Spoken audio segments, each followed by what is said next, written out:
Hello, my name is Marcus. I'm the compiler of a collection of therapy quotes entitled 1001 Windmills of the Mind, a collection of quotes taken from what's often called the psychodynamic or the psychoanalytic perspective, which long ago, as I understand it, was referred to by some as philosophical medicine or narrative medicine, helping one to be their own story doctor, helping one to fix their story.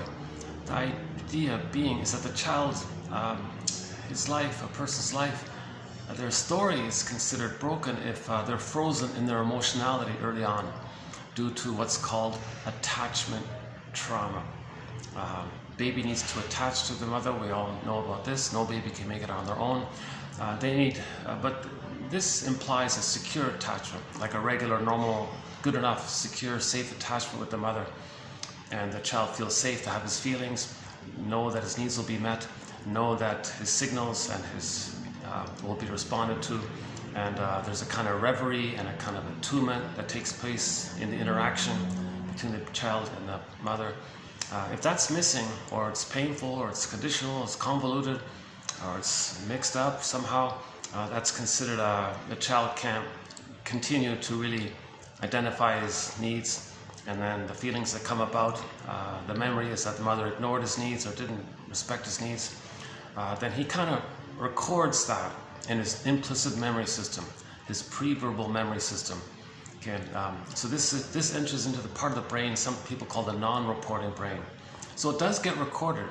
If the child has an interpersonal trauma, a relationship trauma, so the attachment trauma emphasizes that the baby is meant to attach to the mother. So there's two people there. It's an interpersonal trauma. Okay, so this. So we're mainly focused with this kind of trauma, this relational trauma, developmental trauma, interpersonal trauma, as opposed to the more serious topic of shock traumas. For example, if the baby has some kind of prenatal shock trauma and then he freezes up there and he's going through the motions, or birth trauma can happen, or any kind of situational trauma, wherever or whenever it takes place. We don't really look into that area. So the general consensus is let's make it safe for our feelings to come back into ourselves. So that's called weaving the basket. I'm basing that on what a poet once said. A psychoanalysis looks for an egg in a basket that's missing.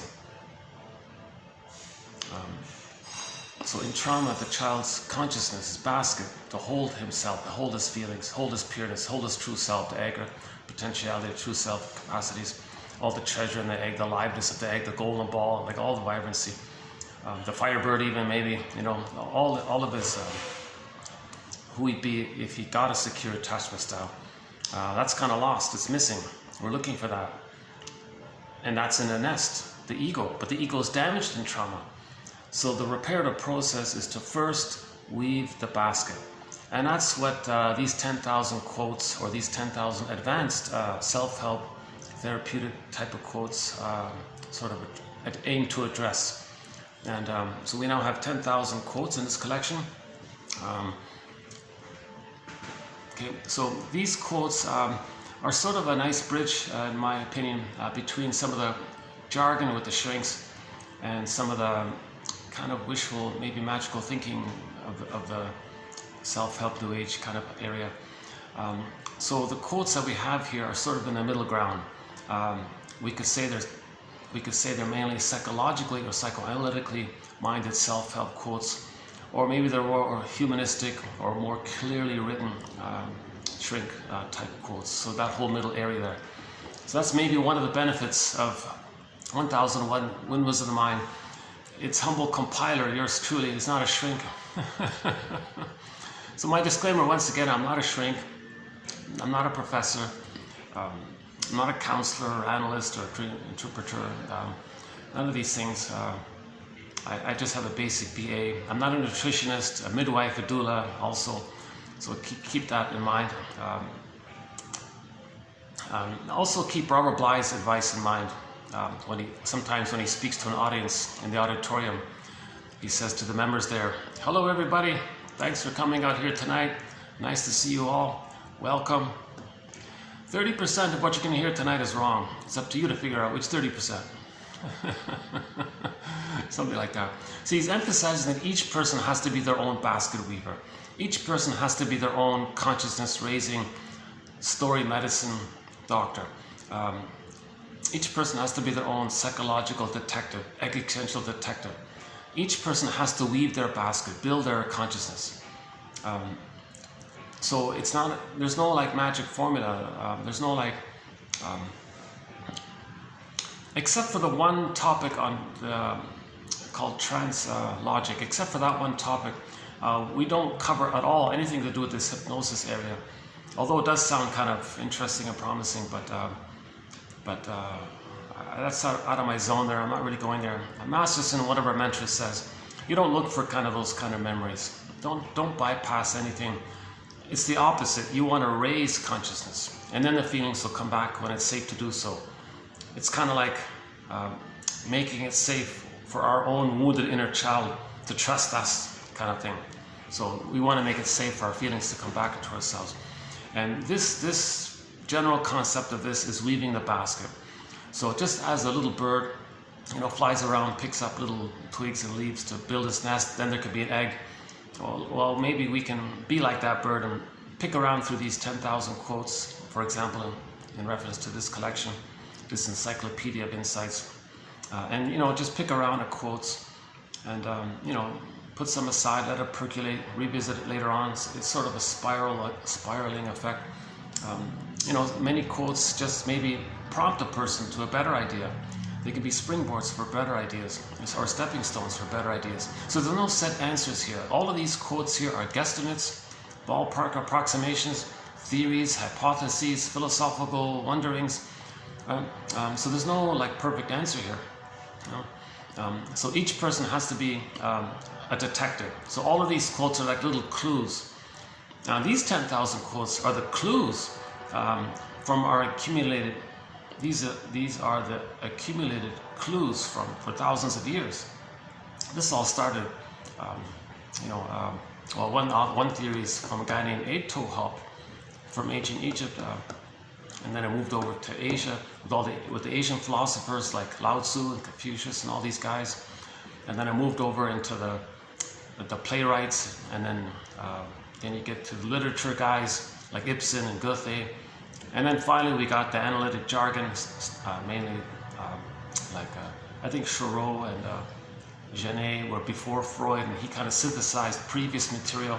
Freud gets a lot of credit but he kind of synthesized a lot of the previous work.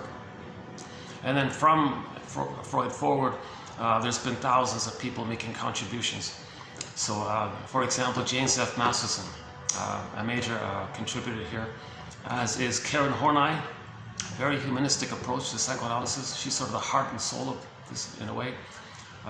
Edmund Burglar, he's a real, gutsy guy. Like he 24 books, 300 articles. He tried to discuss as many topics as possible during his career. We have many of his quotes in our collection. Actually, I'm kind of proud of 1001 Windmills of the Mind for among many reasons. This is, to the best as I can see it, the only real genuine source of his best quotes is right here. Plus the work of William Fairbairn talks about the mapping of the endopsychic structure. So he kind of synthesized what was previously said by others. Margaret Mahler's theory about the psychological birth, about the process that the baby has to go through from birth to 3. Okay, the child has to go through a kind of a process to get to their so-called psychological birth, just an approximate term, where the attitude is I'm okay, you're okay, and there's differentiation, and he has their feelings, and they know their interests, and then there could be intimacy, and they can make I statements, the warm, caring, gratitude, affection, all the advanced, like normal feelings, quote unquote, the more human side of being human kind of takes place. It's a developmental outgrowth. When the child goes through that developmental process from birth to 3, first 4 to 5 months, child needs like an extended womb. 4 to 5 months to 18 months, he's going to be like little Superman, the world's his oyster. 18 months, 36 months, he's going to be like now Voyager kind of phase, the rapprochement area. He kind of needs certain needs during those main 3 phases. Egg, Superman, Voyager, like those kind of main 3. I'm oversimplifying it, I get that. Again, I only a BA. My limitations, right? So if the child goes through that kind of developmental process, So Margaret Muller sort of offers her developmental theory, and then Melanie Klein. Oh my God, she's. I think most people would agree if someone were to be named like the mother of psychoanalysis, it's Melanie Klein. She talks about the positions.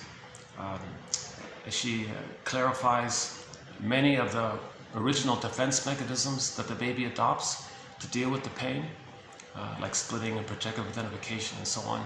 Her theory about the positions is very important. We got quotes from like guys like Thomas Ogden, James Grotstein, Alita Horner, Dorothea MacArthur, John Steiner, and the list goes on. Recently we've done a lot of excellent, actually very recent. I'm very excited about, these quotes. There might be like slight little dips once in a while, but mostly, I think in each video, if one were to click the more link or whatever it says there, and you read through the quotes that are posted in each video, I'm confident chances are there might be one that might offer like a little aha moment or a therapeutic insight for a person. So that might be like one exercise, like something that Robert Bly said. He said, read psychology every day for 10 minutes, the study of the soul, psychology. Read it for 10 minutes every day. Forgive psychology for its jargon. Just forgive it, he says. Oh, they're still yapping behind me. Oh, sorry about that. You might see me a little needing to take a bit of a sigh, because the whole time I've been here, there's been a group party there behind me. Sometimes they get really, really intense. There's a lot of that kind of primal, like,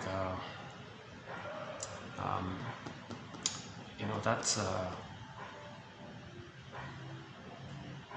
maybe there's like a lot of built-up tension, and somebody feels safe by something, and they kind of they burst out with this really intense, right? Like if you're in a group and you're in a nice place, you're talking with your friends, you kind of feel safe there, right? And maybe there's some tension amongst the people as well. And then the tension builds up already, but you're still safe, but there's tension. And then maybe somebody makes a joke, and then the whole group bursts out with this hysterical, really loud. Some of it comes from the primary process mentation, that archaic, those deep babyhood fears. That's called primary process mentation. Like the first 3 years, the way the baby thinks is called primary process mentation, or primary process thinking. It's like the dream world in there, right? Condensation, displacement, symbolization, no time in there. Things are widely exaggerated. Myths and fairy tales come from this world. It's pictorial. So myths and fairy tales describe a traumatized psyche within the first 3 years mainly, right? Myths and fairy tales are psychological mirrors to describe a traumatized mind. Something lost in the forest, monsters and things. No, these are projections. The baby was enraged. He projects his rage onto the mother and thinks the mother's a monster. So with a fairy tale, if there's a monster, that just means the person was enraged. He couldn't know it, so he projected it, and the image is there. And it's set outwardly, so he doesn't feel that it's within. That's a coping mechanism or a defense mechanism to not feel the pain. So we cover all of these major defense mechanisms, like projection and so on. I'm just preparing myself for the next little jolt there. I thought I could ride it out, but they're still at it, right? Yeah.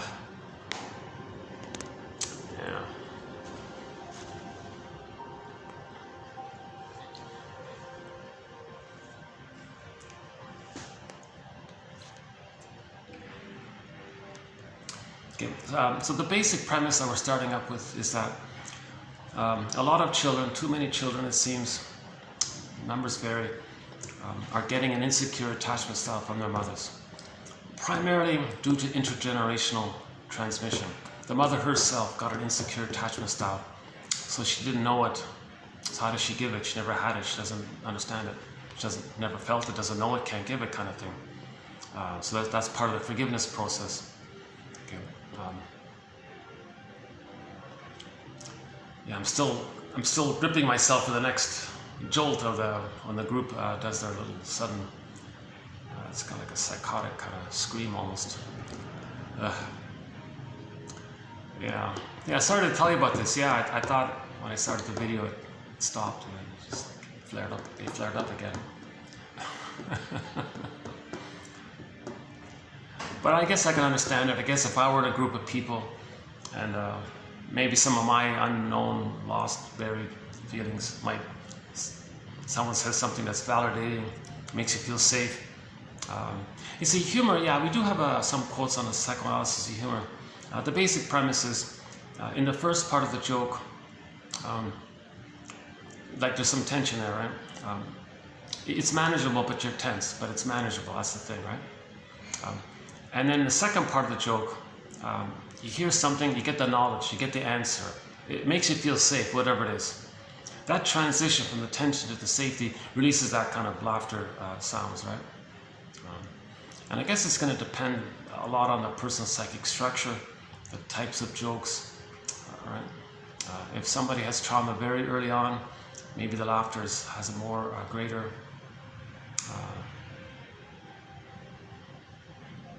quality to it.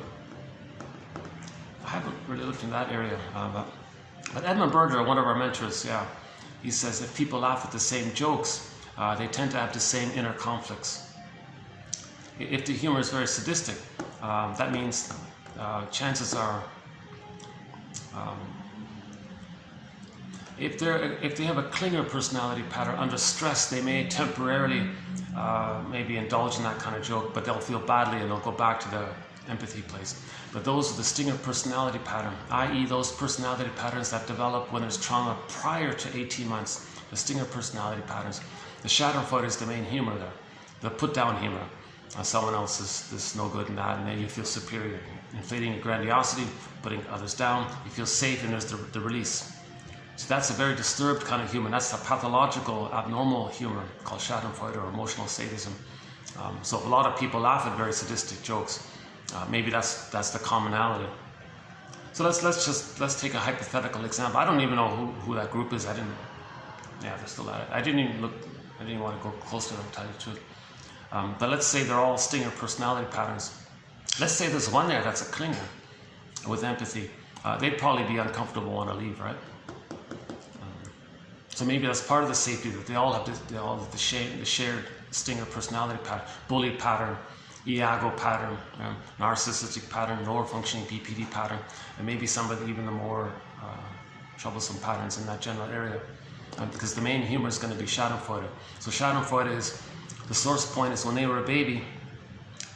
If the mother used the baby to meet her unconscious needs, if the mother maybe thought to herself that she could fix it so that the baby will be dependent on her and be present to her and respect her and listen to her and tend to her and be there for her, provide a source of mirroring and the child's presence, comfort, like use the baby as a teddy bear for the mother kind of thing. If the mother engages in that kind of so-called quote-unquote parentification, where she parentifies the baby to take care of her, okay? So she got some kind of stress relief. She felt better by this, but the child's very pained by it. He's very hurt by this. But the mother got some kind of comfort by this, some kind of quote-unquote pathological pleasure. We can call that schadenfreude because she's feeling better at the expense of the child. So the mother doing this is also engaged in schadenfreude. Okay, getting pleasure at the expense of the pain of someone else, that's called schadenfreude. So the mother may be engaged in schadenfreude when she uses the child to comfort her, or uses the child to meet her unconscious needs, or in whatever form that takes. This is a tough topic actually, but at the moment we're just experimenting. Again, these are all theories, 30% is incorrect. So maybe I'll just quickly run through this point here. So the greatest hurt of all, mother failed to provide a secure attachment style. Or the greatest hurt of all, mother failed me. Okay? And the truth will upset you free. So in the healing, in this exploration of trying to heal ourselves, to find narrative medicine, personal history, what's our story? We've got to find our story. That's similar to building the basket. Building the basket is finding out, there we go again, finding our story, right? Yeah, I'm a little triggered because even if it's at a lower volume, it's still kind of. Jesus Christ. There it goes again. It's such a mixed blessing. I love coming here, but every time I come here, I do have some kind of intense commotion around me. I really wish they'd finish their. What time is it?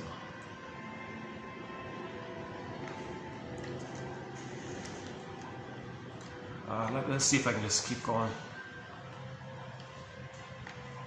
Yeah, that's part of my anxiety, right? Like part of my anxiety. I might be a little easy some days. It's funny. Some days I'll just keep going. I'm strong enough to just put that little barrier there. I have enough personal psychic buffer. I can just keep going. Maybe sometimes I'm feeling a little triggered. So then, if there's a stimulus, I might be more triggered. So it's a tough topic, yeah. Here I am talking about a tough topic here. But let's use that example, okay, about the shadow for the humor. Okay, the sardonic humor, black humor, dark humor. Okay, where does that come? Like the source point, where does that come from? How does that develop, right? So the theory is. In the last video, we talked a little bit about, I think, Miriam Minerbo's theory about what creates the harsh inner critic, or the superego, or the self-saboteur character. Okay, and I'm still going to use Edmund Berger's theory about the source point of what creates this inner critic character. So I fantasized imagining that represent the memories that that's there, that criticizes us. Where does that come from? So the source point is that the child couldn't save the mother. So when the mother's using the child, it's as if she wants the child to be a good mother for her, or to process her angry feelings and soothe her, kind of thing. Now the child can't do this kind of thing. Okay, so he absorbs in, when that takes place, there's a thing called identification with the aggressor. When something's too overwhelming, the child identifies with it. So all the mother's strong demands and expectations, come on baby, be a good mother for me, heal me, because everything's a love or cry for love. So actually the mother has cry for love from the baby. And so the mother's has this strong expectation, maybe, in whatever form it takes. So let's do the four forms. These four forms, whichever one dominates, one or all four, or some combo of them, okay, it leaves the impression in the child, the memory that he couldn't save the mother. Right? So as the child grows up and wants to do things for himself, Berger says, you want to be happy? Did you save the mother? No, you didn't. Okay, that's a self-saboteur. Oh, you want to do something good for yourself, or you want to enjoy the present, and you want to trust somebody, you want to do something real like that? Did you save the mother? No, you didn't. That's a self-saboteur, or the harsh inner critic, or the superego, that kind of thing. So, okay, so let's go back to the shadow for the point. So that's linked in, the inner critic point is linked in. Okay, so the 4 points is, when the mother herself was nursing with her mother, this woman needed a secure attachment style with her mother, right, the grandmother, right? Let's say for whatever reason the grandmother couldn't offer it due to intergenerational trauma, she didn't get it herself. So this woman, okay, the middle one, didn't get a secure attachment style. Okay, that means the mother, when she had needs, her mother didn't get it. Had feelings in response, mother didn't get it. Okay, the mother like squelched her feelings, repressed her feelings. In mythology, the golden ball goes down the well. In the Disney film Inside Out, joy and sadness get zooped away. Or something pure, like Echo, like somebody's soul gets frozen, turns to stone like a statue. Or a character is frozen. Frozen is often used for trauma. Something pure gets frozen or petrified, turned to stone. Or sometimes the velveteen rabbit one, the person feels unreal. Or like the wooden one, like the carpenter carves out this little boy, wants the boy to come to life. Okay, metaphor, person wants to feel real, wants to feel alive kind of thing. So in trauma, a person might, that's the imagery for trauma of how a person feels. So these are metaphors to like artwork to describe how a person might feel. They might feel unreal, like the velveteen rabbit, flat and wooden, like the wooden boy, or frozen, petrified stone, and so on, right? Now, a person might describe this at midlife. Usually, this sort of kicks in at midlife, where the person says they feel unreal. Something's missing in life. They feel like they're living the unlived life. Something's missing. Are they living the provisional life? What are they waiting for? They feel like life's on hold, like the frozen woolly mammoth in the block of ice, you know, or they're sleepwalking through life.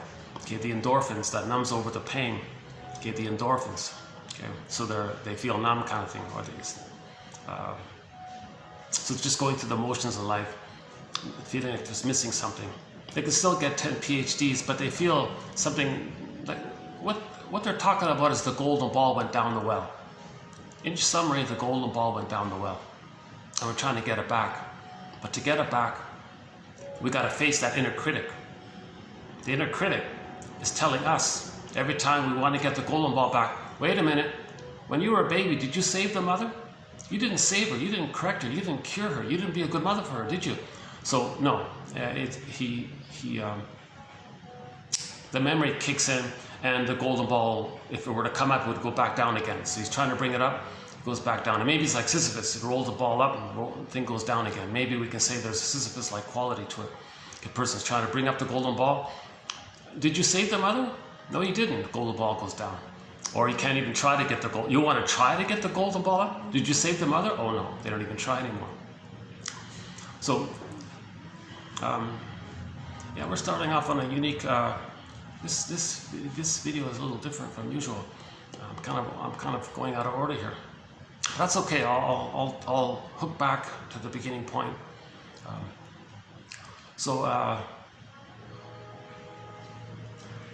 Have they really stopped? Can I kind of relax a little bit? Yeah. See, I notice my sigh, right? That's because the tension, I'm not breathing, right? So then, if it's safe, I'm going to sigh to get the oxygen, right?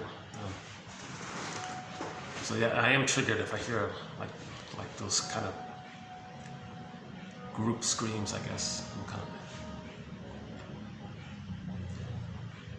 And there's a kind of a fusion too, right? There's like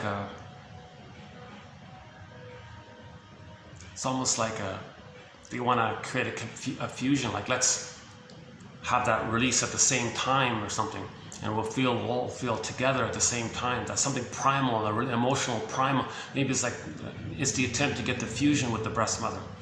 Because in trauma, there's a constant craving for the reunion, for the paradise with the breast mother, the absolute ideal breast. Now in trauma, in the stinger personality patterns, that's missing, or if it was established, it was a negative union, called the tar pit of a negative symbiosis. The child needs a positive symbiosis with the mother, a positive relationship in the beginning. So if that's missing, or if it's negative, the person can go the rest of their lives kind of in search for that constant craving. So now I would play the K.D. Lang song in the background, Constant Craving, just to borrow that image as constant craving. The one is the missing paradise. Babies can have paradise lost. Remember the 3 phases of Margaret Muller's theory about development? The child needs those 3 phases. The first phase is the symbiosis, the stage of symbiosis, undifferentiation, merging, fusion, mother-infant dual unity, unico mystica.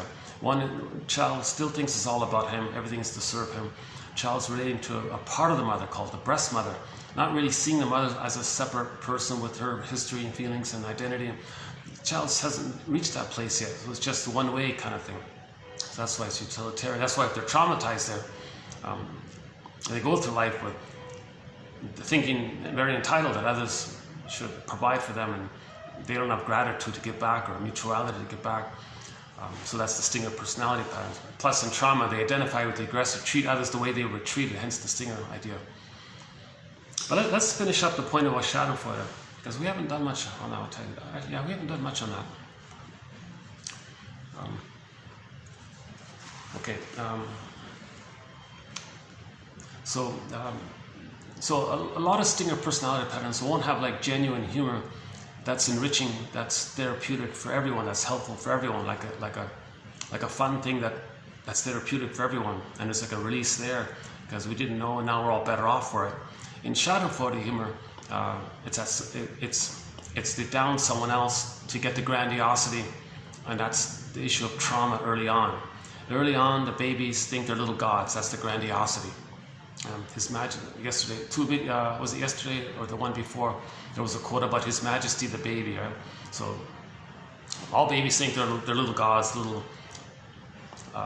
it's all about them, etc. Right?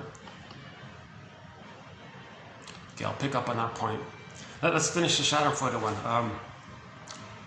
So the source point, so work this again, guesstimate approximation, is the mother. If the mother tries to meet her unconscious needs using the baby. So the image for this, we can borrow the Iron John story that Robert Bly famously likes to tell. Okay. So he adapted the Grimm's tale, what is it, Iron Hans, and just retold it and called it Iron John and provided some commentary around it.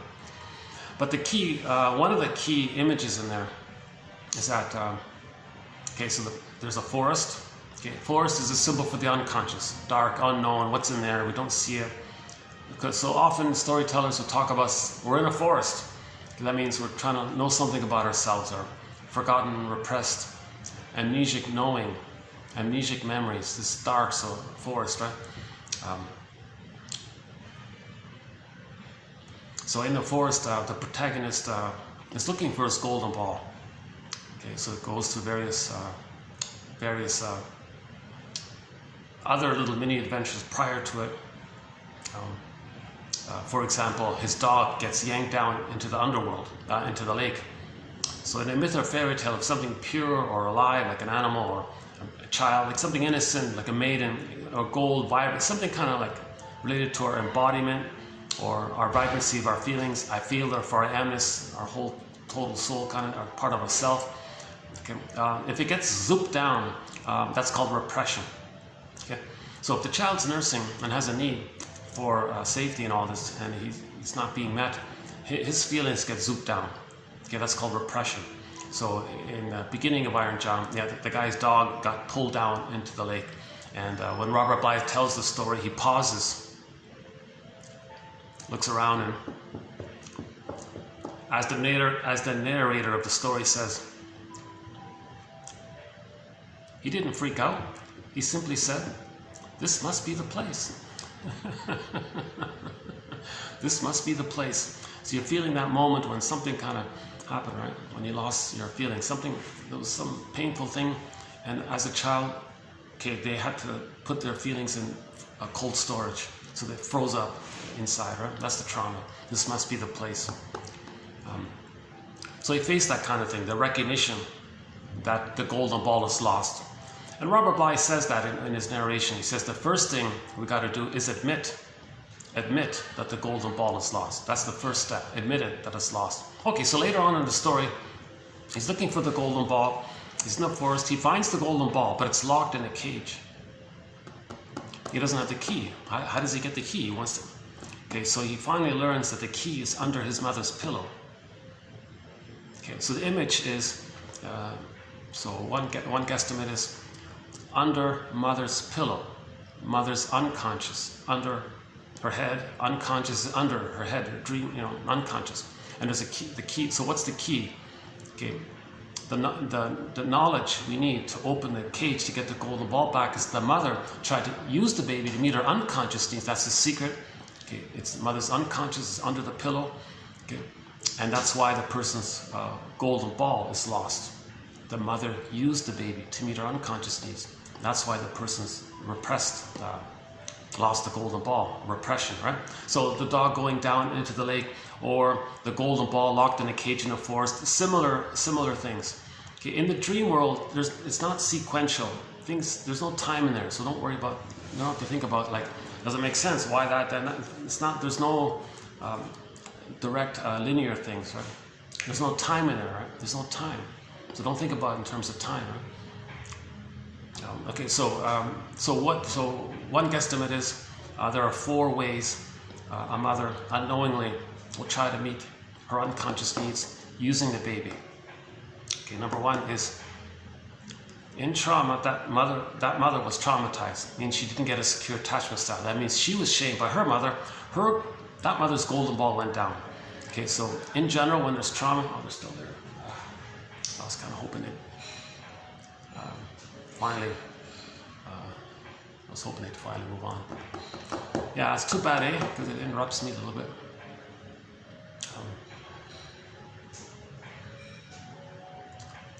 Despite my imperfect delivery, despite my anxiety, I'm still hoping that somehow more value than otherwise comes across, more. So we're trying to raise consciousness here. Now, if my delivery is too anxiety-provoking, I totally get that. I also have a hard time listening to anxious speakers. I'll skim what they read. I'll skim their book or something, but maybe I can't listen to them, right? So I get that. That's sort of my give back. So that's why the quotes are posted below. Now, by the way, there's a copy page link for convenience. For the price of a coffee like this, one can get the complete encyclopedia of insights. So it's a wonderful offering, I believe. How's the lighting? Oh, it's getting dark, right? Oh, look at that, eh? The sun was out just about 10 minutes ago, eh? Yeah, it's going to rain, it looks like.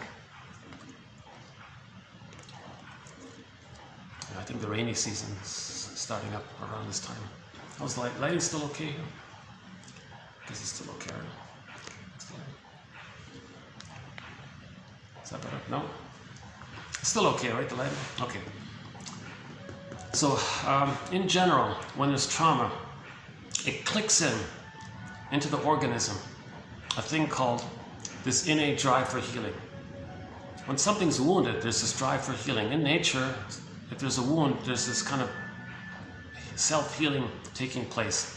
Someone calls it the inner doctor wakes up. So inside everybody, there's an inner doctor. The inner doctor is going to wake up, right? Or the trickster character wakes up, or something wakes up inside.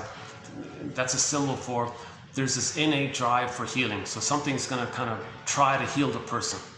So for humans, okay, for emotional trauma, psychological trauma, spiritual, mental trauma, all this inner life trauma, okay, the mechanism seems to be a thing called repetition compulsion, because the baby doesn't understand time. So if the baby's hurt, he creates a record, like a mental imprint, psychological imprint, mental template, some kind of stencil, schema, working model, architecture, psychic structure, some kind of mapping memory thing in his brain somewhere with the neural working, where on that memory, in that memory template, in the implicit pre-verbal memory system, okay, it was a cry for love, and it's a conflict because it wasn't met. So baby had a cry for love, mother was misattuned, malattuned, used the baby to meet her needs, etc. So it wasn't met. Golden ball goes down the well. He's frozen. His soul freezes up as a result. Okay, so then the endorphins kick over. He's in a swoon. Okay, enter Emily Dickinson's poem. There's a pain so utter it swallows substance up, and then one goes in this swoon, like this trance kind of thing.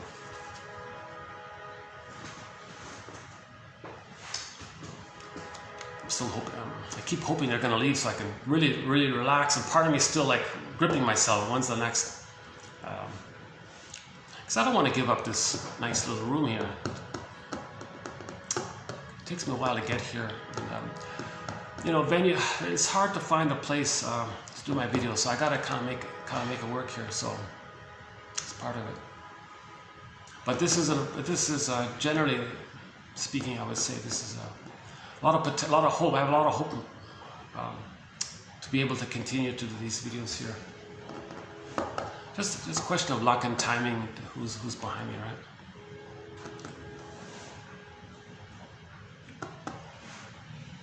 Okay, so repetition compulsion.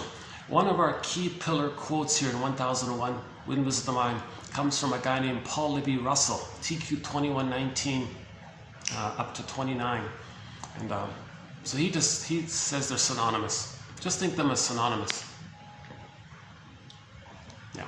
Just think of them as synonymous.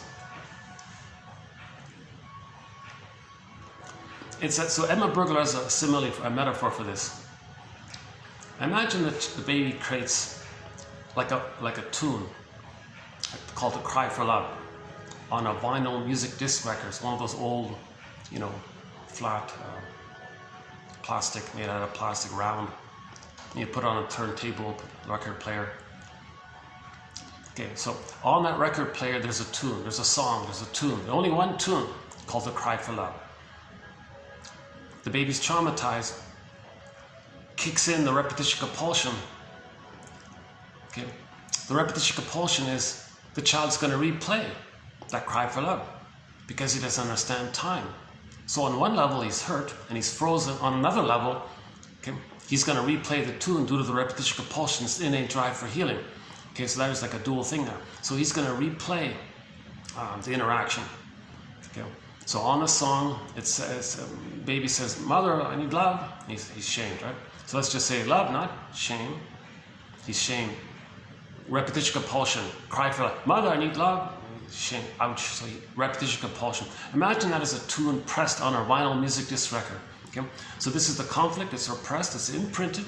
And okay, so it's inner conflict, it's repressed, that's called neurosis. Because the person is going to go through life replaying that record in the present. Not enjoying the present, being afraid of the present emotionally, trust, love, okay, knowing your interest, because you're caught, stuck with the unfinished business of the trauma with the mother and being frozen back there. Okay, so Burglar says, every neurotic is a music enthusiast, but he only has one record. This record we're talking about, The Cry for Love, let's call it. He carries this record with him everywhere he goes. Every time he sees a record player with never-ending fiery ardor, he spins off that tune. Meaning, in the present, he's going to orchestrate, recreate, like a staging thing, like an as-if staging thing to represent, to symbolize the past. Then he's going to transfer, okay, that song with the mother into the present and act it out. So Masterson's jargon for this is transference, acting out. The person's going to transfer, meaning see the past in the present. The present is still the past, right? The present becomes the presenting past. The present is like a new edition or a replay of the past, right? Presenting past. So in the present, they're going to do a theater thing, okay? Meaning interact with others like in a psychodrama, like an as-if thing. Okay? Not seeing people in the present for who they are. You're coaxing people to play roles for the past. You're going to distort the perception of people in the present to that end. So in the present, they're going to play that tune in the present with others as stand-ins for the past. Okay. So why would a person do this? Again, repetition compulsion. It's the cry for love. They're still trying to get that love. Okay. But there is time. So in the present, they're going to cast other people into the past. They're going to transfer the nursery scene into the present with others. Now, in the present, it isn't the nursery scene. So no one's making sense. What are you talking about? What are you doing? What do you want? You want the good breast from the nursery? No one could do that. It doesn't work. Now, the person's doing this to see. This is the inner doctor talking to us, the trickster character talking to us, the puppet master talking to us, the unconscious self, the secret self, the double self. Okay, this is like the part of us, this unconscious self is talking to us. Say, hey, you. Look at what you're recreating. Look at what I'm getting you to recreate. I'm communicating what happened in the nursery. Okay. So this, so on the record, mother shamed the baby, right? When a person replays that record in the present, there are two ways. Okay. Underappreciated point. I don't know why. I'm not sure why a lot of people aren't being able to clarify this. It's pretty, okay, it's just a theory. So there are two main ways this repetition compulsion could take place. If the baby's traumatized before 18 months, what happens is he can't accept his wounded feeling of being hurt so much. So as a defense against to not feel that pain of the constant misattunement, malattunement, it's called a strain trauma. The child says that others are no good. as a projection of how he feels no good by what the mother is doing. Okay. Now, with that, when that takes place, all the person has left is the old archaic grandiosity image that when they were in the uterus, they were little God. So they'll say they're okay by that. So their sense of okayness is that they're little God. That's the grandiosity, majesty, the baby thing, or it's called the glorified self, the idealized self, searching for the ego ideal, the perfection, these kinds of things. Okay. So they're pursuing an image of themselves that they once had, which was false, but that's all they have left. That once upon a time they thought they were little God, and their soul they're going to see onto others, and not feel that it's within. Take refuge in the old archaic false belief that they were little God, and chase that, pursue that. Karen Horney's term is this, that's called the search for glory, but she means it in the way anybody with a narcissistic pattern searches for glory, like the Don Juans and the Peer Gynt's and the Playboys, all those who don't want to grow up, that whole area, right? So they're very egotistical, all that kind of thing. So they take refuge in the old grandiosity. It's ironic because the baby was never a little God, but the person is going to hold on to that image. So it's a false, pseudo, illusionary image of the little God. Hence, narcissism is named after that little white flower that gives people illusions. And they actually named this psychology after a flower that has this illusionary effect.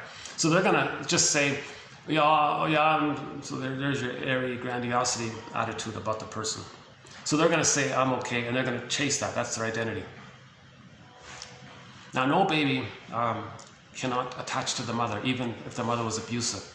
So in severe trauma, the baby identifies with the aggressor, ultimately. Okay, Fairbairn says, the more the mother's love is missing or unavailable, the more the child is like clinging to her, searching for her. Where's your love, mother? But he's in pain by her. He's searching, so his identification with her becomes tighter, and they call it adhesive identification, like a glue thing, meaning the child's self-concept or self-representation or self-understanding gets tighter and merged in with the mother representation, or who's the mother, and it gets tighter and tighter. And at some point, the mother's love is missing. What the child does, I gotta have the mother. How do I have the mother? Okay, mother's shaming me. Okay, I'll be the shaming mother. But that's too painful, so to deal with that, I'll just say others are not okay. That's called identification with the aggressor, hence the stinger personality patterns, right? So, in the stinger personality patterns, i.e. trauma before 18 months, when they replay that record of mother shamed them, when they replay that record in the present,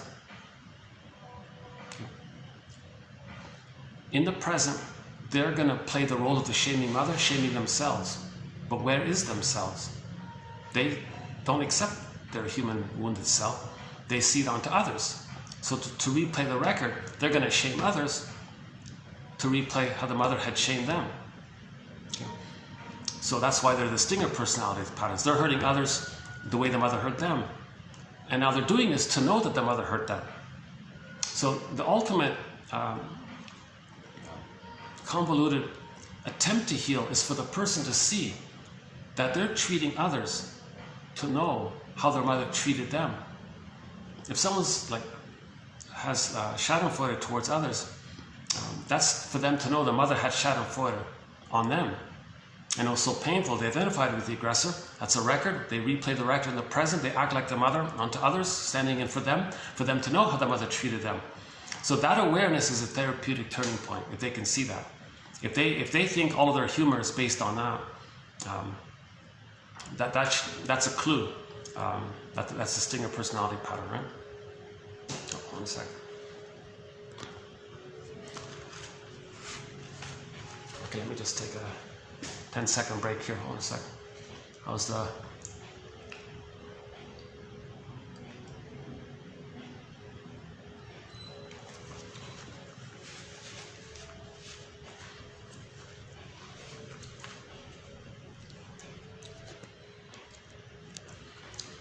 okay, so let's say,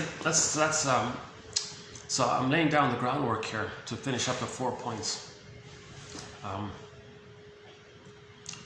So repetition compulsion takes 2 forms. Okay, so every neurotic has a tune. Let's call it the cry for love. famous self-help author says, everything is love, meaning if the child does go through the developmental process to I'm okay, you're okay, then everything you do is an expression of it. Expressing your real self is not at the expense of anyone else. Right? Knowing your uniqueness and kind of expressing it, it's not at anybody's expense. In fact, sharing it is called enriches others.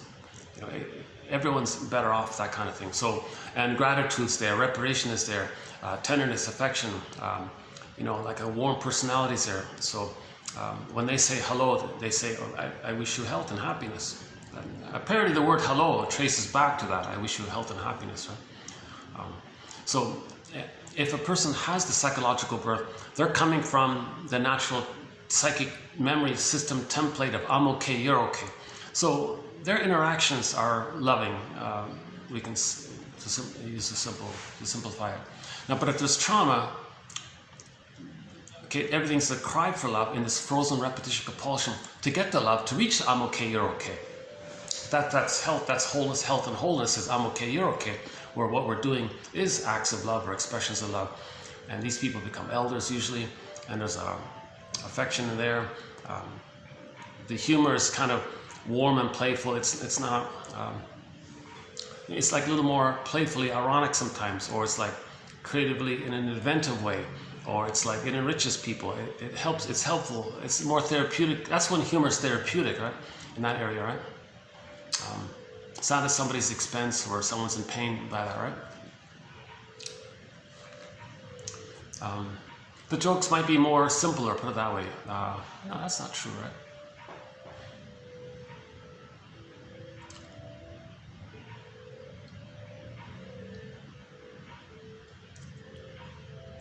Or it's meant to enlighten, let's say.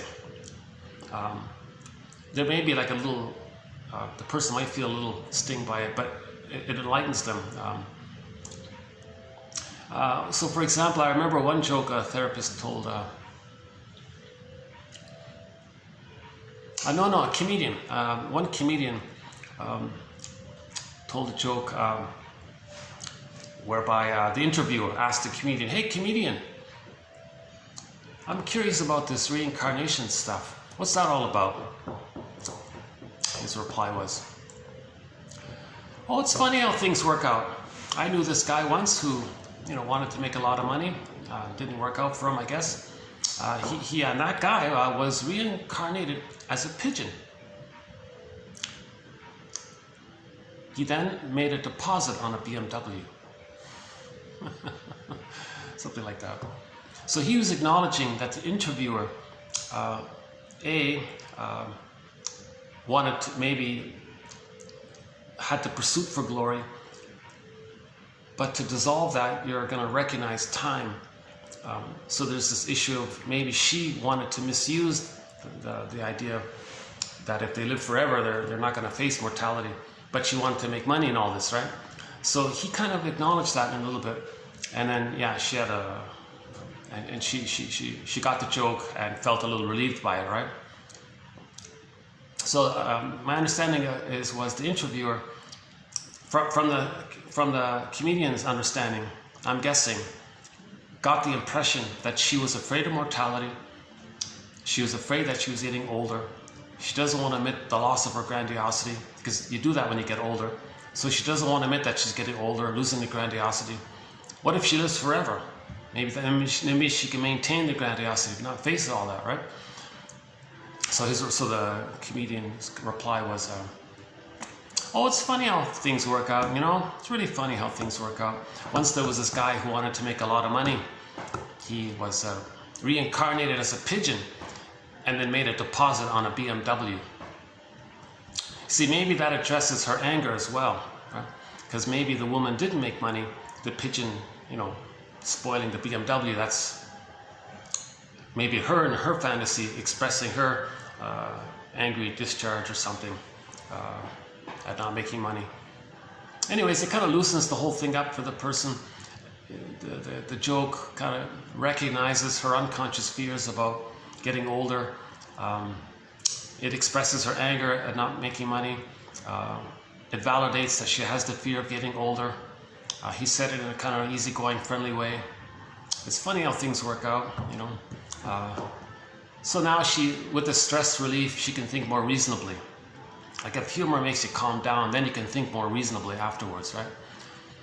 Actually, we have a quote. Actually, you know what? We have a quote on humor coming up today. Yeah, here it is.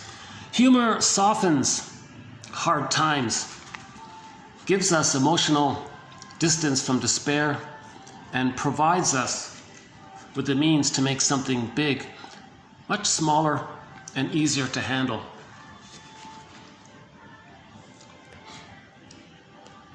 So that's sort of like a more positive side of humor. So humor can have a positive side, that's like an act of love. But a lot of humor is, unfortunately, at somebody's expense kind of thing, right? Okay, so repetition compulsion, let's finish up the record here. On the record, there's a tune where the baby was shamed by the mother. Mother shamed the baby, right? Baby had a cry for love. Mother withdrew her love, punished the baby, used Mr. Tumala tune. Whatever form it took, in effect, the mother humiliated the baby. He felt very shamed by it.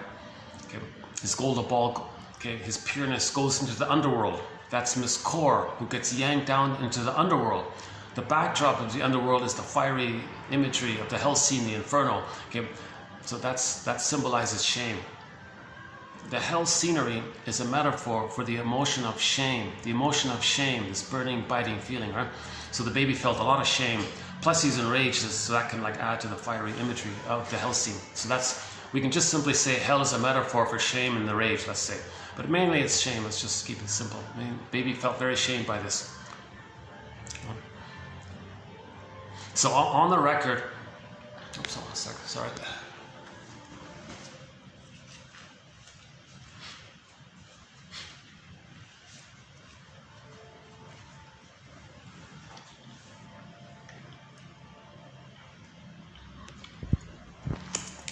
Oh, could it be? Have they finally left? Jeez, you know. Okay, maybe. Yeah, I think maybe they did. Yeah, I got a feeling maybe they did. Oh, what a relief. Okay, so maybe things will smooth up here from now on.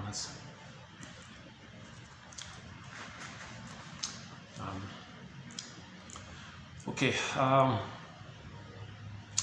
so on the record, it's a cry for love. Right? So there's two characters on the record, the baby and the mother. Baby was shamed by the mother, who is seen by the baby as a monster that devours him, because the baby projects his rage. The baby's unmet need turned into oral greed. The mother was seen as a hungry monster or hungry wolf that wants to devour him, or something like that. So the mother is very rejecting and hurtful and all this. So just to keep it simple, baby was shamed by the mother. So that's a tune on the record. Baby had a cry for love, he was shamed. So the song is love not shame, love not shame. If the trauma for a person takes place prior to 18 months, whereby they project out their wounded, shamed self, identify with the grandiosity and think they're okay because of that, identify with the aggressive position which fuels the grandiosity. Okay, so cynicism gratifies the grandiosity. Okay, the schadenfreude gratifies the grandiosity. The grandiosity they take refuge in their identity, being that they were little gods in the uterus. So the grandiosity will kind of inflate that or fuel that, right? The schadenfreude and the cynicism gratifies that kind of thing, right? Because it puts others down, they put themselves one up, because the mother was one up, the baby was one down. They identified with the aggressor, which is one up over the shamed baby. So when they replay the record, they'll find non-threatening substitute others. Okay? Safe others. However it is they're safe. They're far away, they're wounded, they don't have much resources or whatever it is. Okay, you find some non-threatening substitute other. Maybe they're healthy and you think they're nice people, so they're safe. Something like that. However it is, the person feels safe. The projector is going to see their original safe, childlike, original safe, non-threatening innocence that they had with the mother. That they're going to put that, and it's wounded and shame, they're going to put that onto the safe others. Because when they were a baby, they were safe to the mother.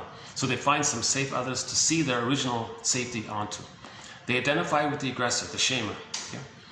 So when they replay the record, okay, Repetition compulsion, when there's trauma, we repeat, okay, searching for our story. When we get the story, we stop repeating. But until then, we're going to keep repeating. So that's why we want to know the story so we can stop repeating. Hence, we need narrative medicine. Okay, that's finding our story, fixing our story. Our story's broken, we got to fix the story. So we repeat to find the story. When we find the story, we stop repeating. So until this, okay, so he's going to repeat to that end until finally he knows it. So prior to him knowing it, when he replays the record of how the mother shamed him, in the present, he'll cast others into the role of him, his shamed self. He identifies with the aggressor, the mother who shamed him, because that's what happens when the baby's too shamed by the mother. He identifies with the aggressor. So he's going to recreate, reorchestrate, relive, okay, the past and the present, okay, do like a theater thing to represent the past. So he'll shame others with their negative humor or put down humor, Schadenfreude humor and all this, okay. Because that's what's on the record. The mother shamed them, but now they're the mother. Put it that way, right? And others are going to be them for a change because he can't accept being wounded by the mother because it's going on all the time.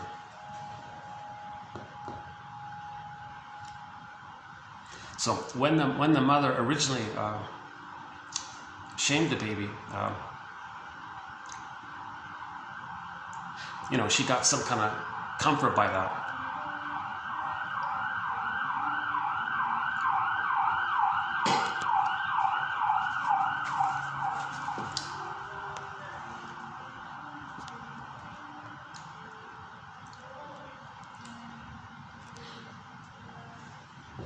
Okay. Hold on a sec. Yeah, another little slightly awkward day today, for me. Okay, let's get back on track here. Okay, so let's finish up with the record. If the trauma takes place post 18 months, between 18 months and 36 months during the rapprochement phase of development, where the child maintains the original basic direct memory of the mother shaming them, then they just replay and recreate and relive and reorchestrate that original scenario. Okay. So they just coax others to reject them or prod others, give people impossible tests, be a little annoying towards others, be a little difficult towards others, have the expectation that others are going to reject them, okay, and then others sort of feel unseen by that, they get fed up, then they reject them, self-fulfilling prophecy. So they want to recreate how the mother rejected them. So in the more direct way of the repetition compulsion, they just coax others, prod others, induce others. Okay, so there's a thing called projective identification. The person is going to project the rejecting mother onto the other, non-threatening substitute other, okay, and then relate to them with that identity, believing that they're going to reject them, expecting it, facilitating it, wanting to recreate it. Okay, so when they replay in the present, the past, they just do it directly. So in other words, they're not the shamer, they just coax others to shame them or reject them, whatever, right? So that's more benign way. So the clingers will do this because the clingers maintain the original I'm not okay and mothers must be always okay, right? In the beginning, babies say I'm not okay, you're okay. But the stinger personality patterns, they can't hold on to that anymore. They give up their soul, their essence, their soul, so to speak, put their soul onto others. Others are they're a wounded soul. They don't want to have a soul anymore, put it that way, right? Like the more human side, quote unquote, human side of being human, tenderness, affection, the feeling self, okay, joy and sadness, being able to mourn, tenderness, kindness, and like the whole realm. They just kind of give up a lot on that, right? They'll just take refuge in the old archaic infantile god status. I'll just be the infantile god, it's all about me. Okay, remember, baby, the world is my oyster, everything's for him, serves him. So there's your talk, there's your disturbed kind of and then people use the word ego to represent that. So in pop culture, he's got a big ego, or come on, man, lose your ego, man, or like they mean that grandiosity ego, right? That's because his true ego, meaning his consciousness, was too damaged. So when a true ego is damaged, they get the grandiosity, which pop culture calls ego. The egocentricity, the egotism, and all that. So we have a good quote from John A. Sanford from maybe about a week ago. It's in there.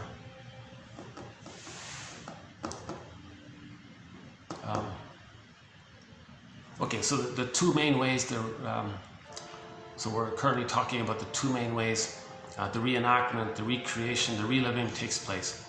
If the trauma takes place before 18 months, okay, the baby identifies with the shaming mother who shamed them, but they don't want to feel that pain of being shamed by the mother, so they're always going to see their felt sense of being shamed and unloved and all this onto others, take on the role of the shaming mother and replay what happened to them, but they're identified with the aggressor. Others can be them, they'll shame others to replay the mother shamed them. So they're actually replaying how the mother shamed them, but to not feel all that, they just shame others to distract them from how the mother shamed them, because it's just too painful, hence the stinger thing. So that's a more severe trauma. It's called identification with the aggressor. Berger's jargon for this is negative magic gesture. Really? Shaming others to replay how the mother shamed you? Really? That's going to take you back in a time machine to the nursery where the mother saw herself, what she did, because you imitated her, and she's going to change her ways and provide the love? Doesn't work, right? Because there is time, no time machines, kind of thing, right? Now, in the more benign way, the less troublesome way, although it's painful for the person to always create rejection on himself. Okay, so the stingers are considered the emotional. I don't use the word emotional sadism, but so let's just stick with Schadenfreude.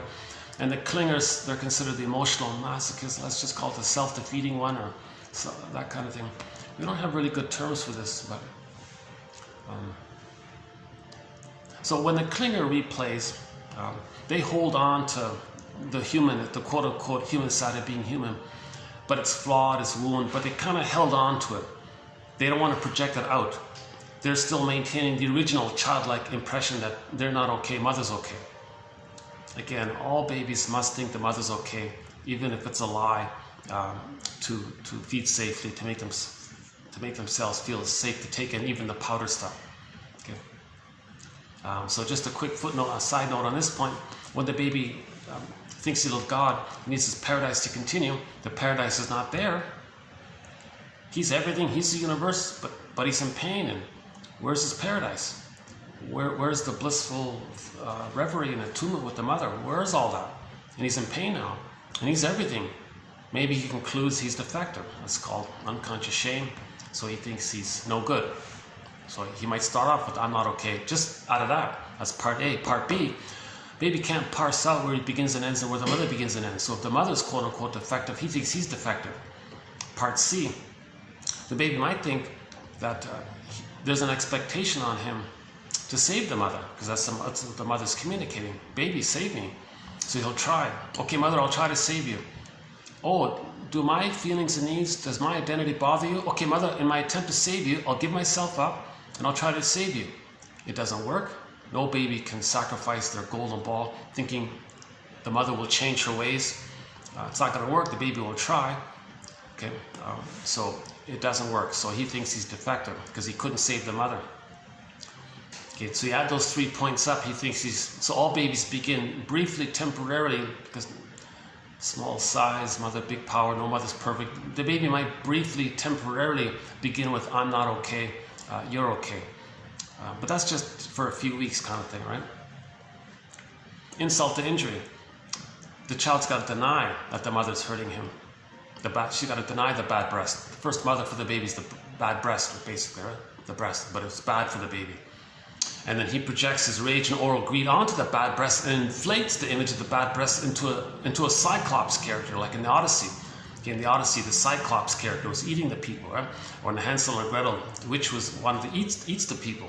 And any kind of myth or fairy tale of some kind of threatening, dangerous creature, entity, monster that wants to gobble the person up.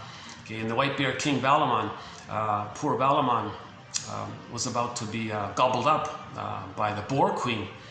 And when that monster gobbles up, she takes the bones of her victims and uses them as toothpicks.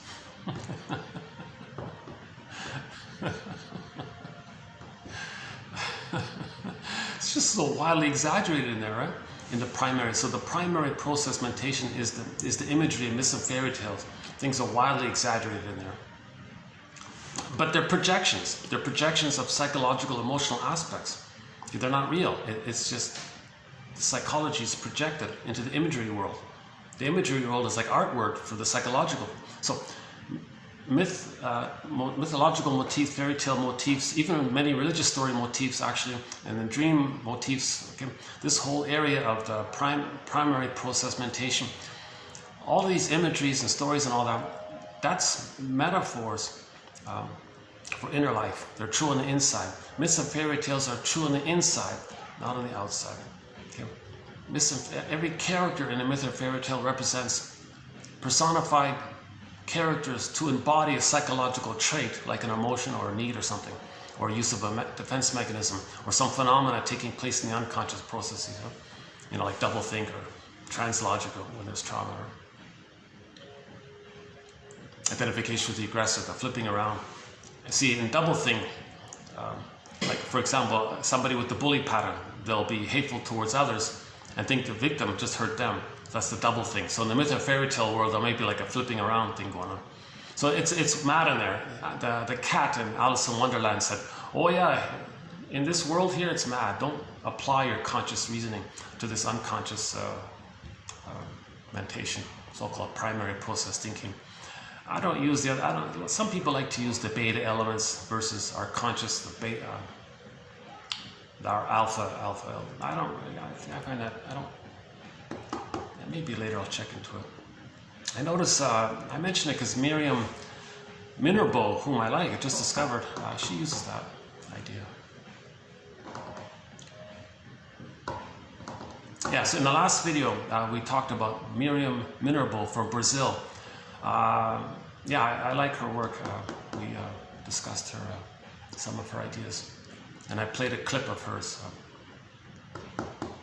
Unfortunately, there are only 2 short little lectures of hers on YouTube, but she's written hundreds of papers and a dozen books, but it's all in Portuguese, unfortunately. So I'm very much hoping that she herself can translate it into English or authorize someone to do it for her. You know, it'd be better if she could do it. Yeah. So I think she might be the greatest living, current day living shrink right now, from what I can tell. Masterson passed away about 20 years ago or something. He might have been the last one, right? Yeah, I just discovered Masterson. And then I looked up, I tried to, he was always in the 80s or something like that, right? He was already. So yeah, one of our mentors, James F. Masterson, a very good place to begin the second journey of midlife, the hero's journey of midlife, right? Meaning finding our golden ball. That's what we mean, right? I think maybe Masterson's book, it's called The Search for the Real Self. Okay, the golden ball, the search for the golden ball.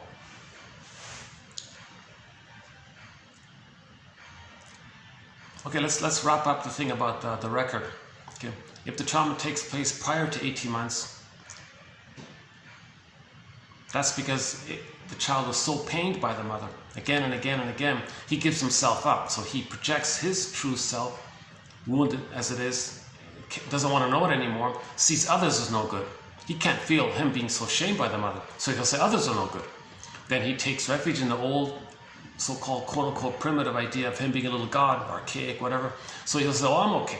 That's the grandiosity one, or the big ego one, right? Now he's identified.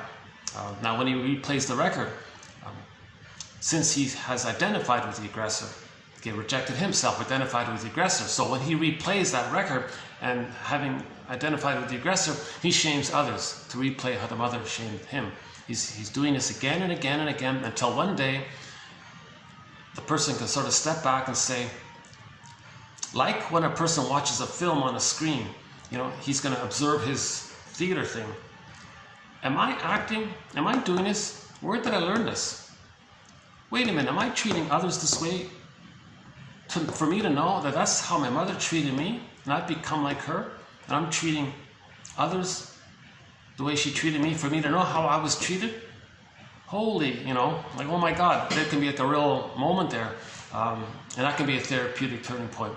Then the person can accept it, and then they can own their projection of them being shamed and no good and vulnerable and tender and weak and quote unquote weak, sensitive. They can own all that now. They can accept their wounded, vulnerable self. Okay. You see, The stingers, prior to doing that, they shamed their own wounded, vulnerable self, the way their mother shamed their wounded, vulnerable self. And many of their slogans is, oh, I hate weakness, I hate vulnerability, I hate sins, get over it. And their song, their main song is get over it, come on, get over it. Because when they were a baby, they were crying and crying, mother, I have this need. Okay. And the mother said, oh, stop it with your crying, you're bothering me, get over it, I can't deal with it, I don't know what you want, baby, get over it, stop it. Okay, so then they identify with the aggressor, and when they see their friends showing some sadness over, oh, get over it, forget about it, brush it off, didn't need them, sour grapes, wasn't important to you, they make all these rationalizations, get over it.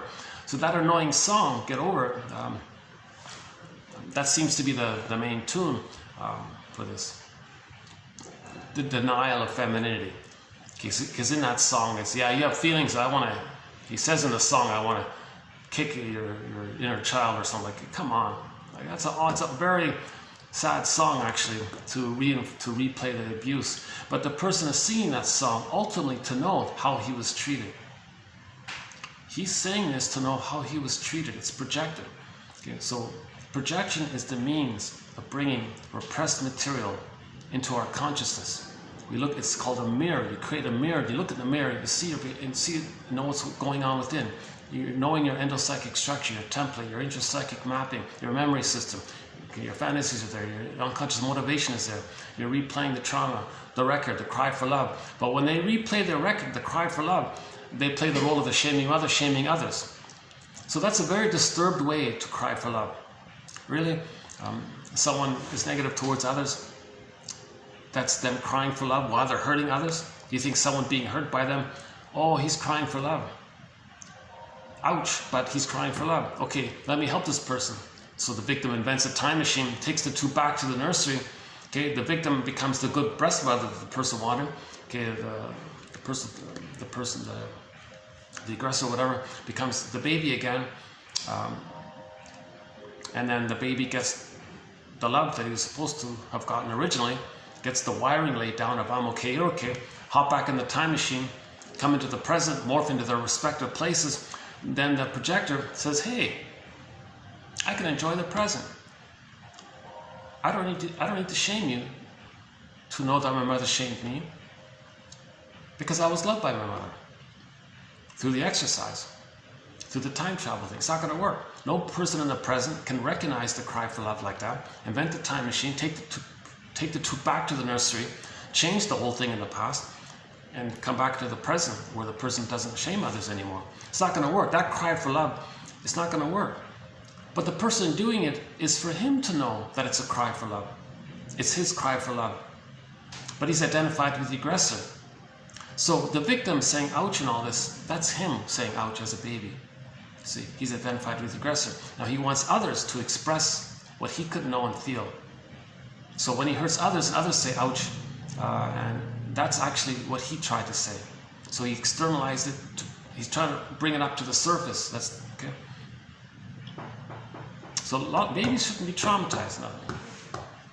Obviously, right? But one estimate is that 90% of the babies in North America are not getting a secure attachment style.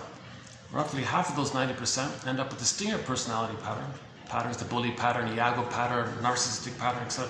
The other half are ballpark, sort of in the clinger-pleaser area. And now when the clingers and the pleasers, and the histrionics or whatever, they're more childlike, they're more openly kind of childlike. They're self-defeating because the template is I'm not okay, you're okay. So they tend to do a thing called sweet lemons.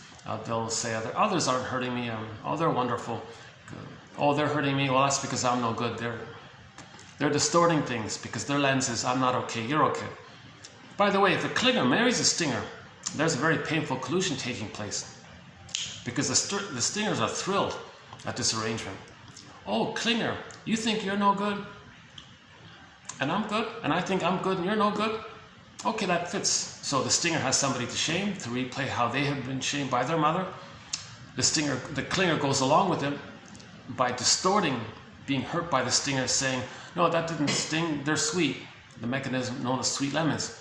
Okay, so the clinger is distorting reality, misperceiving reality, making up reality to fit the painful template lens. Kant calls it temporal, spatial spectacles. We see the present through those spectacles, but in order to see things through those spectacles, the lens, the template and all this, that's how the baby coped with things, and he's frozen there. It's a frozen spectacle. So he's got to distort things, make up things. So he'll lie, okay, trance logic, just make up something.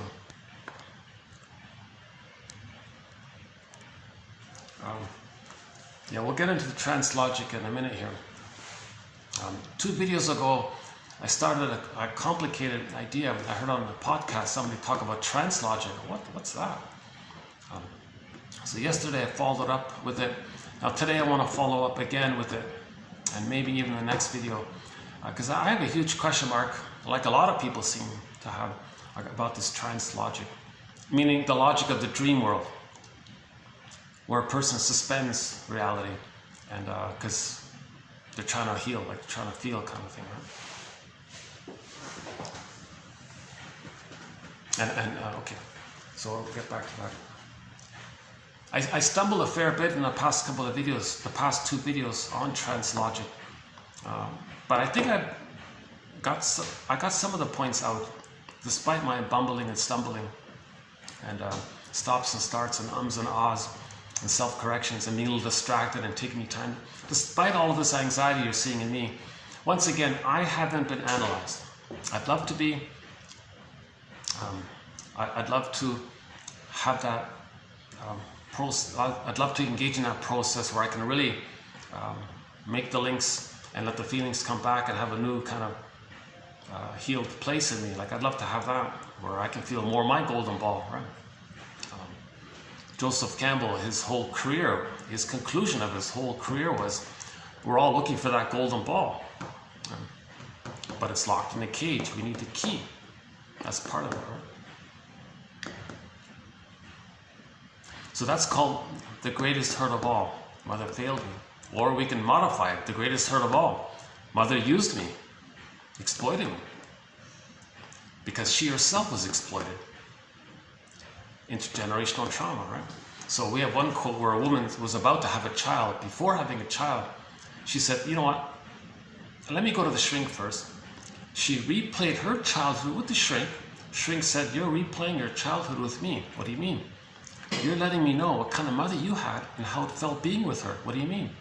You're putting me in the role of you as a child, and you're acting like her, and you're trying to induce in me feelings that maybe you felt as a child but didn't know, and you're trying to recreate this whole thing to air it up and to see it in the mirror and to know it, and then to engage in some kind of honest recognition. The truth will upset you free, and as you're facing the reality, you're starting to kind of accept the reality. That means that acceptance, now you're differentiating from the mother. The feeling, sadness can be at the console. Remember joy and sadness in the Disney film were zooped away? We need sadness at the console. Okay, so mourning is about remembering.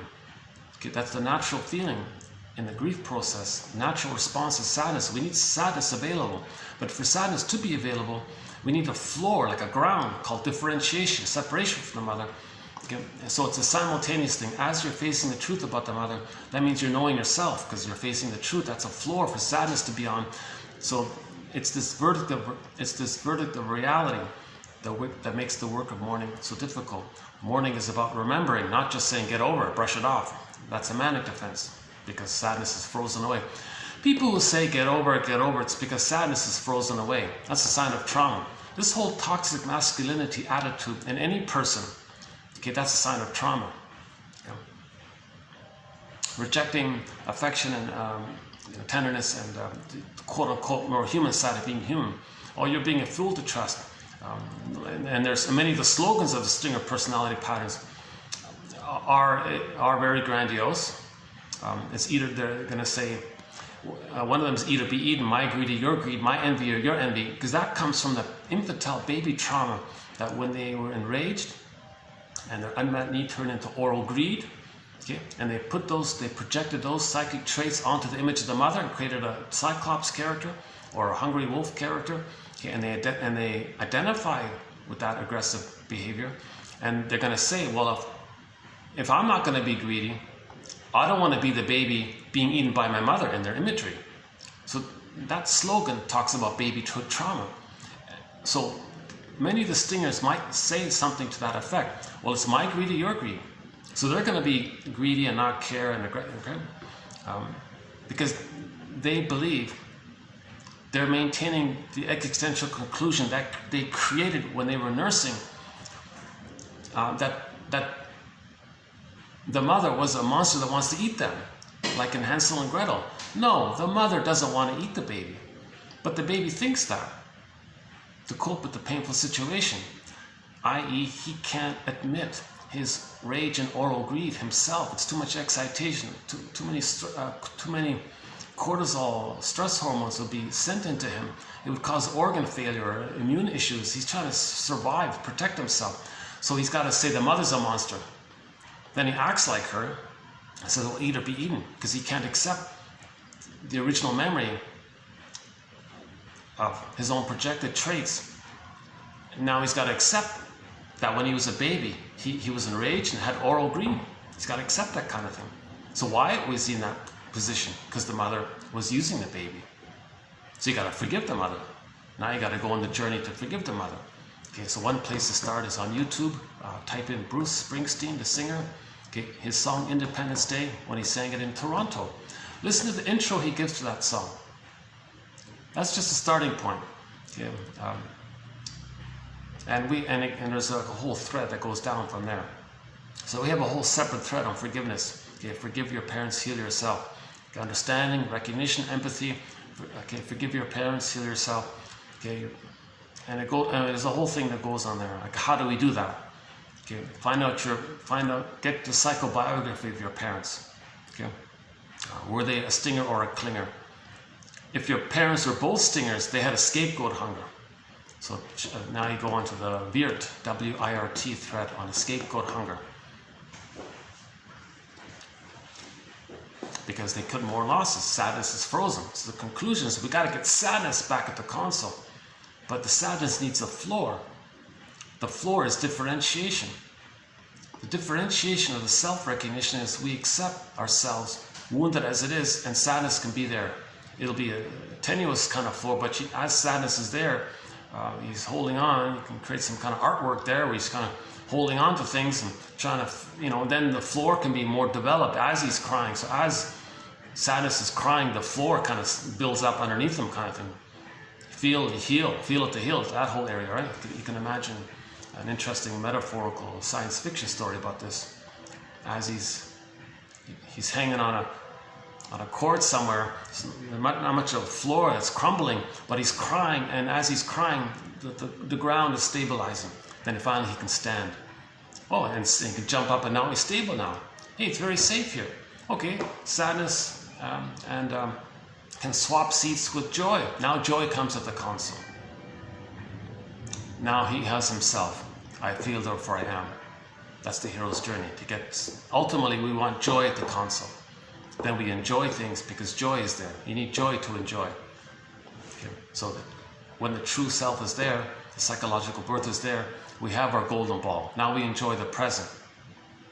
We no longer need to distort the present to see it in terms of the past, thinking we're still in the past, replaying the cry for love.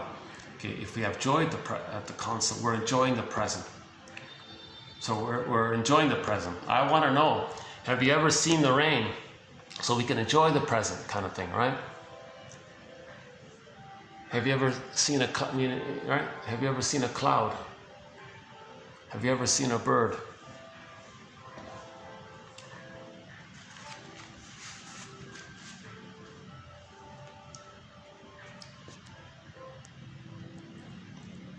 Now, when joy runs the console, we can say now they're expressing their real self. There's a natural pleasure in that. Now we can say he's loving life. So let's play our introductory song here by the singer Zaz. I'll play a song here called E Boule Parani. She asks the basic questions in this song. Do you want to experience like the love of life? Well, if you don't, life might be passing you by, kind of thing, when you're traumatized and frozen in the past. Okay, so she describes some imagery in this area. So let's play Zaz's song here, Brown and E.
It sort of describes trauma to a degree.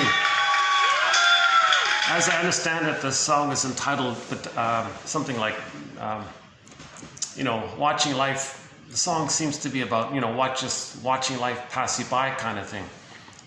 So the protagonist in the song was missing somebody, and they waited and waited for them their whole lives kind of thing. Finally, one day they saw them, and the other person just walked by them, ignored them kind of thing. Another one was they're on a subway platform and the train just zips by and they kind of just see the lights and she's kind of like bedazzled by the lights, the name of the song here. And so she was describing, maybe with trauma, it's like when does life begin kind of thing. And that's the symptom of trauma, the emotionality, to not enjoy the present. Because in trauma, joy is frozen up ice mountain. The golden ball's locked in a cage. They don't enjoy the present, hence they feel like life is passing them by, like the song describes. So her main question is here, well, are you going to heal this, face this, and then enjoy life? Or, and if you get these little, clues, well, you go from there. And, in the meantime, you might feel like life is passing you by. That's like a symptom. Symptom, oh yeah, today's quote here, symptom. Symptom, the word symptom traces from, where is it here? The word symptom, hang on. The very word symptom is derived from Greek and means sign or signal. Okay, so if a person thinks life is just passing them by, like that song says, When does light begin? That's a symptom or a signal or a sign. Follow up here. Treating the sign or signal.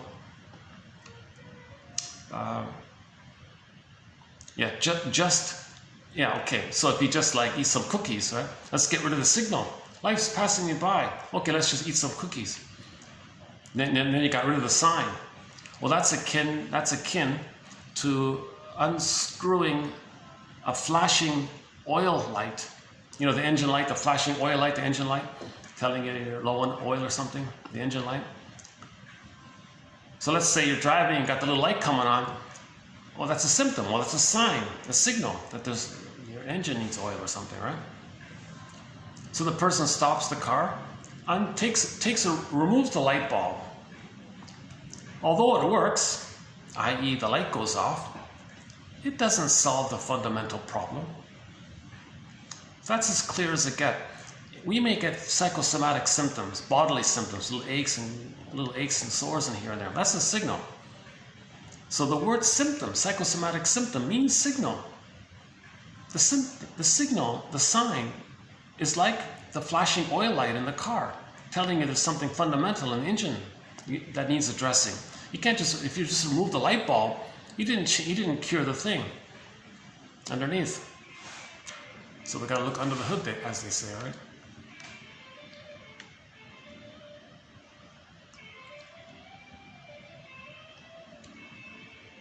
So the sign or the signal or the symptom is the person feels like what she's describing in the song.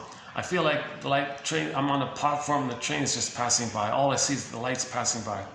When does light begin, kind of thing. Oh, somebody that I was yearning for from way back. I've been kind of secretly waiting for this person. You know, one day I saw them and they just kind of like walked by me like the subway train.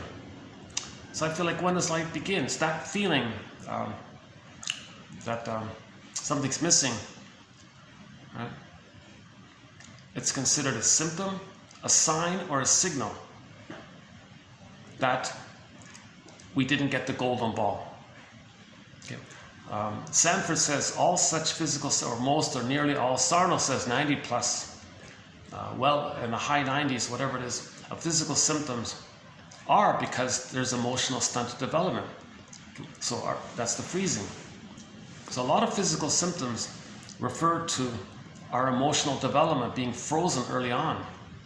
Yes, the person can still get 10 PhDs on the wall, but in the emotional area, well, my greed or your greed, I don't trust you, or you don't trust, this kind of injustice collecting. The main emotions for the stingers: hate, grief, envy, spite, vindictiveness, schadenfreude, the grandiosity, of course, ingratitude, of course, grievance collecting, a lot of them. In the Iago pattern, it's very envy-based, hatred of the good. They don't mourn losses, so there may be a negative OCD clicking in to control and micromanage every little thing, to control little things, because the loss of a little thing might trigger the loss of a major thing. To avoid that, they want to control little things, so they don't want to be reminded of any kind of loss. But if there is a reminder of a loss, because joy and sadness is zooped away and anger is left at the console, they'll be enraged by this. Okay, because sadness isn't available, then anger is there. Anger is not primary. Anger is there because joy and sadness have been zooped away. So if there is a loss, they'll be angry and then they'll search for their grandiosity. So they'll use sour grapes. So they weren't important anyways. They're a fool. They're not.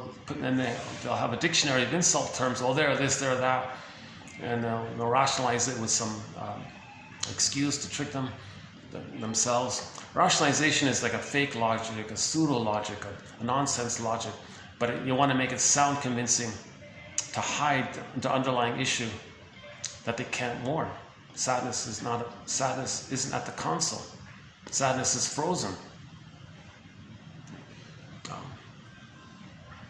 And when they do that, they call it a fiery victory. Yeah, see, I didn't mourn. I don't need sadness. I don't need to grieve. I just said I just said they're this. Ha ha ha. And schadenfreude. So the cynicism, schadenfreude, inflates or gratifies the grandiose part self. The search for glory. the glory that the baby thinks he's a little god, is the search for that kind of thing. Hence not caring about others, because they didn't reach the developmental outgrowth of being able to have, I'm okay, you're okay, the place of reparation and care for others. And if there's a mistake, there's reparation. You feel badly about things, right? Yeah, great song, eh? Yeah, that's a great song. By,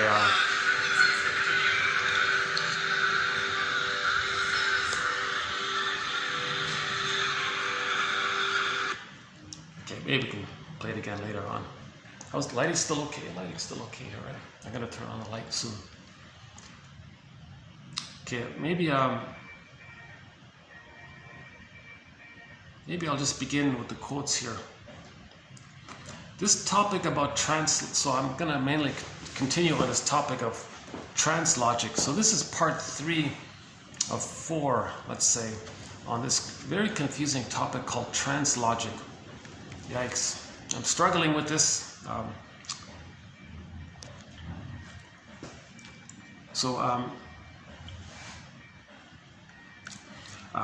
For this topic on trance logic, I think the best thing would be for anyone to read the quotes on it for the past 2 videos as a build-up, because I'm kind of drawing on that. I don't want to reread all those ones. So I'm kind of continuing from the previous 2 videos. So this is part 3 of 4. So we don't do this hypnosis area, but there was a quote that came along that said that this issue of trance logic reveals that there's trauma. So we do have a thread on trauma. So trance logic or doublethink, I'm just going to stick with doublethink. Okay.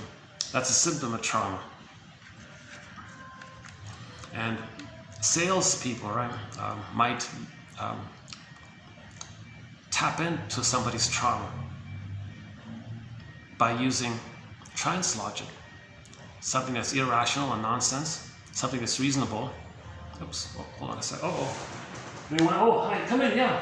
Do you need to, it's okay, hi, do you need to get something from here? Yeah, okay, hold on a sec.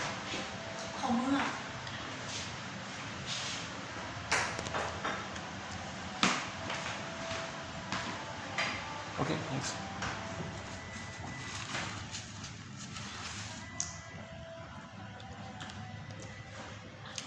Yeah, nice, friendly stuff. Coffee's okay here. It's drinkable.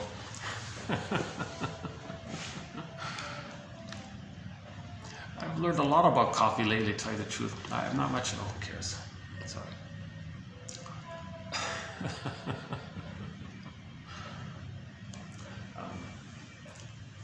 Trance logic, yeah. I'm tempted to read the previous quotes as a refresher myself.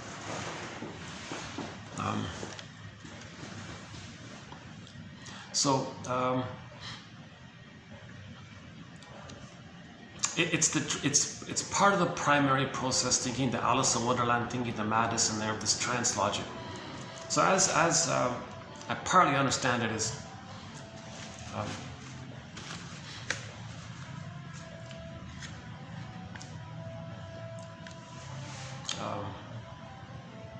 here. Okay, hang on. Let me do it this way. Let me read a quote that we're going to do in the next video here. This one here. Okay.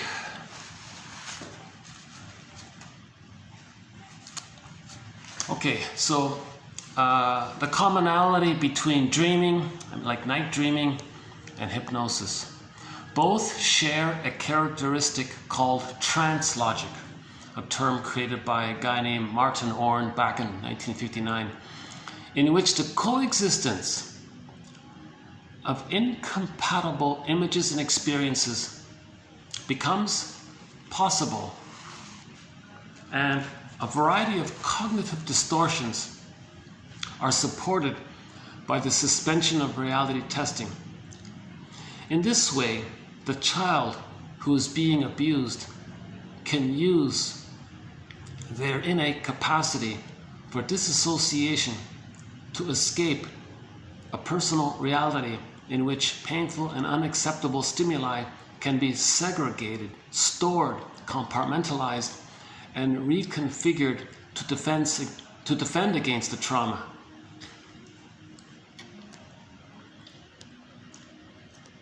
So the child copes with trauma with compartmentalization, denying something, putting it in a one bin, thinking another thing. He's disassociated. Okay. Now, when a child is traumatized, they'll identify with the aggressor. And when they're very traumatized, okay, they'll identify with the aggressor and think the way the mother thought. So the salesperson wants to use that mechanism. The salesperson wants to step in to the aggressor. Now, the mother aggressor says, do this, baby, I think this way. Okay, in identification with the aggressor, they imitate the aggressor. That's their identity. Okay, makes them feel important. Pleasing the mother, saving the mother, being like the mother. Okay, the baby identifies with the aggressor. So they're going to adopt the aggressor's attitudes, opinions, feelings, sentiments, desires, whatever, right? And plus the baby's trying to save the mother, please the mother for the attachment. So that's one compartmentalization. Their wounded self they may project onto, deny. Okay, so the sales trick guy, he wants to evoke and he wants to stimulate this and re-click in that mechanism of identification with the aggressor. So to do so, he speaks like the dream world, the trance logic. There isn't reasonable logic in there. So the gambit is, as I understand it currently, he'll say something nonsensical, okay, like a lie or whatever, irrational, because he wants to first of all click up the power of suggestion and how the person wants to believe the lie, because he's selling something, let's say. So the mechanism is to say something irrational, say some glittering generality doesn't make sense, and then say something reasonable. That mechanism stimulates the unconscious world during that time when the baby identified with the aggressor when he was abused. Okay? So a person says something that's not real, let's say, and simultaneously says another thing that's real.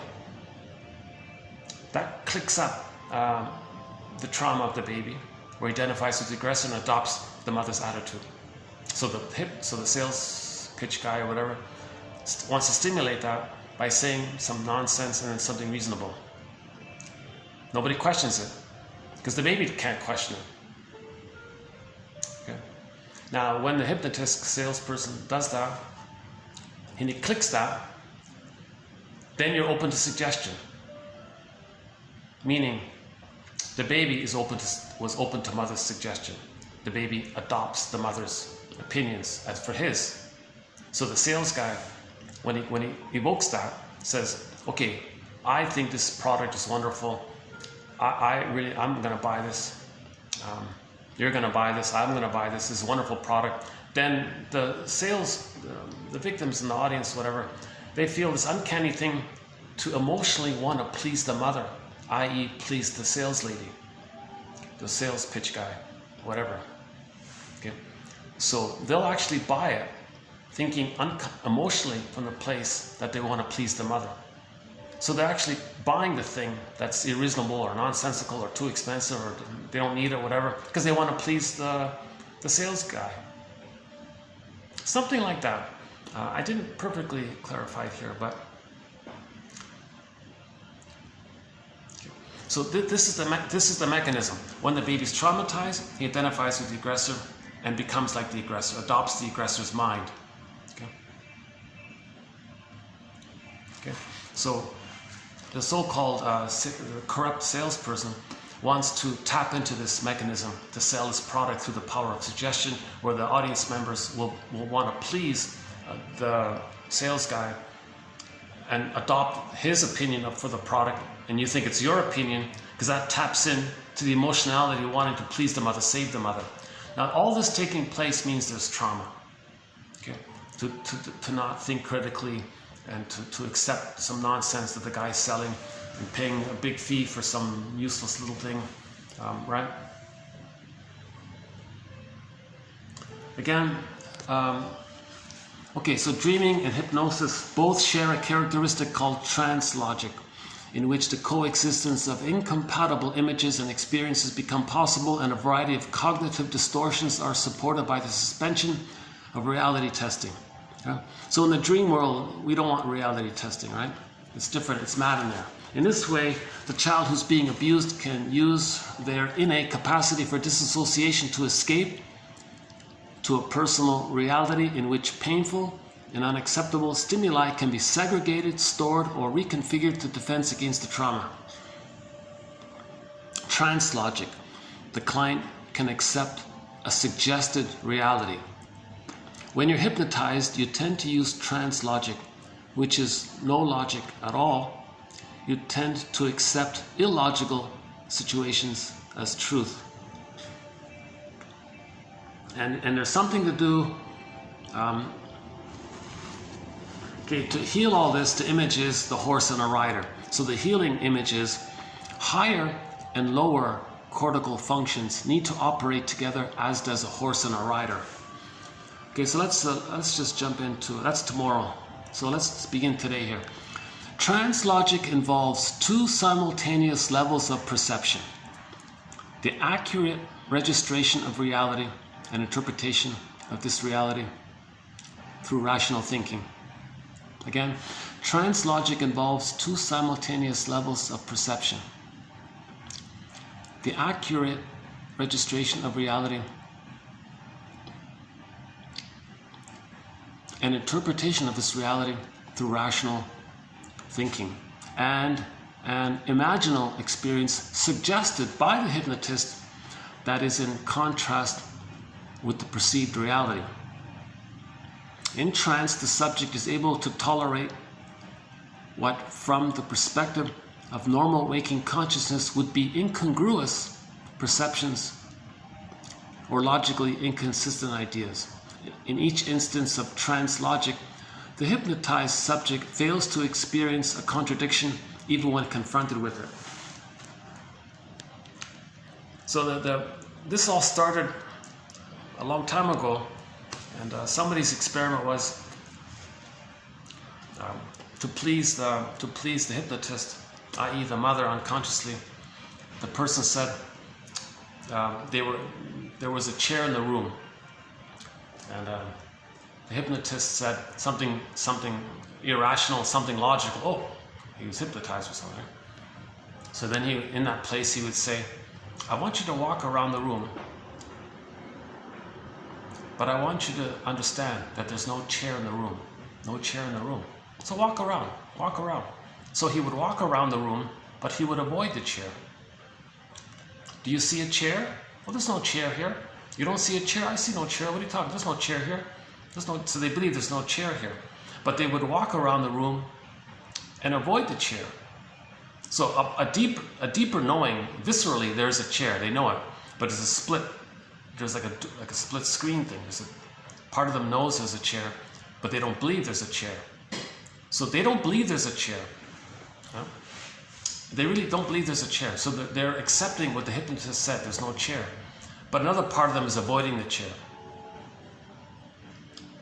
This phenomena reflects or is a mirror that there's trauma in the nursery, where things got fragmented, where something was compartmentalized. Okay, baby was abused by the mother. Mother hallucinates the mother's wonderful, identifies with the aggressor. So that was sort of the source point, that if somebody can hypnotize somebody, they're just re-evoking the disassociation that they had as a baby with the mother. Okay. That gives the hypnotist the power of suggestion. Now the positive potential was, the hypnotist might say, okay, imagine you're in a good place. So they're at the dentist's office, and he doesn't want to use an anesthesia or something. Okay, imagine the sounds you're hearing or whatever. You're on the beach and you're hearing the sounds of the ocean and all this. So like the office sounds and all this. Those are the sounds of the waves and all this. And they would please the hypnotist, dentist, to think that. So while they're thinking that, And believing that, they're unaware of the pain of the tooth being yanked out, because their mind is on the belief that they're on the beach listening to the ocean, and that's what they believe. So they deny the pain. Just like when they were traumatized as a baby, they denied the pain. So they tapped into this whole thing. So there was meant to be some kind of positive application of this phenomena in some cases. But we don't, okay, I want to clarify, I'm really not interested in this whole hypnosis area. I didn't realize it was such a massive area of interest for a lot of people. I just came across it by accident because it was a symptom of trauma. So I want to understand trauma. So one symptom of trauma is this trance-logic phenomena that corrupt salespeople use to tap into to sell their products through the power of suggestion. And he was saying a lot of these cult guru kind of guys that do this kind of thing to hypnotize the people. Okay, now buy membership into our organization or something. Give us all your money, give us your money or whatever. Please, the cult guru leader kind of thing.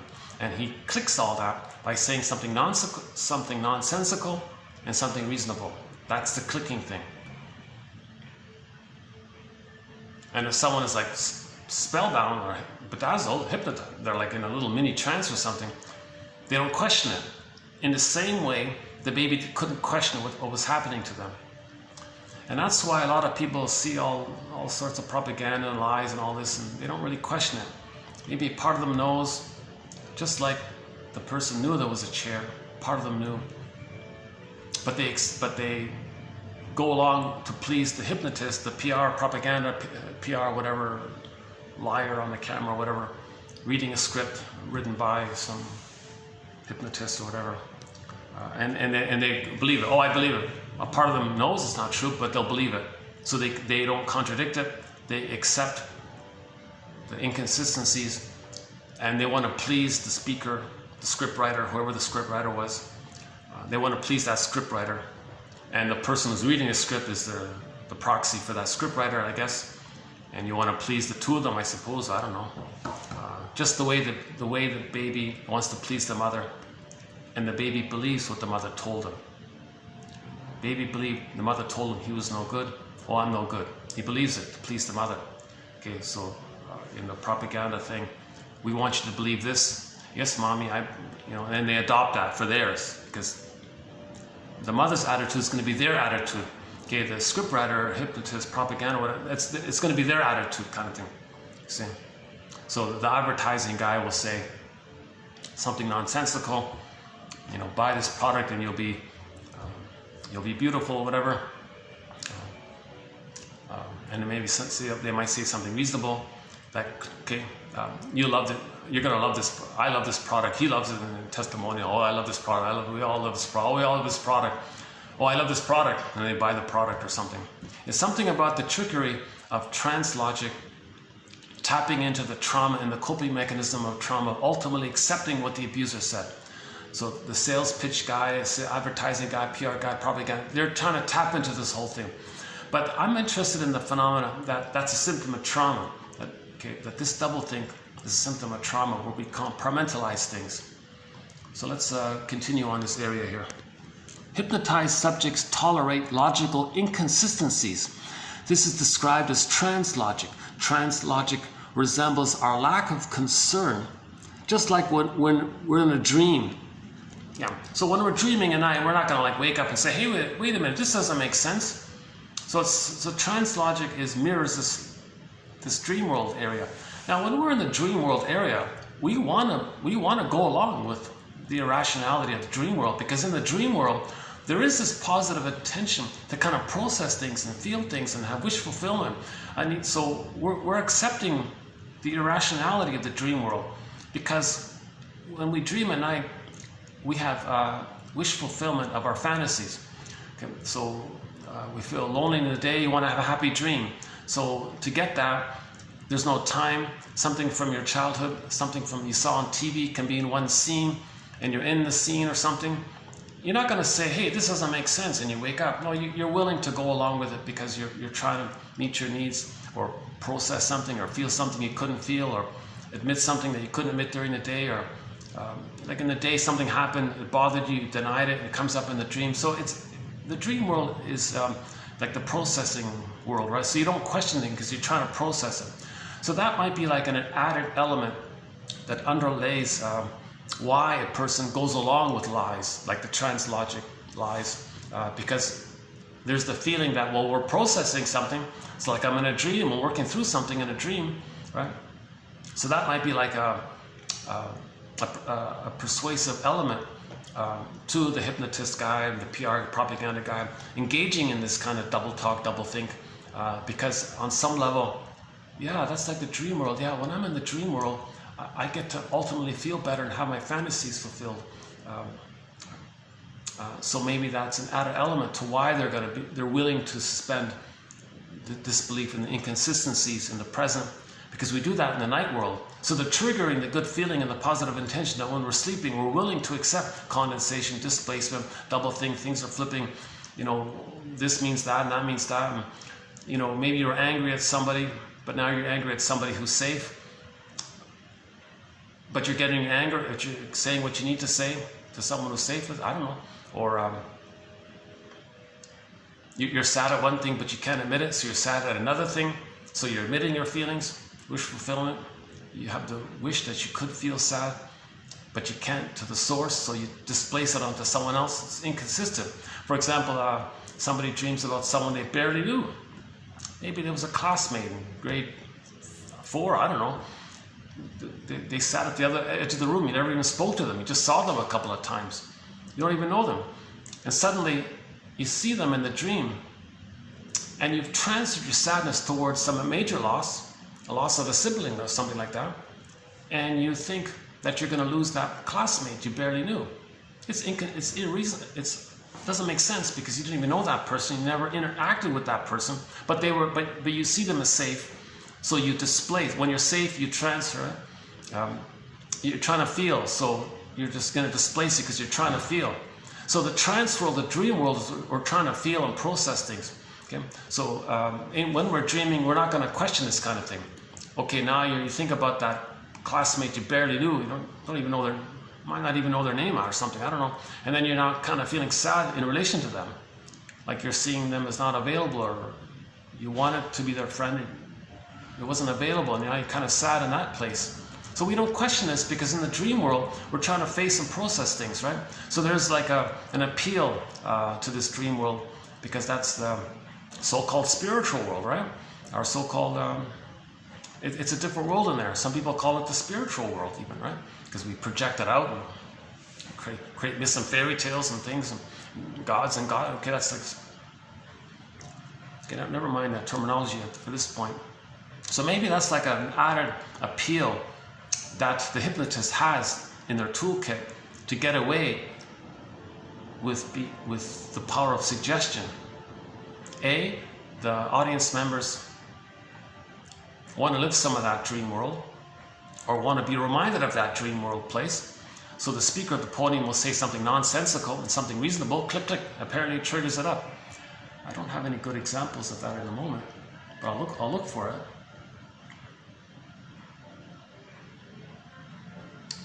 So a person might say, yeah, it's very sunny today. Yeah, look at that. The sun is out.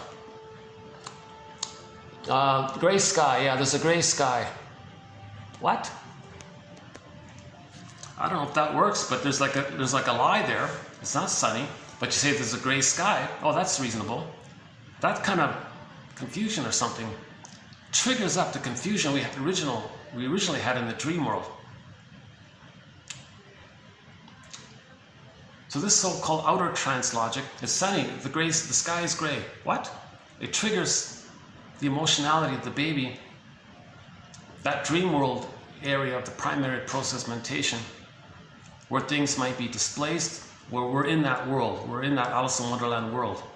And while we're in that Alice in Wonderland world, we're in the labyrinth, we're trying to find things and know things and feel things and ultimately compensate for something we're missing in the day. Maybe we experience it at night in our dreams. Right? Now, while we're in that world, at the same time,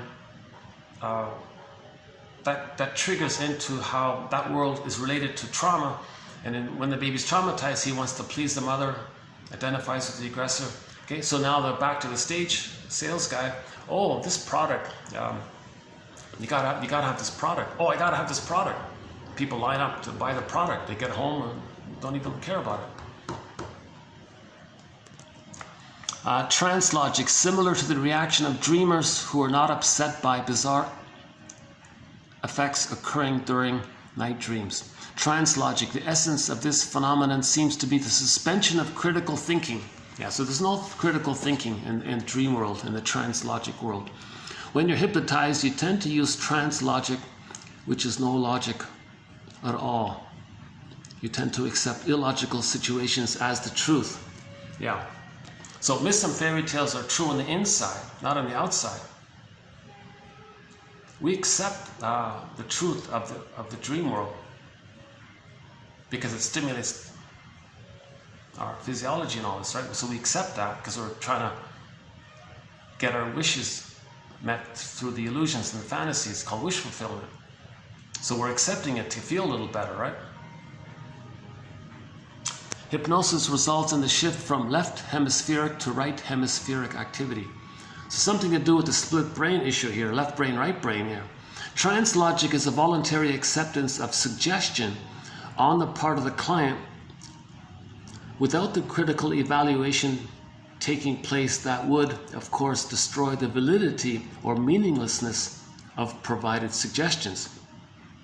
The opportunity to act as if something were real can be a gateway to deeper feelings and issues appropriate for therapeutic intervention.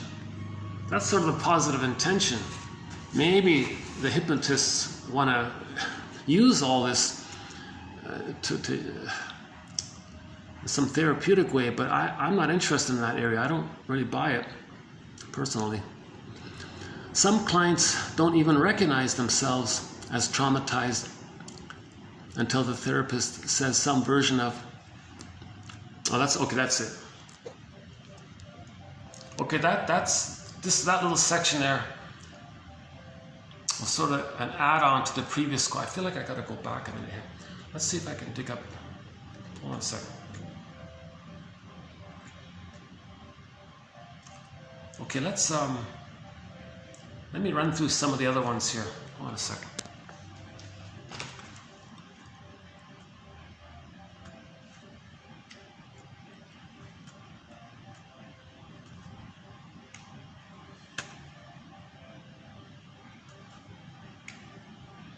The essence of trance logic is that the hypnotized person appears to be able to believe simultaneously ideas or perceptions which are incompatible and to be unaware of their incompatibility.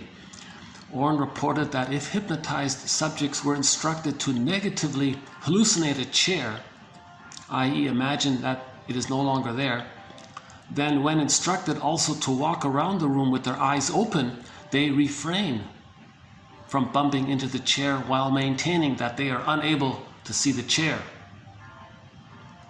So that's the existence of two minds, right?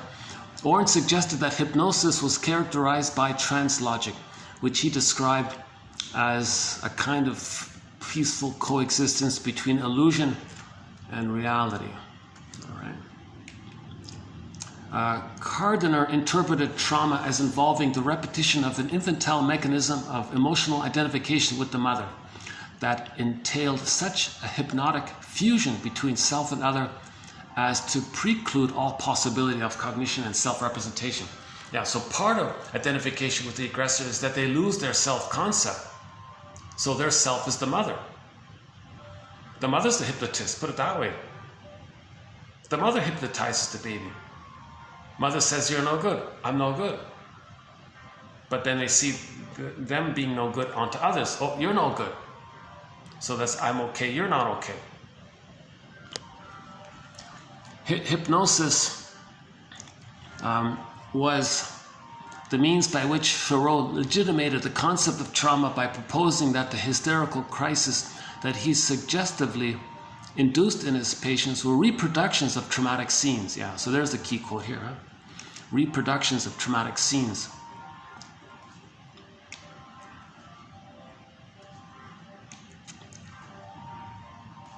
Okay, again, hypnosis was the means by which Shor.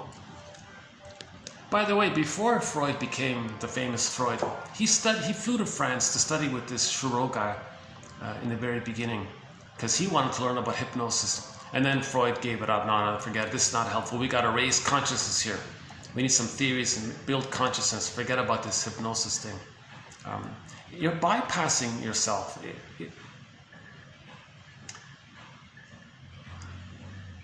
We want to weave the basket, then the feelings will come in. You can't have the feelings without a basket. But some people think maybe you can do something positive without a basket. So I'm completely ignoring this whole idea, with the one exception that the hypnosis community has come up with this phrase called trance logic. Being, or doublethink, being, doublespeak, doublethink, being an effective thing that nobody questions, because when the baby fragments things, he doesn't question things. A symptom of trauma, in other words. Okay, hypnosis was the means by which Shor legitimated the concept of trauma by proposing that the hysterical crisis that he suggestively induced in his patients were reproductions of traumatic scenes. He recreated and brought up the traumatic scene. When somebody hypnotizes you, you're back in the trauma, in other words. What is less well understood is that hypnosis was not just an instrument of research and treatment, but played a major theoretical role in the understanding of trauma. This is because the tendency of hypnotized persons to imitate, here it is here, right? This is because the tendency of hypnotized persons to imitate, right? So the circus trick hypnotizes a person. Okay, walk around and pretend like you're a chicken or something. So he's imitating the suggestion of what the hypnotist said. This is because the tendency of hypnotized persons to imitate or repeat whatever they were told to say or do, right, provided a basic model for the traumatic experience. So there's like a little model there. So unknowingly, in a circus act or something, the hypnotist said, okay, you can now walk around like a chicken. Pretend you're a chicken and walk around like a chicken or something. He's doing it not knowing it, but he's doing it to please the hypnotist.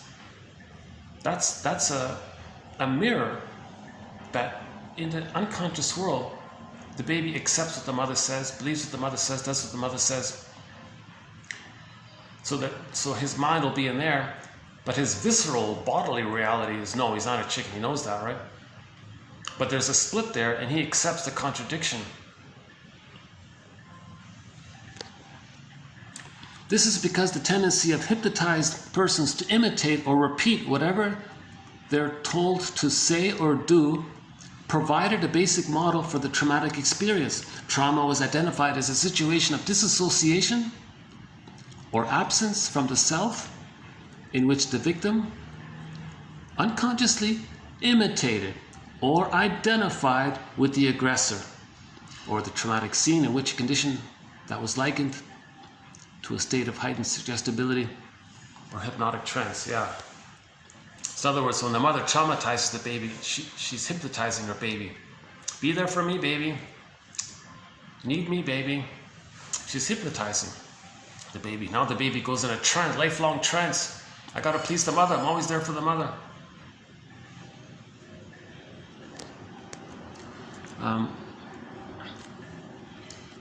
So the mind is split or disassociated. It is unable to register the wound to the psyche because the ordinary mechanisms of awareness and cognition are destroyed. As a result, the victim is unable to recollect and integrate the hurtful experience in normal consciousness. Instead, she is haunted or possessed by intrusive traumatic memories. The experience of the trauma, fixed or frozen in time, refuses to be represented as past, but is perpetually re-experienced in a painful, disassociated, traumatic present. So a person's going through life in a disassociated, traumatic present. Okay, that's called the dissociative attachment style. So they're going through life like a dream.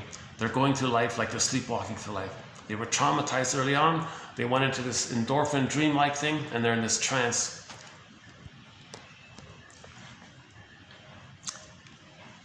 Oh yeah, we talked about primary morning.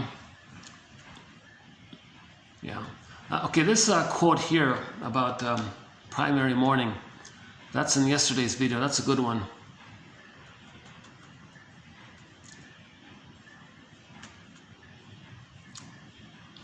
Trance logic, as if you were trying to understand the logic of a dream.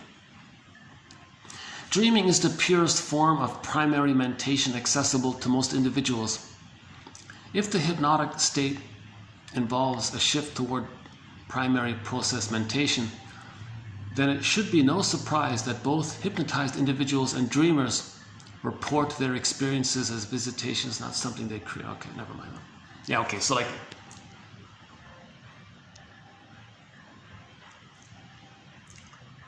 like in a dream, you think something came to you, right? So Sanford was saying, long ago, people had dreams, and people would say, hey, something came to me. I got a message from this spiritual, invisible, unknown world. They call that spirituality. Oh, fill in the blank spoke to me. So we talked about that with the visions with Sanford a couple of days last time. Okay, trance logic. Perceptions are fused in a manner that ignores everyday logic. Like a drama which wins a wholly willing suspension of disbelief, thoughts have free rein and, unchecked by contradiction or critical reflection, are given a degree of credibility not unlike that granted to dreams during sleep. Trance logic refers to a person's ability to mix freely his perceptions derived from reality with those that stem from his imagination in a manner that ignores everyday logic. A quality of dissociative process related to what in hypnosis is called trance logic, the simultaneous juxtaposition. Okay, yeah, there's a key one there, the juxtaposition. Yeah, one guy said it was like the security guard looks at the screen, he's got like several screens. Like that's true for that camera, and that screen is for that camera, and they're all coexisting. So in trauma, there's like it's a little bit like that. Simultaneous juxtaposition of incompatible realities without anxiety or notice. So a person can believe there's no chair and is not bothered that there is a chair, he just walks around it. Paradoxical doublespeak. Okay, such as maybe someone says to you, psychotic wisdom. What? May induce trance logic, a kind of hypnotic, uncritical acceptance of contradictory statements. So let's say someone makes the phrase to you, let me introduce you to psychotic wisdom. What? Psychotic? That's crazy. Wisdom? That's something reasonable, wise. What? So already you're kind of like caught in this like, they triggered when the baby was like disassociated. So when someone confuses you, it triggers the disassociation of the childhood trauma. At that time, baby identifies with the aggressor and accepts the aggressor's voice as their voice. So when someone does something like that, when they give you some kind of confusing, convoluted, glittering generality, you don't understand, what do you mean by that? What the hell? What? And then something reasonable. Oh, okay. Then you're kind of stunned or something. Okay. Then you don't question anything. You don't question the inconsistency. You're just back in the emotionality of the helpless trauma place where you're open to suggestion. And then the guy who did that says, oh, buy such and such. Oh, I want to buy such and such.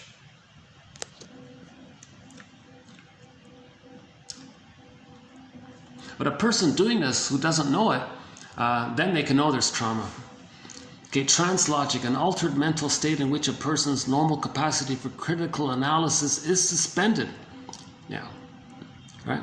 So you don't question the salesperson selling you nonsense, right? And an increased level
around.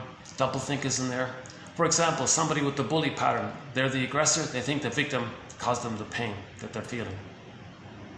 The person with the bully pattern co-opts the victim's voice and thinks that what the victim is saying, those are his words, and he's parroting it. And the actions that he did, he interacts with the victim as if the victim did those things to him, and he co-opted the victim's voice. He turns things around because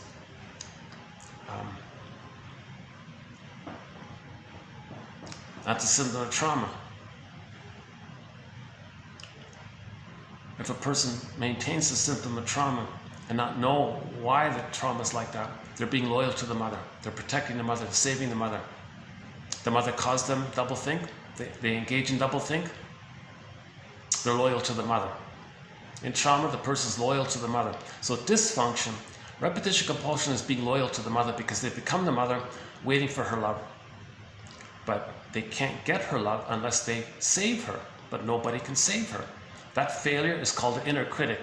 You want to heal? Did you save the mother? No. That's the harsh inner critic, or the superego, or the self-saboteur character. So these are all just reflections, considerations here.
So let's put it this way. That song is talking about the feeling that life is passing you by. The song is called I feel like I'm missing my life. I'm living the provisional life, the unlived life, feeling that life is on hold. When does life begin? That kind of like endorphin, like the swoon thing. Life is passing me by, like the lights on the train, standing on the platform, that kind of thing. So that feeling is a symptom. Okay, that's a feeling is a symptom. Okay, a symptom. Okay. The very word symptom is derived from Greek and means sign or signal. Treating the sign or signal, just treating the sign or signal, right? Right? If you're just gonna like pay attention only to the sign or signal, only, right? Well, that's akin to unscrewing a flashing oil light on a car. Although this treatment works, i.e. the light goes off, it doesn't solve the fundamental problem.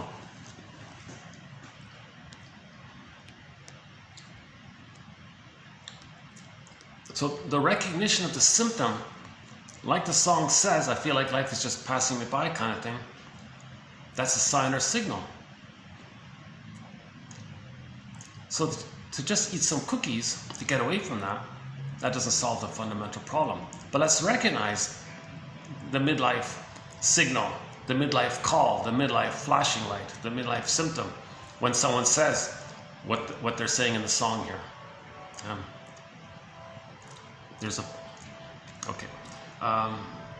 Let's do the other quotes. You've got a few more quotes here. Yeah, this next one here. Some clients don't even recognize themselves as traumatized until the therapist says some version of, "Oh my God, how did you endure such horrific treatment?" So somebody might be in so much denial, they don't even realize that they were traumatized until someone says some shocking, surprising thing. "Oh my God, how did you endure such horrific treatment?" Then maybe it helps. Like the idea is the therapist lends his reality testing to the client. So the therapist's reaction, that's a reality response. The client didn't know it. So the client is going to borrow the reality testing function of the therapist's strong ego, right? And he's going to maybe try to pick up some of that way of thinking for himself. "Oh my God, yeah, I was treated badly, the greatest hurt of all." So that's part of the grief work process, to admit the painful truth. The truth will upset you free.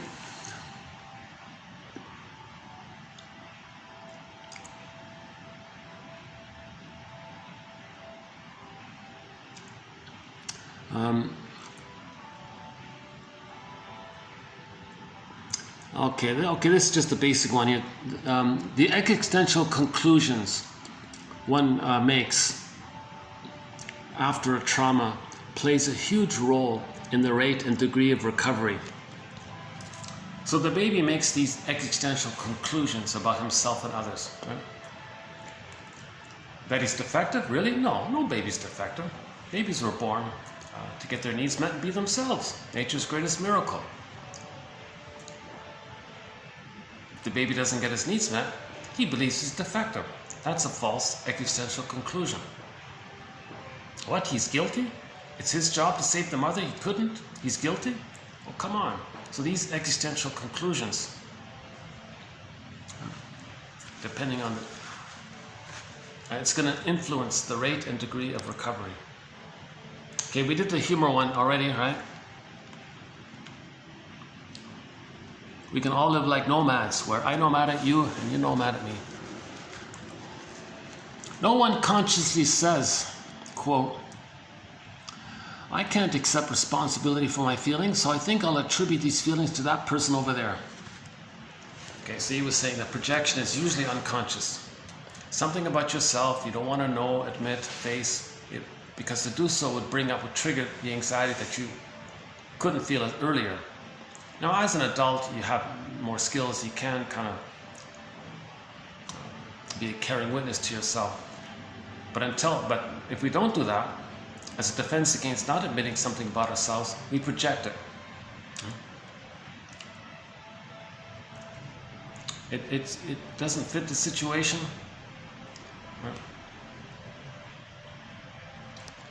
So his point was, usually when we project, we're not aware that we're doing so. No one consciously says, oh, I can't admit that I think, feel, have these past memories. I have these existential conclusions. Oh, so what I'll do then is I'll just say others think this, feel this, want this, did this, believe this. No one consciously engages in projection, because if you're conscious, you immediately don't project. That's the whole issue. Okay, the next are from a self-help author here, so some on the lighter side here. Okay, pain is nature's way of getting your attention. The challenge is to understand what it is saying. What is it in your life that is not in balance? Is there something that you need to change within yourself? Or is there something outside that needs to be avoided or changed? Does the location and kind of pain have any special meaning to you? And why did that pain begin now?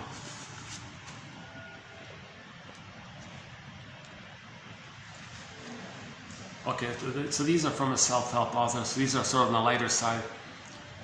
Pain, so if there's pain, that's nature's way of getting your attention. A symptom is also nature's way of getting your attention. By the way, symptoms reveal the inner conflict, but they conceal the inner conflict. They're defense mechanisms, right? To manage or make a compromise between the wish and the fear. So if a person does feel some kind of pain, why did it begin now? Does the location of the pain have any special meaning for you? Is there something that you need to change within yourself? Or maybe something outside is causing it. What is it in your life that is not in balance? So we've got to understand what's causing this pain. The pain is the symptom. We've got to look under the hood, what's going on underneath.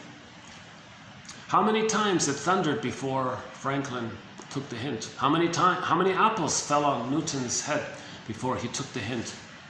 Nature is always hinting at us. It hints over and over again. And suddenly we take the hint. Our bodies too give us hints all the time. Do you acknowledge these hints? Do you do something about them? Next time nature calls, answer.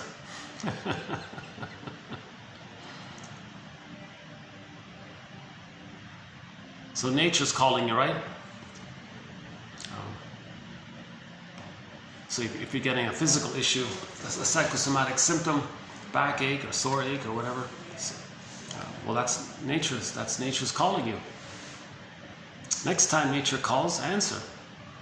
That's a play on, call of nature, right? Maybe. And the imagery is that Franklin got lots of hints before he discovered lightning, right? Newton had all these hints before he discovered gravity, right? So we keep getting these hints again and again. Likewise, so repetition compulsion, do the same thing over and over again. That's a hint. That's a call of nature. It's the unconscious innate drive for healing.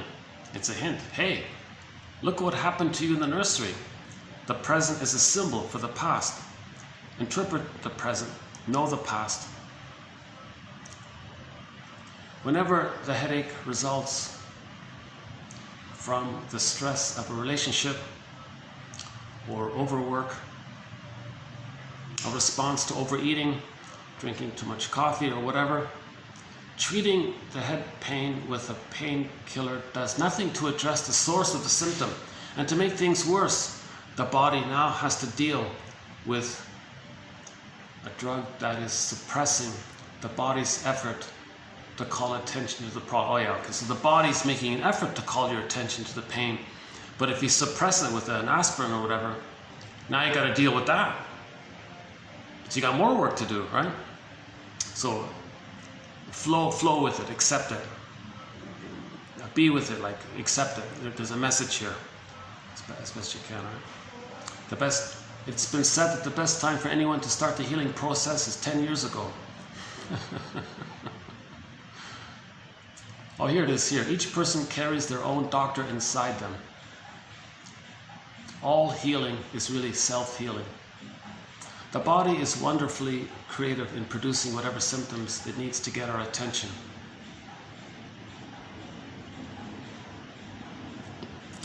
Our planet is not called Mother Earth only for symbolic reasons.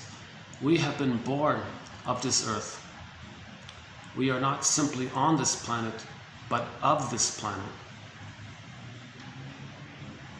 He who neglects to drink of the spring of experience is likely to die of thirst in the desert of ignorance.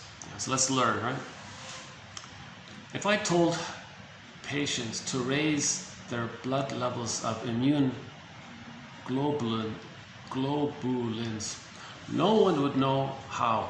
But if I can teach them how to love themselves and others, the same changes happen automatically. The truth is, love heals.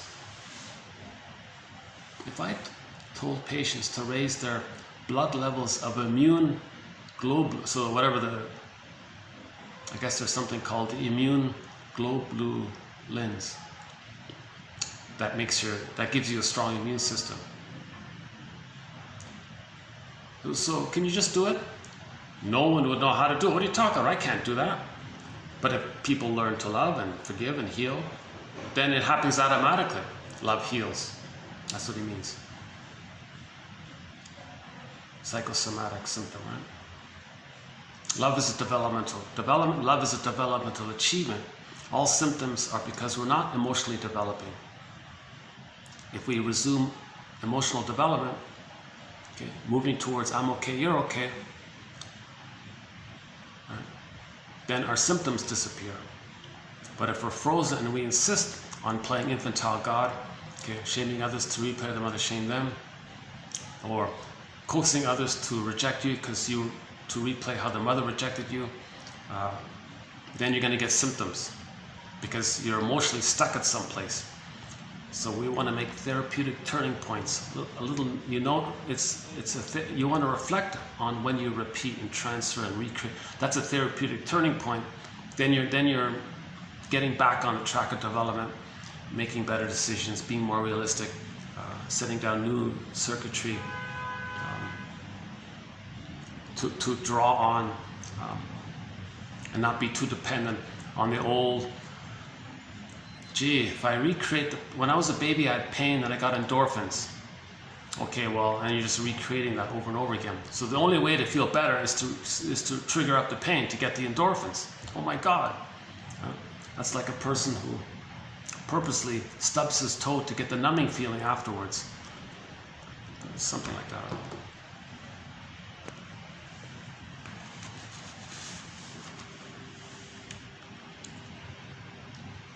How are we doing it? Yeah, okay. Maybe what I can do is, something I haven't done in a long time is just read to read some random quotes from the collection 1001 Windmills in the Mind. Let's dig it up here. We haven't done this in a long time. Why don't we do this? Okay, so if somebody would like to have the complete file of 1001 Windmills in the Mind, there's a link there, and you'll get 10,000 quotes. It's quite a large file, but let me just randomly scroll down a bit.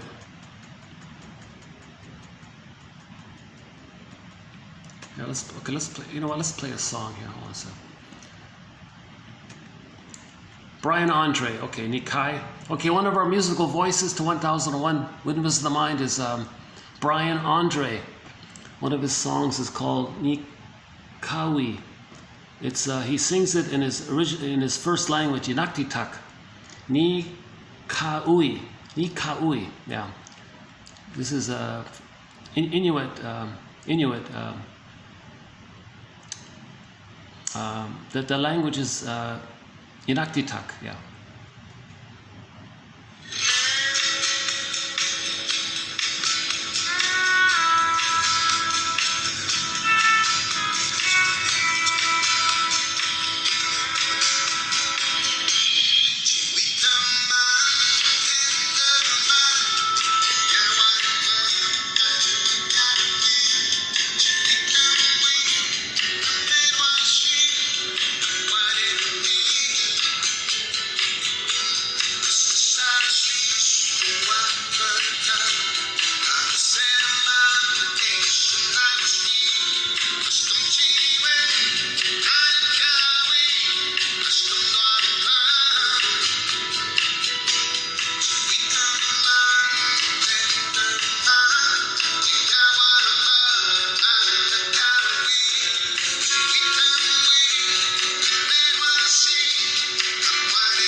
You can't have spirituality without feeling.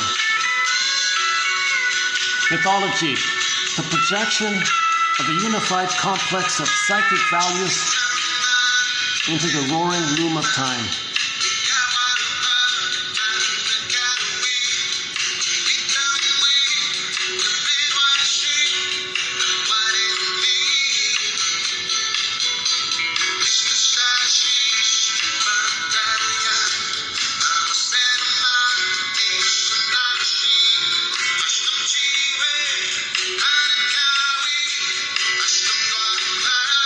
The modification of the past by the present doesn't change what objectively happened in the past, but it changes that past which the person carries within him as living history.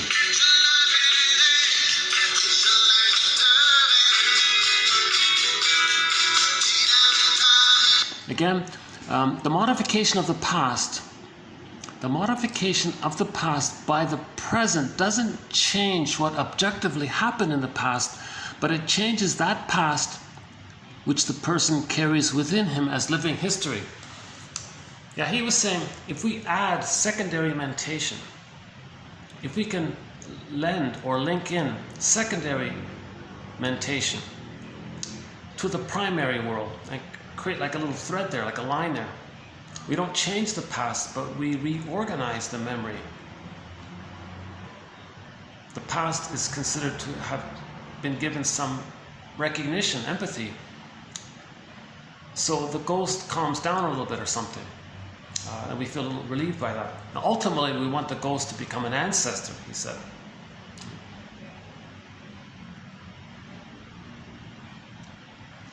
Poetry is an attempt to represent or to restore by articulate language those things or that thing which tears, cries, caresses, kisses, sighs, etc. try obscurely to express. Yeah, so the ancient poets, they're putting words to things, right? Emily Dickinson, a great hope fell. The baby had a great hope, it fell. You heard no noise, the wreckage was within. O cunning tale that let no witness in. It's such a short little thing. It describes trauma right there, huh?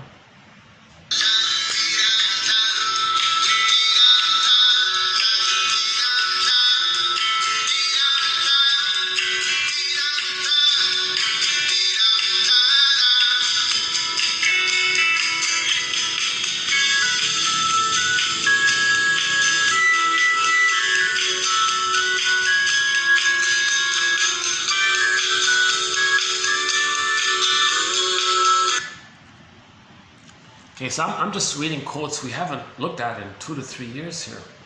What's this one again? When unspeakable traumas happen, we tend to become mute. The baby, yeah, okay. It is as if in a nightmare, we want to scream for help, but cannot because no voice will emerge. Yeah, the voiceless scream, right? The baby can't, he loses his voice, right? The silence about the unspeakable is an ordinary response to the most extraordinary of events that overwhelm our ordinary adaptive abilities. But in child emotional abuse, the child is coerced into silence. The child may ignore, minimize, or not speak of the pain. So the golden ball goes down the well. Okay, joy and sadness get souped up. Similar idea, right? You can't know it. So a pain so utter. The central dialectic of psychological trauma is the conflict between the will to deny the events and the will to proclaim them. Yeah, so there's the conflict, right? The wish to say them, but the memory that if you're going to say it, you're going to be reminded of the mother saying, no, I can't meet your needs. I don't know your feelings. I don't. You're supposed to meet my needs. I'm not there for your needs. So there's a conflict. The baby wants to know his voice, but the memory is, the last time he tried to know his voice, the mother said, no, you got to take care of me. You can't have a voice. You got to get, right? The dissociative response corresponds with the will to deny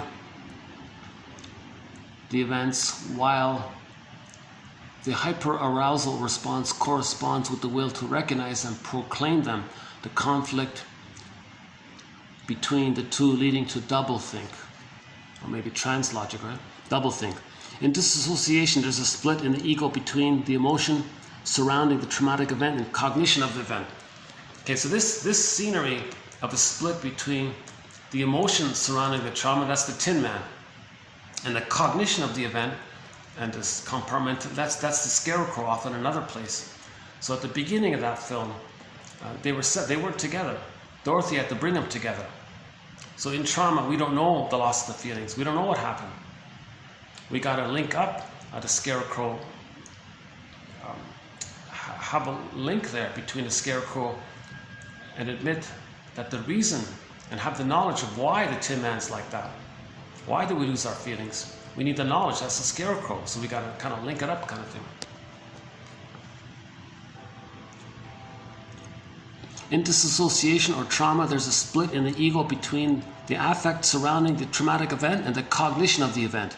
That is, the affect and the thought or memory are disassociated from each other. Yeah. So they're disconnected, right? The emotion and the thought, right? The Tin Man and the Scarecrow. One can know what occurred, but can at the same time disavow the knowledge of the event, while the affect connected to the event is either displaced or repressed. Yeah, so it's very fragmented, right? You know, you don't know, emotions are there, not there, it's all flipped around. Doublethink aptly conveys the oscillating nature of disavowal, the ability to split one's awareness of reality, and one's responsibility for that awareness, while not entirely denying reality. Yeah, again, trance logic, similar. It is a peculiar means of breaking with reality without being psychotic, a form of auto-hypnosis to aid in the denial of reality. To engage in doublethink is to hold two contradictory beliefs in one's mind simultaneously and to accept both of them as true. It is a way of playing tricks with reality and at the same time convincing oneself that reality is not being violated, to know and not to know, to be conscious of complete truthfulness while telling carefully constructed lies, to hold simultaneously two opinions which cancelled out, to hold simultaneously two opinions which cancelled out, knowing them to be contradictory and believing both, to forget whatever it is necessary to forget, then to draw it back into memory again. Oh, this is the Orwell quote. Okay, this part here is the Orwell right here. Yeah, remember Orwell? To know and not to know. To be conscious of complete truthfulness while telling carefully constructed lies. to hold simultaneously two opinions which cancelled out, knowing them to be contradictory and believing both, to forget whatever it is necessary to forget, then to draw it back into memory again at the moment it was needed, and then promptly forget it again. And above all, to apply the same process to the process itself, consciously to induce unconsciousness, and then once again to become unconscious of the act of hypnosis you had just performed. Yeah, yikes. That's a tough quote, eh?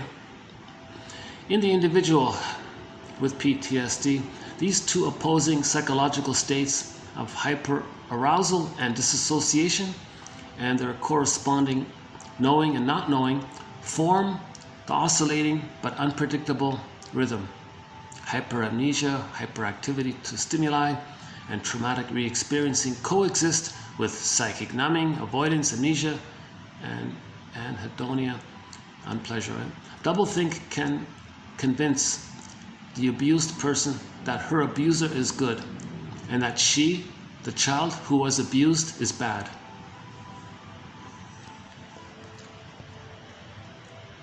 Right? So the person is abused by the mother. He thinks he's bad. He thinks bad. Doesn't say the mother's bad. He identifies with the aggressor and says he's good being the aggressor. That's called identification with the aggressor. So there's a real link between doublethink and identification with the aggressor. The single personality patterns, the trance logic of the dream world, all this doublethink here. Yikes. So in conclusion, the doublethink is a symptom that there's trauma.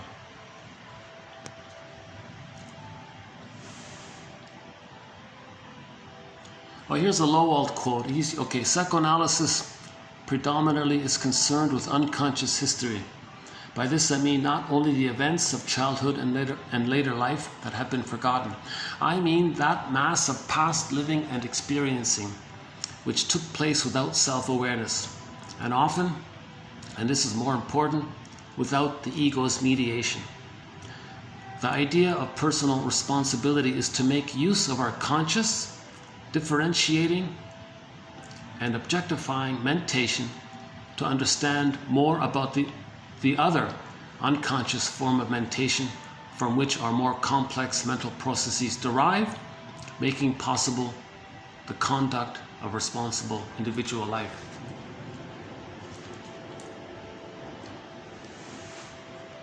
So there's the boy riding the ox, or the rider on the horse. Okay, we got to build the nest. That's secondary mentation. We got to lend secondary mentation, link it to the primary mentation. Things get reorganized, and the effects of the past don't haunt us anymore.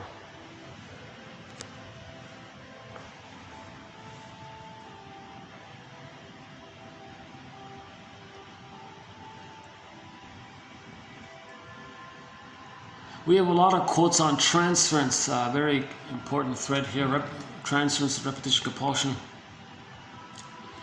Prenatal stress has been shown to increase the incidence of birth trauma. Yeah.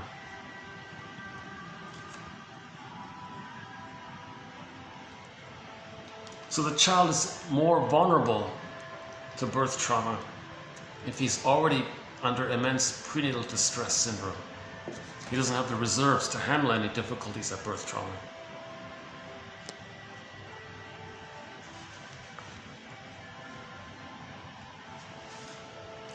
Oh yeah, one guy was saying, imagine that the baby in the uterus is conscious of what's happening to him. If we could have that imagining, would we treat the babies better?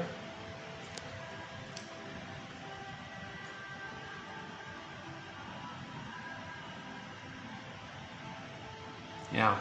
By an interpretation, both the unconscious experience and a higher level, organizational level of that experience are made available to the person.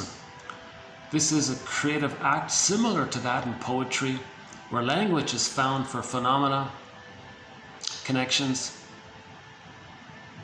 experiences not previously known or speakable. Yeah. Make the unconscious conscious. So in other words, interpretations are very similar to poetry.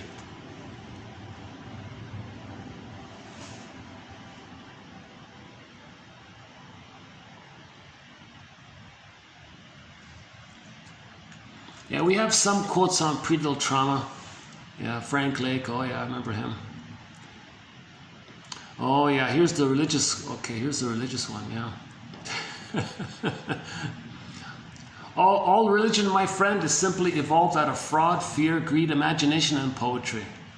Again, when we talk about the psychoanalysis of religion, we're talking about it when it's being used as a tool of the pillage system. I'm not going to go into that topic today. Actually, in this very spot, 2684 I think it is, the longest video, there's only one video in this collection that's 5 hours plus long. In that video, towards the final hour, we talked about the pillage system a little bit as a symptom or sign, signal, or symptom of trauma. The truth will set you free. Consider what you have never said out loud. That is your poem. Yeah, I like that one. Yeah. No man searches more passionately for a dream woman than the child who grows up motherless. For the unconscious mind, food and love are synonymous.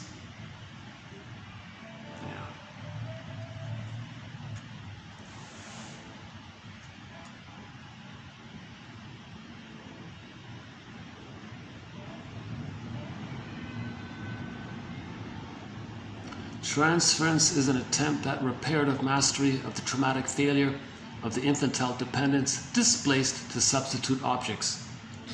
Yeah. So that's one way to regard the positive intention of repetition compulsion, where we transfer the past into the present, thinking we're going to master the pain of the past. It doesn't work. You can have 20 lifetimes shaming others to replay how the mother had shamed you. It doesn't change what happened in the past.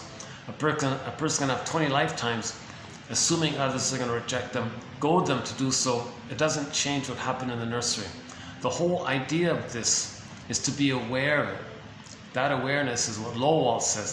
That's like poetry, secondary mentation. It lays the ghosts to rest when we make the unconscious conscious.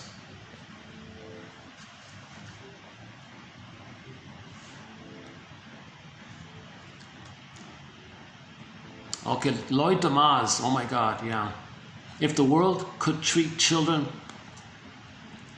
with helping mode parenting, the self-destructive social conditions we still suffer from in the 21st century will be cured, simply because the world will be filled with individuated personalities who are empathic towards others. Yeah, so we haven't mentioned him in a long time, Lloyd Damas, yikes, yeah. He has some challenging material here.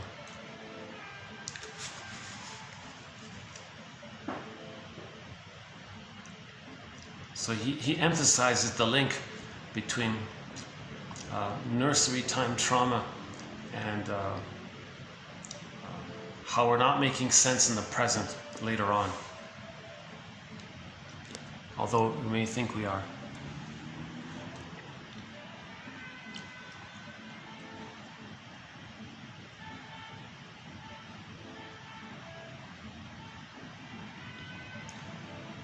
Oh yeah, we talked about the Enneagram recently. There are no Enneagram types. There are only people. People who have habitual patterns of thinking and seeing and feeling.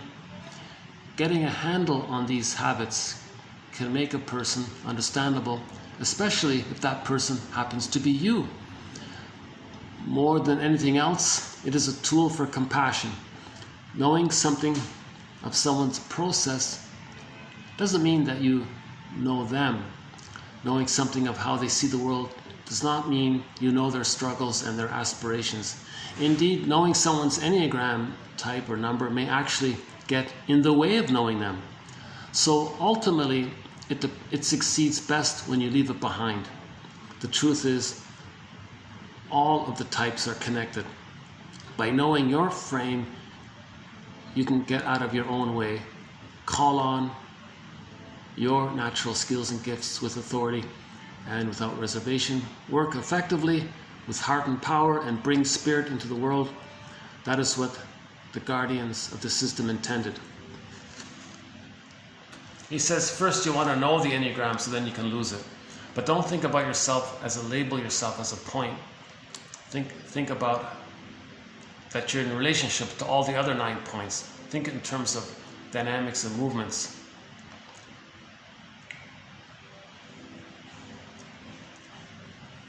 Yeah, let's not go. We don't do too much about the Enneagram, but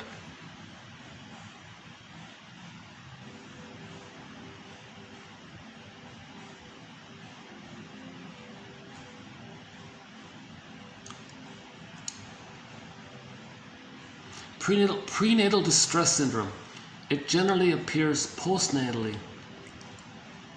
in the prenatal distressed individual as a reduced resistance to stress or an increased irritability. Okay, so that's like the late onset of it. The findings concerning the effects of prenatal distress are so disquieting that society should be encouraged to provide young parents with much better support.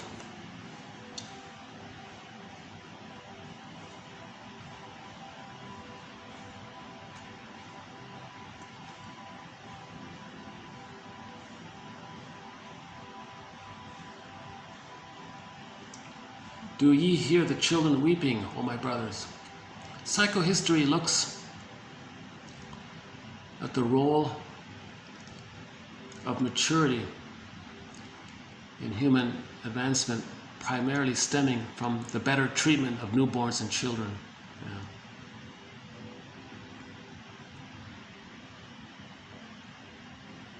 The alcoholic addict's mood, jocose, morose, bellicose, comatose, may be due to an undigested unconscious conflict with his image of the pre-Oedipal mother.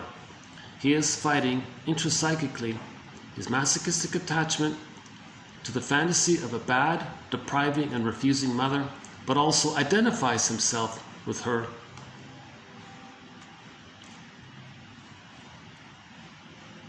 Yeah, we don't do too much on the alcoholic issue.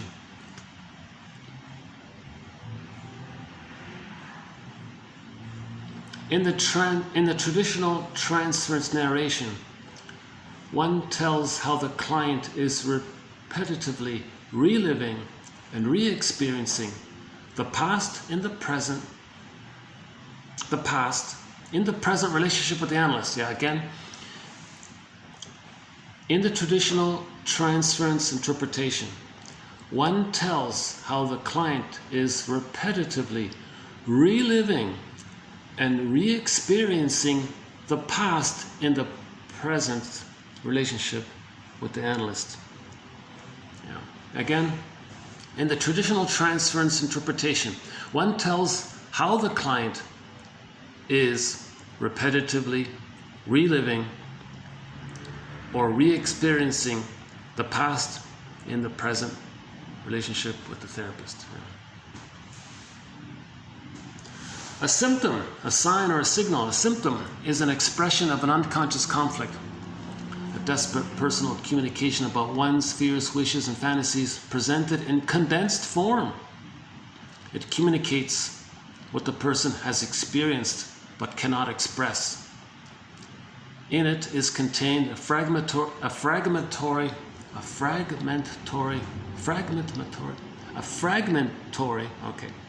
version of the client's developmental and historical drama. Oh yeah, a narrative in its most condensed form, containing the wish and the fear. Now look at that, eh? So physical symptom, yeah, Sarno says this, if you got backache, he says, you're enraged at the mother. There's the conflict, and it went to the back, he says. Okay, let's see, yeah, maybe we'll find some Sarno quotes here.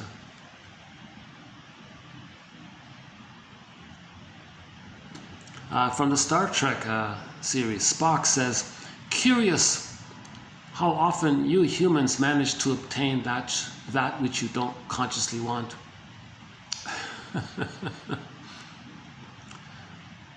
Self-analysis or logic is the beginning of wisdom.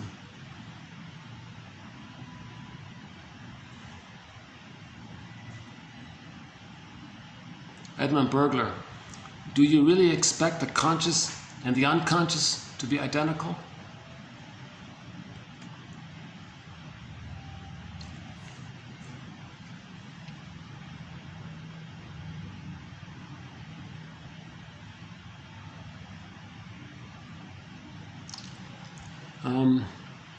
On the link between the narcissistic pattern and ingratitude.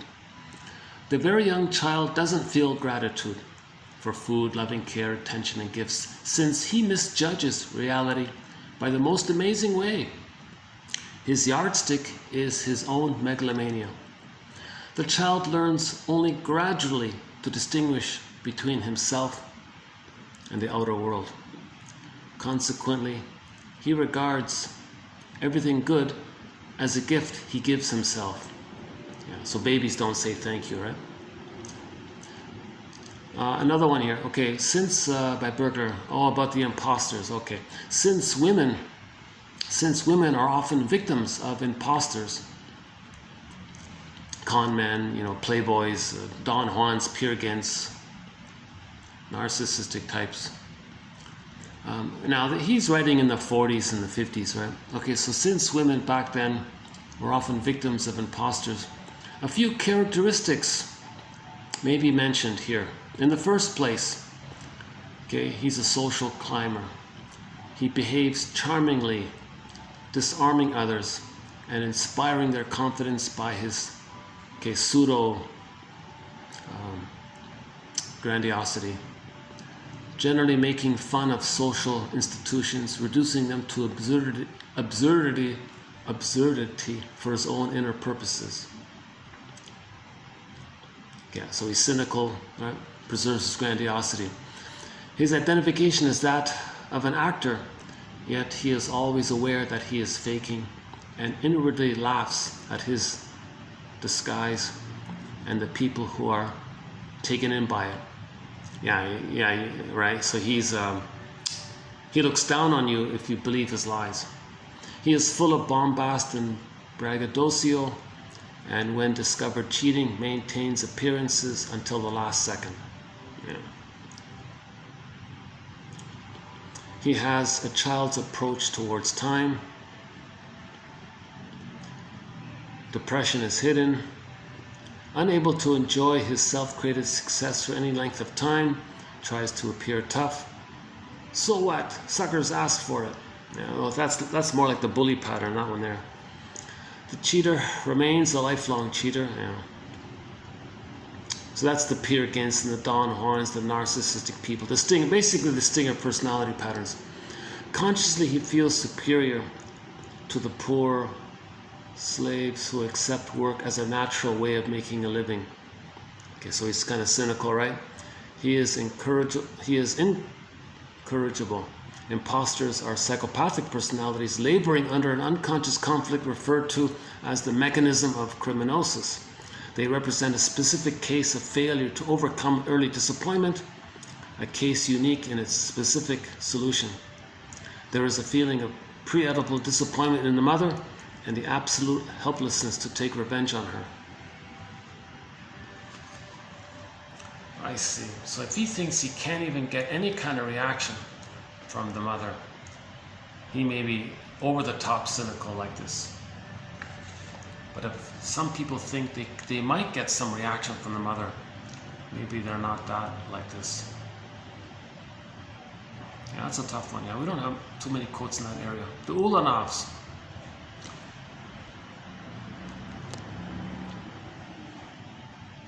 And then Barry Ulanov, we got some good quotes from them.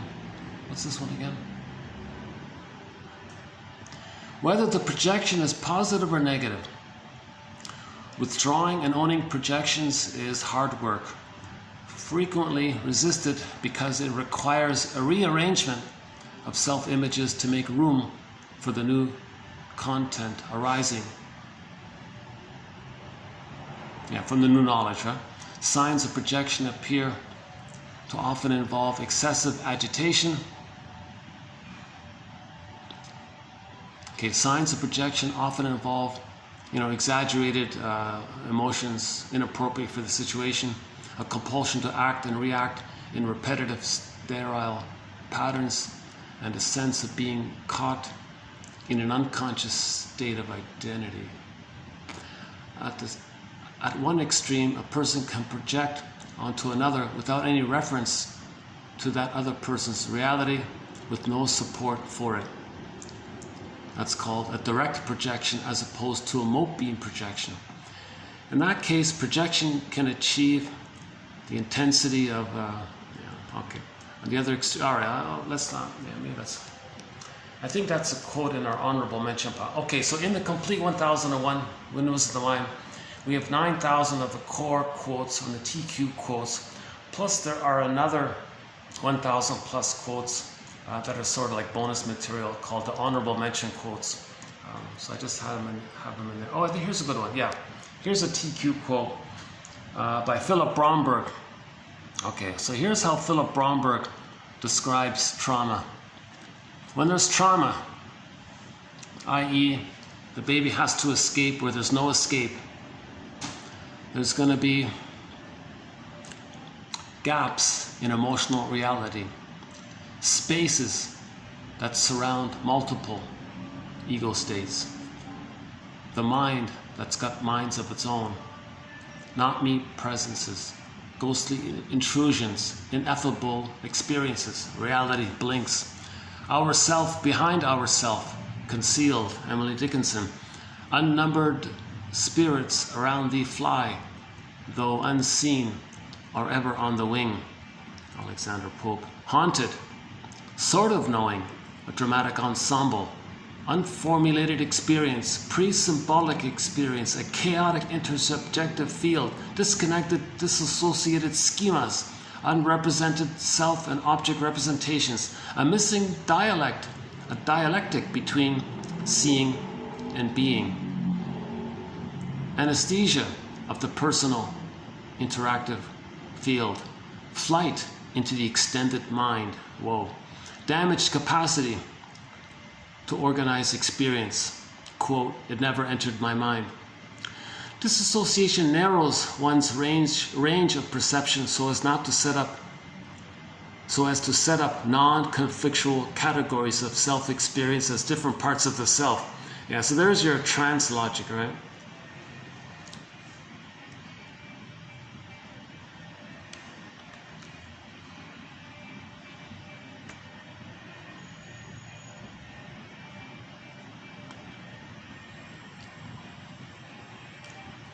Oh yeah, these world fairy, Alan Chinnan talks about missing fairy tales from the point of view of the midlife journey.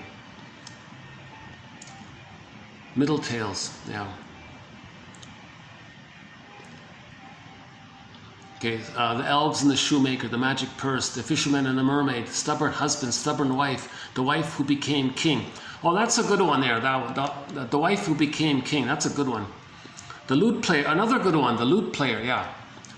The mortal king, the man who didn't wish to die, destiny, the king who would be stronger than fate, clever answers, Solomon's advice, the telltale, stoning, bone setter, golden tree, wizard king, the sultan's handkerchief, the king's ears, the north wind's gift, the little peasant, the king and the ghoul. Oh, there's a good one, the king and the ghoul. The King and the Ghoul, that's a great one. Brother Lustig, that's his favorite. Yeah, Brother Lustig, he likes that one. Oh, here's another good one. Go I know not whither and bring back I know not what. That's a great tale. The Queen and the Murderer. The Warrior's Wife, Maria Morevna. The Three Little Eggs. The Wise Wife, Handless Woman. Woman and the Egg, two sisters, Emmy. Mother and the Demon, the Siren Wife. Princess Maria and the Burbot, Fortune and the Woodcutter, the Sparrow's Gift, Magic Towel, the Old Alchemist, the Wise Merchant, the Magic Forest, and Old Mother's Sorrow, the Dragon King of the Sea, the Old Man who lost his wen, the Simple Grass Cutter, the Six Statues, the Widow and the Frog, The fisherman and the jinn. Yeah, okay, that's a good one. The fisherman and the jinn. The old man who made withered trees. The shining fish. Yeah, that's also a good one. Well, the ones that I remember are the king and the ghoul. Go I know not whither.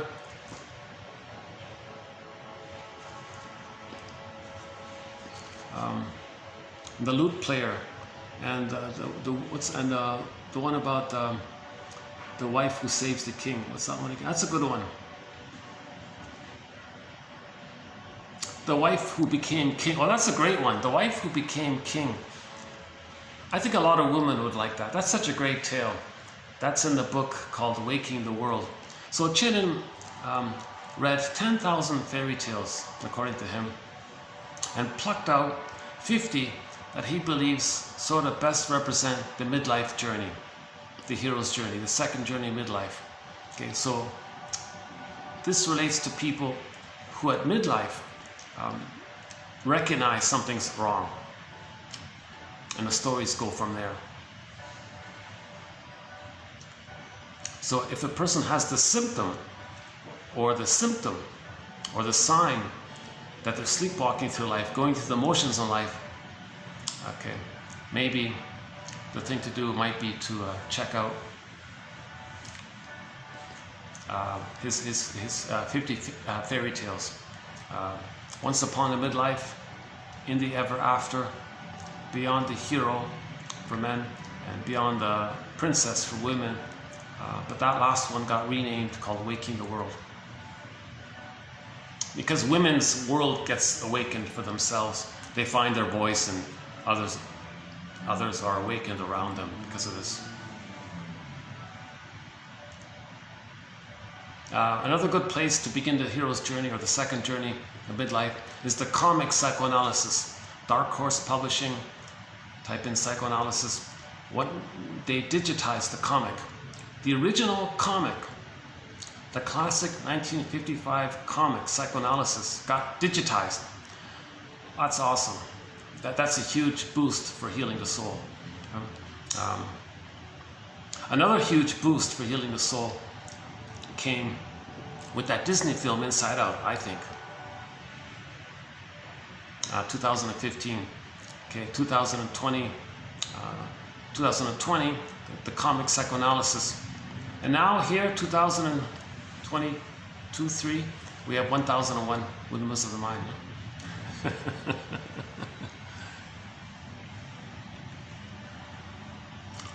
Psychotherapy finds value in reality. Instead of prescribing from above, from the high peaks of rationality and consecrated tradition, what might be the best attitude or course of action for someone, psychotherapy builds up value from below. It tries to help the person see what is actually there inside him, to make it possible for him to consent to being where he actually is, and to begin there. Yes, help the person to feel. Let the person feel. Relief comes when the sufferer sees the truth about himself, the causes and the meaning of his suffering. Psychoanalysis aims to uncover and piece together that truth for the person to see, to feel, to ponder. The half-truth does not help much, and certainly doesn't cure. What one wants to be true or needs to be true, what moral rules say should be true mean nothing. Only the actual truth, the unvarnished, self-evident, open to conscious and unconscious inspection, heals or can be endured. Relief comes only when we disclose our secrets to the analyst and to ourselves in the special way we admit something into our own awareness, when there is another person there to hear it and feel it with us. Grief is healed when it's witnessed by a caring other. Okay, the electric complex, more on projection.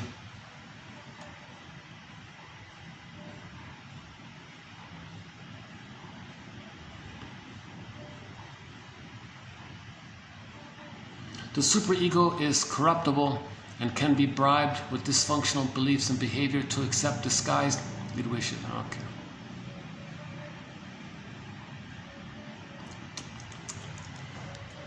So the superego says, "Oh, you didn't save the mother, did you?" "No, I didn't." So the ego placates the superego. "Well, I'll stay dysfunctional. Okay. I'll stop nagging. I'll stop reminding you that you didn't save the mother." So that's the issue. It's not the baby's job to save the mother.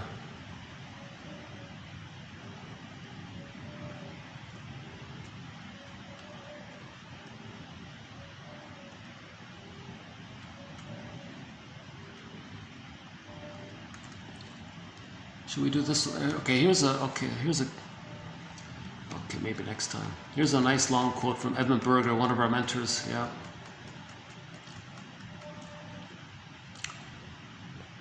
"Man is the only being who is endowed with the capacity for awareness of himself. Man's creative power can stem only when his desire for self-realization. Man's creative power can stem only from his desire for self-realization and the energies in its service. To the extent to which these energies are shifted from the simple and direct experiencing of life to having to prove, that is, he is something he is not, his creative abilities are bound to be impaired. He may retrieve his productivity when, in analysis, his desire for self-realization is liberated." Okay.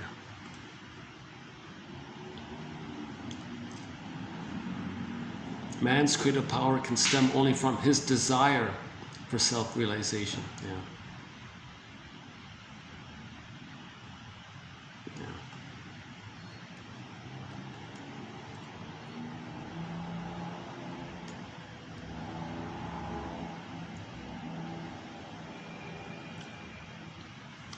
The dictionary says duplicity, deriving from the Latin duplicitatis, means double.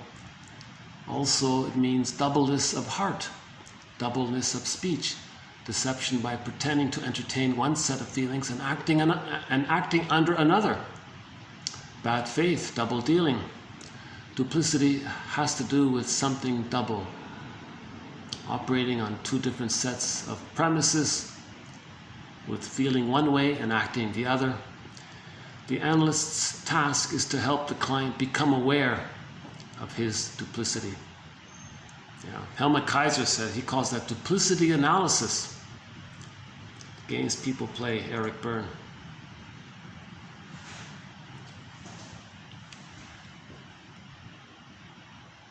The soul is his own source of unfolding. How are we doing here? How's the light? Let me turn the light on. Hold on a second.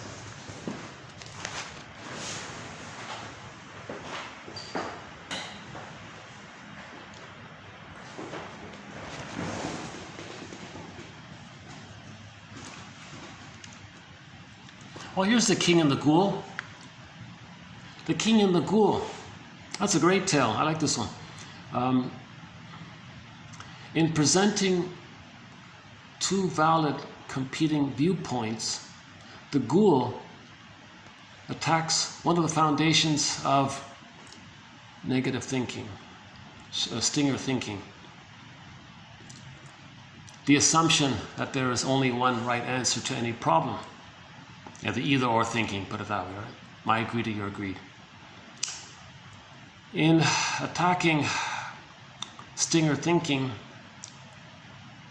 the ghoul reveals the hidden purpose of his riddles, to stretch the limits, right, of his grandiose thinking until it snaps. Only when the king gives up and remains silent with the ghoul's last story does the demon stop. The king, like most men at midlife, relies on either or thinking, my greed or your greed thinking, okay, prejudice, etc., to solve his problems. But only this perpetuates his dilemma.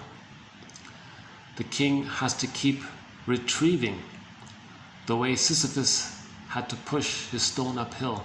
Psychologically, when men use only either or thinking, ignoring emotions, and insisting on one right answer to every question, life becomes sterile and repetitive.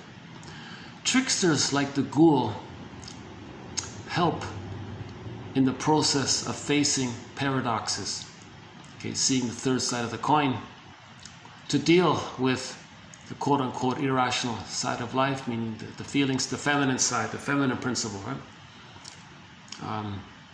And especially with feeling and intuitions. Eshu, the Yoruba trickster, emphasizes the point, quote, "I like to make people think." Tricksters are pluralists. Their pluralism is vital to men at midlife and helps men become open to new elements within themselves. By maturity, men discover the third side of the coin.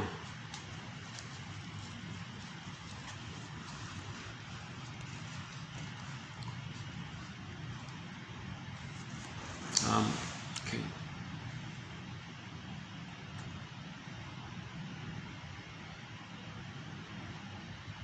Some more Damas here.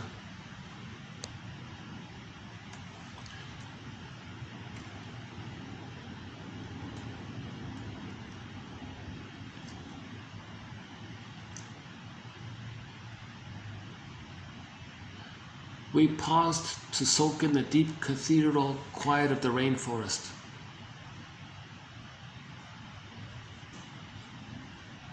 Addictions equal bond to mother.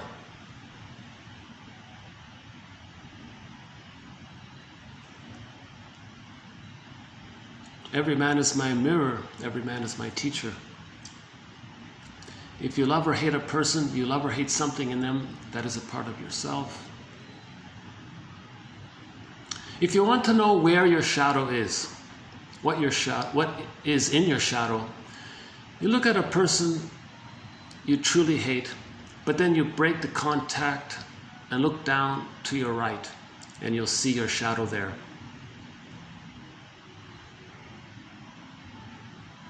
Ask yourself about the person you hate, rephrase it in another way, and see what you get.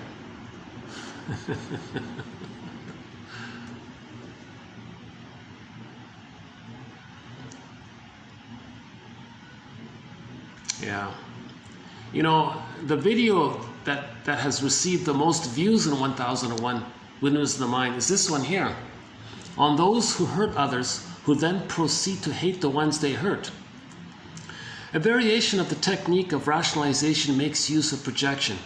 Instead of guiltily hating oneself for having injured the other person, there is an unconscious shift, doublethink, which directs the hatred at the person who has been injured. This is so typical and recognizable a mechanism that references can be found to it in classical as well as contemporary literature. To whom they have injured, they also hate. Seneca. It is a principle of human nature to hate those whom you have injured. Tacitus. Forgiveness to the injured doth belong, but they never pardon who have done the wrong. John Dryden. He that does you an injury will never forgive you. Samuel Palmer. Men hate whom they hurt. Thomas Fuller. Why do you hate that man so much? Why? Look here, it is true that he did me no harm, but I committed a crime against him that my conscience will not forget, and immediately afterwards I hated him because of that deed. Dostoevsky. Yeah. So this is identification with the aggressor. The mother hurt the baby. Baby becomes the hurter. Okay? In a new situation, they replay the record. So they hurt others. They are reminded of the bad feeling they felt when the mother hurt them. To protect the mother, because they become her, to account for how badly they're now feeling by the mother, then they hurt others to replay by after so they hurt others to replay their mother hurt them. They feel badly. To account for that bad feeling that's coming up, the original feeling that's now coming up from the childhood, to protect the mother, they're going to say that the one they just hurt is the cause of how badly they're feeling. Hence now they're angry at their mother. The one they just hurt is the mother they're angry at. So they hurt others, and then they're going to fly the aggressive mother image onto the victim. So whenever they hurt others, they feel badly by the mother, they then blame the one they just hurt. So that's a common mechanism. That literature guys, Seneca, what's that, 2,000 years ago, Taka, I don't know, all these old guys from thousands of years ago, they've noticed this. So we got to own our projections here. Rationalizations, projections, and the rest of the melange of self-excuses to which every person unconsciously resorts to are all stopgaps. The individual can fool himself and can also fool others, but he still has emotion, but he still has arrested development. Loretta saw her parents through the haze of her own distorted feelings.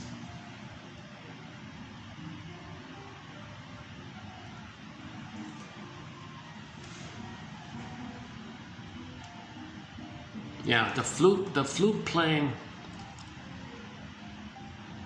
in the image of the boy riding a bull represents communication between the unconscious bull and the conscious boy. Yeah, this seems to be a popular image. You got the little boy riding the ox and he's playing a flute. So the boy is our conscious ego and the bull is all their unconscious. And the flute is some kind of like the Hermes, right? Has the harp. And there's some kind of communication between the boy and the unconscious. So that's an image that we want it conscious. Right? Then we can know our uniqueness and express our uniqueness via the vessel of the conscious. But we need a conscious to have access to our unconscious. If we don't have the unconscious, then the unconscious is the puppet master getting us to replay the past and the present, replaying the past and the present. Projection is a major source of error. Through its operation, the other person unknowingly has ascribed to him.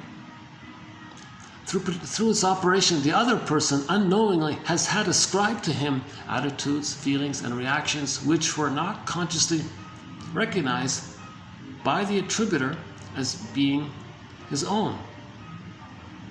This other person thereby becomes a mirror in unwittingly reflecting back the consciously disowned emotional feelings. So the person you're blaming, that person, the receiver, is like a mirror, unwittingly reflecting back to the projector his disowned feelings.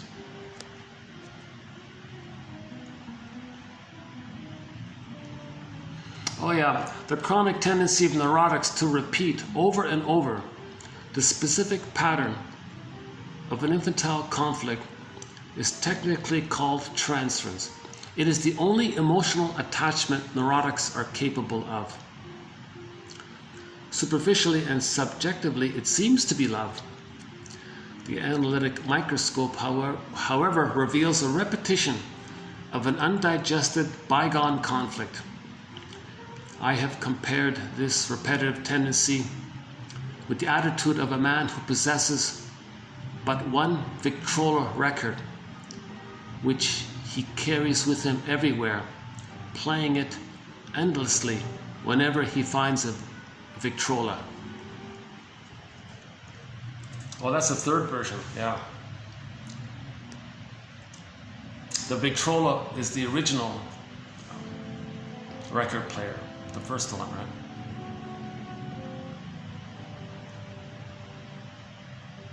So neurotics don't really love. They just transfer the past into the present. That's called transference love.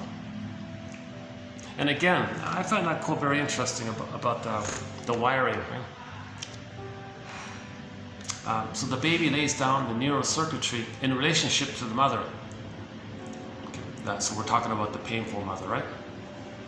So if somebody in the present later on has a similar personality to the mother, your wiring in relationship to the mother is evoked. See, to the mother. So the person in the present reminds you in your unconscious of the mother, and now you're spellbound, transfixed, love trance, infatuation, puppy love. You're feeling the original bliss with the mother, the needed bliss with the mother, via the person in the present, and you associate the person in the present with the mother in your unconscious. So you think you're in this puppy love with the person in the present, but the emotionality, it's your unconscious, intense emotional needs with the mother.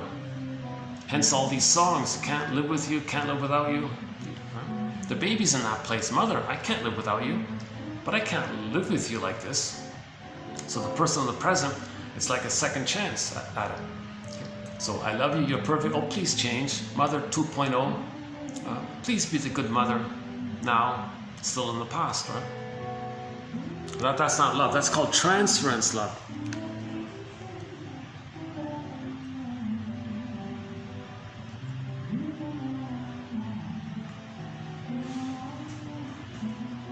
A woman often recognizes her mother in her first husband.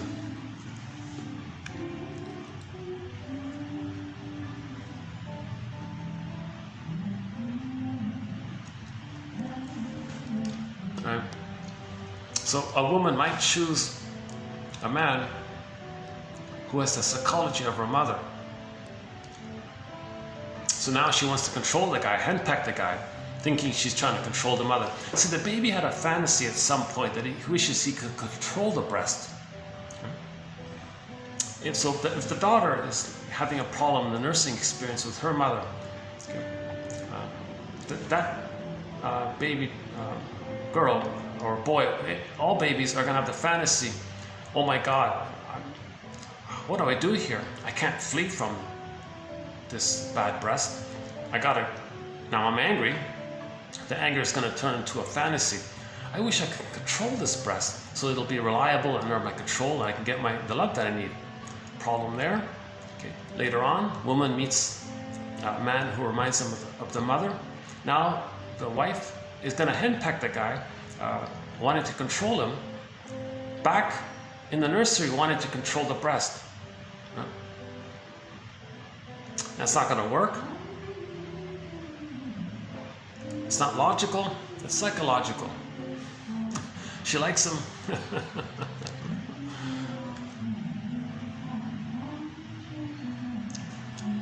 Acting out should be understood and interpreted as a particular form of resistance in which the behavior functions as a means of avoiding the direct introduction of certain material. The near readiness of the material to enter consciousness. Some theorists speak of acting out within the transference. They are referring to certain transference manifestations as a form of acting out certain wishes and fantasies with the therapist instead of remembering them in relation to the parental figures. So we repeat because we don't remember. If we don't have our story, we don't have our knowledge, our feelings, we repeat and search for them. When we get our story, we stop repeating. Those painful memories, they make us who we are.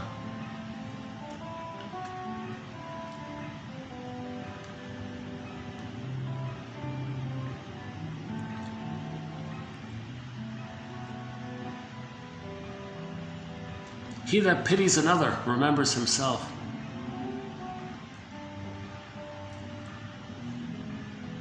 A half-tale told is the father of many lies. Love is one-eyed, hate is blind. What you wish you readily believe.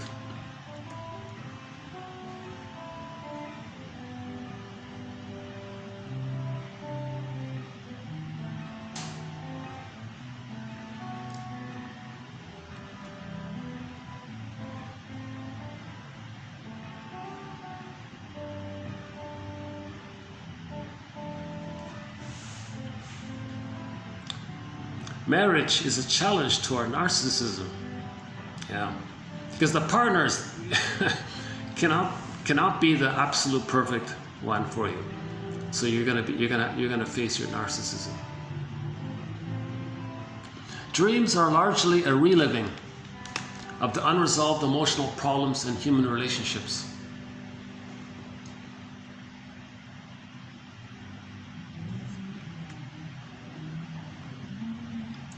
Don't get set on curing her, but on understanding her.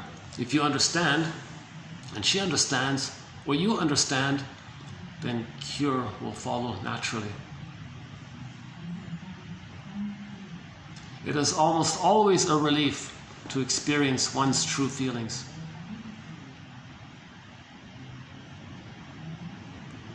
When a client becomes silent, the therapist, instead of asking, "What are you thinking about?" instead he may ask, "What stopped you from talking?"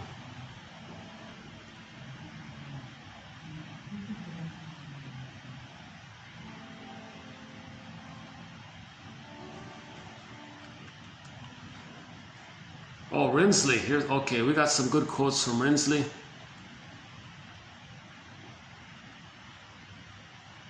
Your philosophical bent helps you to evade the real issue. Yeah. That's called intellectualization.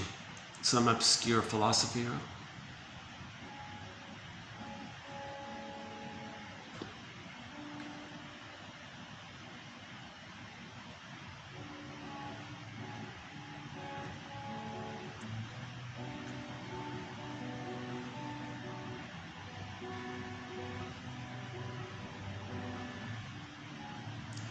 You seem in no way to connect your symptomatology with these tragic events. I don't feel any connection. Isn't it astonishing that you didn't even think of a connection?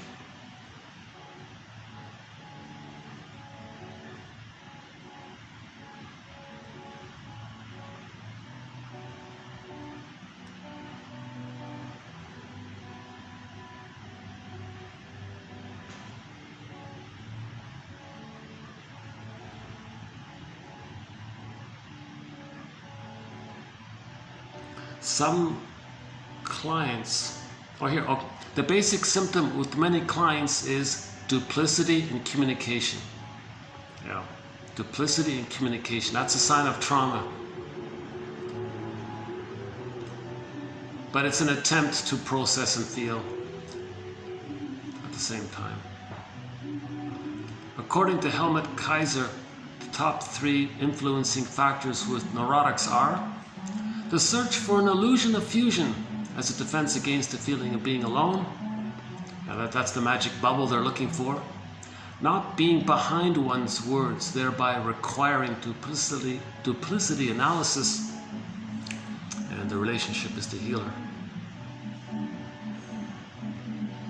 His duplicitous communication produces a vicious circle by driving others away, thus increasing his isolation. The goal of therapy is to improve his ability to communicate in a genuine manner, which is to be done by helping him to face his essential aloneness and to make him feel more responsible for his own behavior. Such improvement in his communication breaks the vicious circle, thus making his life less lonely and his communication with others more satisfying. Yeah, so just teach the person how to make an I statement. TQ 2360 on how to make an I statement.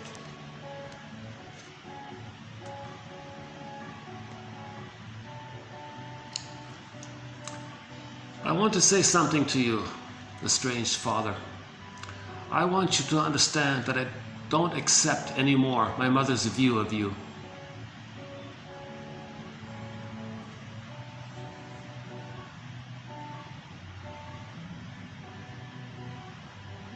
Suppose you've been abused. You're going to be born very sensitive, and you've got these nuts around you. Your parents, right? The more a man goes into his wound, the less likely he is to inflict it on others. So he's treating others the way he was treated because he's replaying the record of how he was treated with the fantasy that by replaying what happened to him, that somehow he's still in the nursery crying for love for the mother. As if Burglar says, it's as if he's saying, look, mother in the mind, I'm showing you how you treated me. Can you change your ways?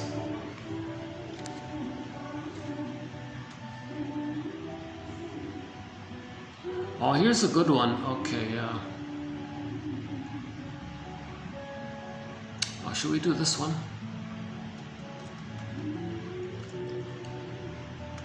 Well, how are we doing here? Yeah, maybe I'll start to wrap up. Okay, you know, what you just saw, like, take a look at this. Okay, is it showing up here? You see this little mark here, right? So this, what you just saw was just, you know, maybe like 10% of it or something. So it's quite a large file, 2 point something G or something, is that right?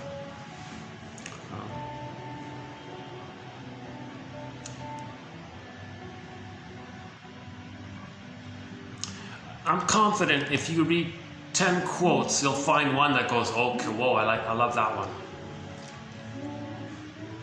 For every 10 quotes, I think you'll find something you'll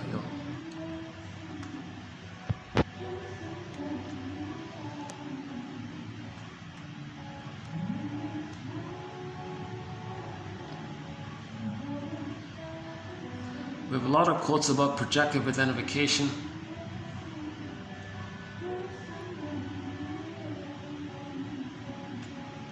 Melanie Klein's theory about the positions. The greatest wisdom in man consists in knowing his follies. A flow of words is no proof of wisdom. Chesick.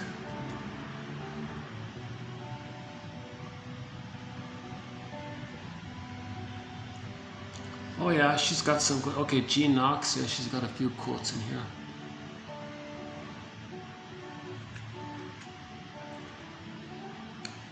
Oh yeah, here's a good one. It is this verdict of reality that makes the work of mourning so painful, yeah.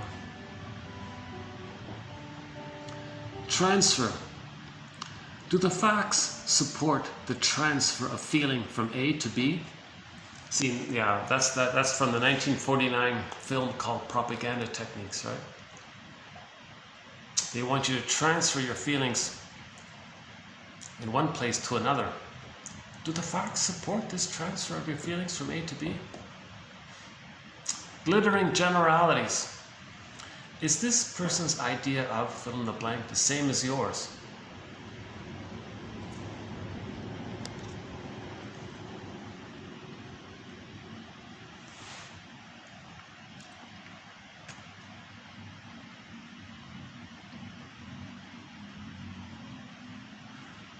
Identification with the aggressor, okay. Yeah, okay, that's how you tell your story tells your story. Yeah, okay. So we've got some good self-help type of quotes in here. Albert Hubbard, what's grief? Grief, the telescope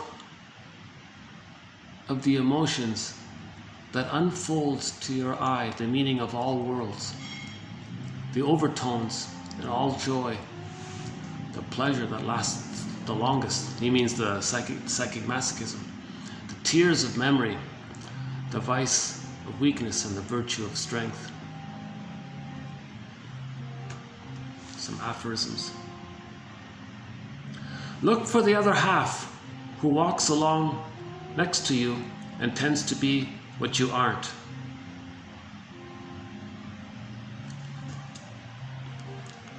Okay.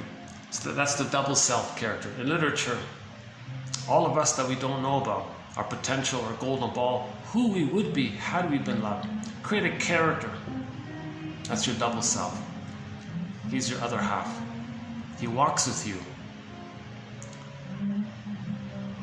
is the one who walks with you, who's not like you. Who is you? Someone's living my life and I know nothing about him. And so in literature, this is called a double character. A fantasy, metaphysical imagining character that represents and voices and expresses who you would be had you, who expresses all your lost gold. He has all your gold, right? He's you, so you want to get to know him.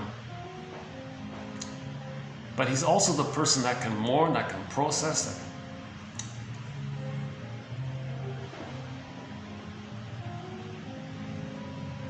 So we want to dialogue with ourselves, right? That's the flute. So we're like the little boy riding the ox, and he's playing the flute, right? So the flute is a symbol for some kind of messaging. It's like a bird, like the music of a bird. A bird is a symbol for intuitive hunches, something we don't know but it's known. A bird flies across like a flute.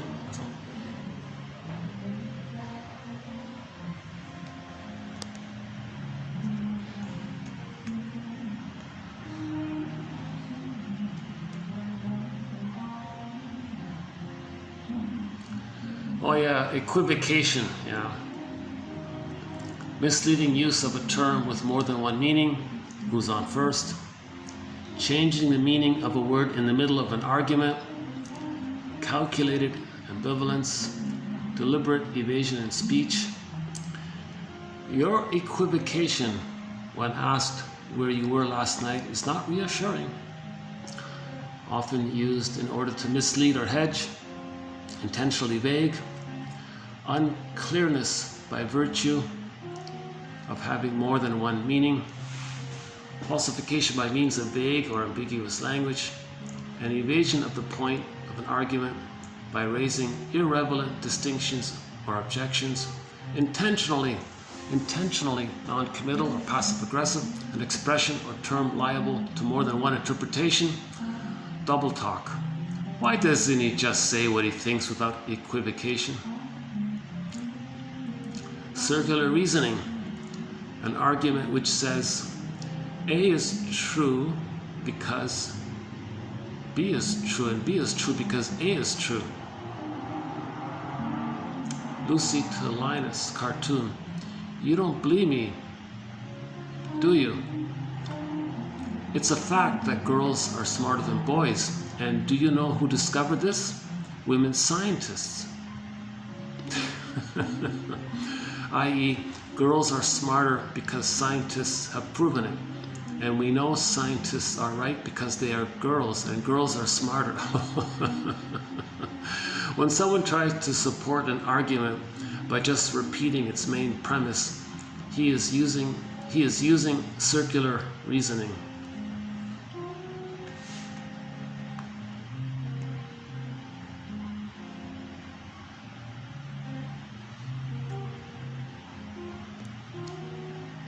Well, from the TV show Nashville, what's this? All you are and everything you become is not because of me, in spite of me. Who you are and where you are, that's all you. Yeah, that's a helpful thing to say. Because some people actually are so angry at their mothers. They don't want to be successful because they may think the mother might take pleasure in that. I'm not giving my mother any pleasure because she would be happy if I were successful. I don't want to see that. I want her to suffer, so I'm going to suffer to make sure she suffers. So the mother said, I'm not going to take credit for your success. Don't worry. If you're successful, that's all you. Nothing to do with me. It's in spite of me. Wait, that's all you. That's a good little line there from that show. Yeah, we have a few quotes from that show, Nashville, the music one. That's the show that plays the song The Lies of the Lonely. Yeah. The Lies of the... Okay, hang on here. The client stated problems are a result of character.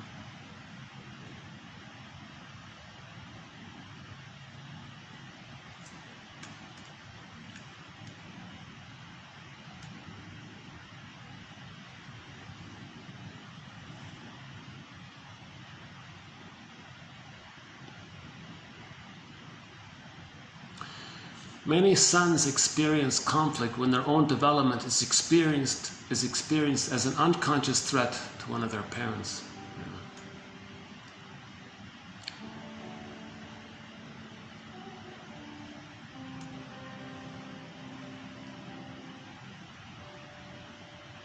One measure of psychological health is the degree to which internal object relations can be modified in the light of current experience. Yeah. So can you update the script? Can you unpick the threads of a traumatic script? Use those threads to weave a new, healthier script.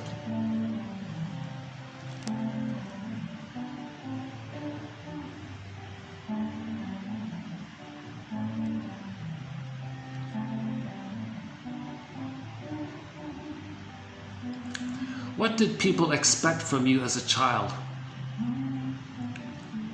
Do you feel this way now? Oh yeah, that's part of our self-help exercise. Oh, I forgot about that. That's an old one. Huh? So we have a thread on self-help exercises.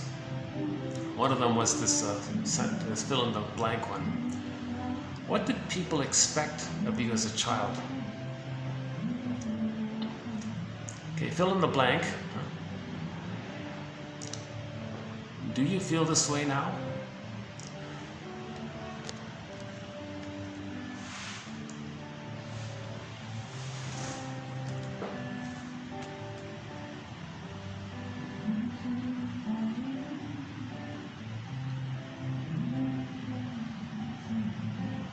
All psychological symptoms are attempts at self-cure. Yeah.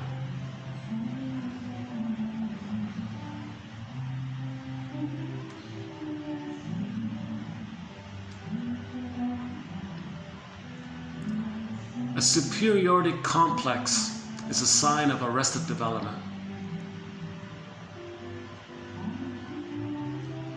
Okay, the introjection of the bad breast is the beginning of superego formation. So again, the superego is the child absorbs into himself the voice of the mother's expectations.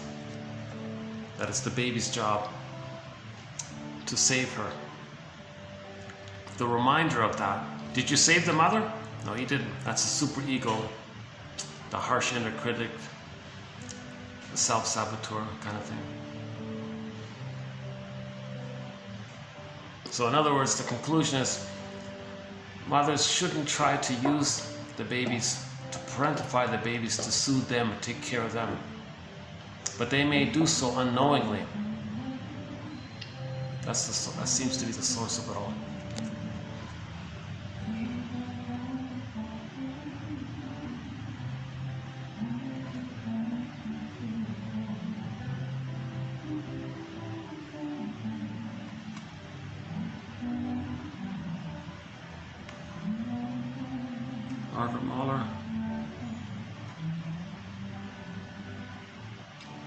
Analysis must be followed by synthesis.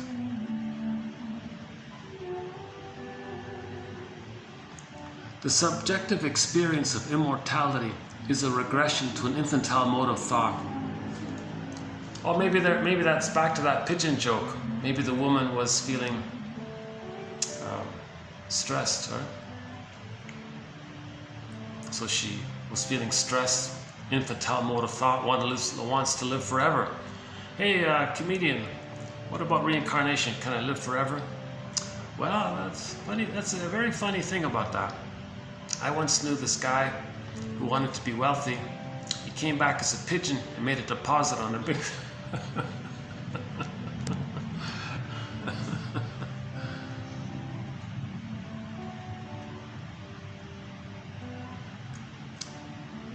Do dreams and poetry have more in common than we realize?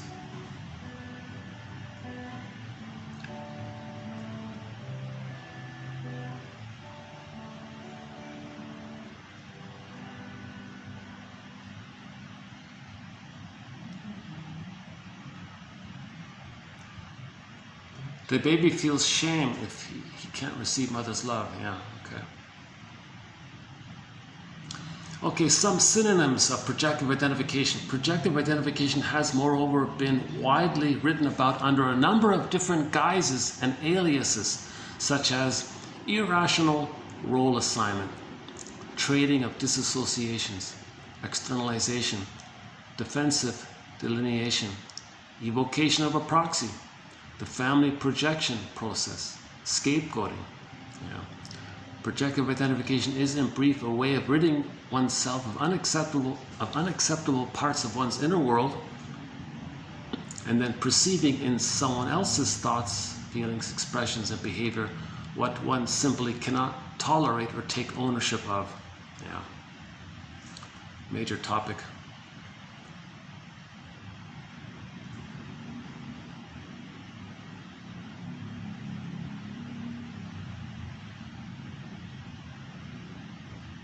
Intellectualization, making rationalizations and seemingly reasonable explanations, i.e. long lies, as a way to negate feelings as opposed to searching for understanding and truth. Yeah. So the spirit of these quotations here that we're posting is the search for understanding and truth, although a person may use ideas as a defense against understanding and truth. That's called intellectualization when a person does that.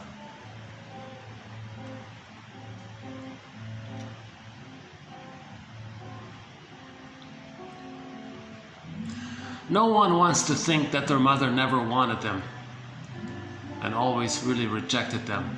Yeah, John Bowlby. Yeah.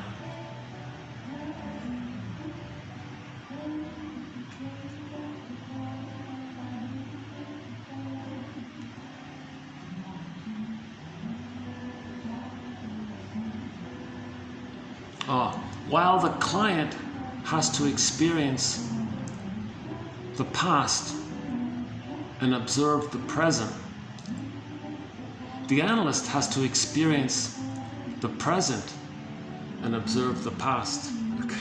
Yeah.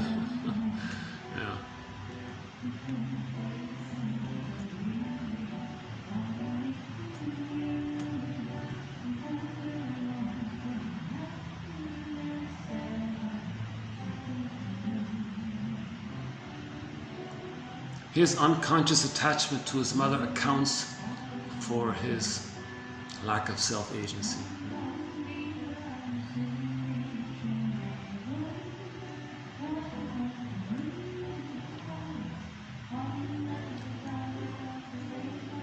What's this one again?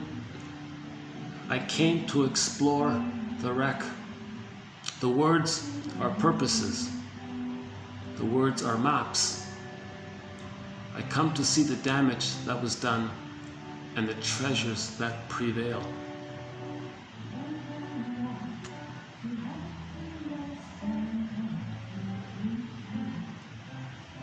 Transference acting out. Okay, here's Masterson's idea. Transference acting out. He projects onto the therapist feelings towards parental figures from his past without any awareness of their true origins, and also without any perception of the independent existence of the therapist in reality. Instead, he sees the therapist as literally being that projection. This allows him to replay earlier scenarios in the present without feeling or remembering their links with the past. He alternatively activates and projects upon the analyst each of the split representations of the self and the mother or other significant figure from his childhood. So transference acting out, you're not aware of the link to the past. What you're seeing and doing and feeling in the present, you're not aware that it's about the past. That's called repetition. That's his term for repetition compulsion. You know. The perfectionistic mother needs a perfect child to act as a mirror for her own perfectionistic self-image. Okay, that'll traumatize the child right there, right? expecting the child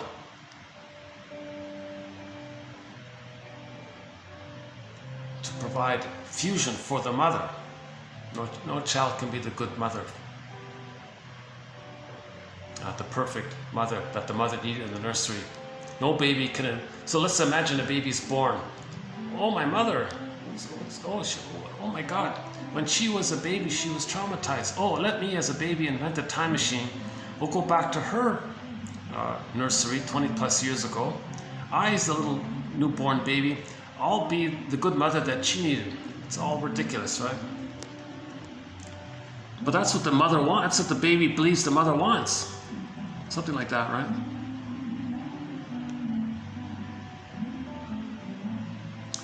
Only the true self can be creative and feel real.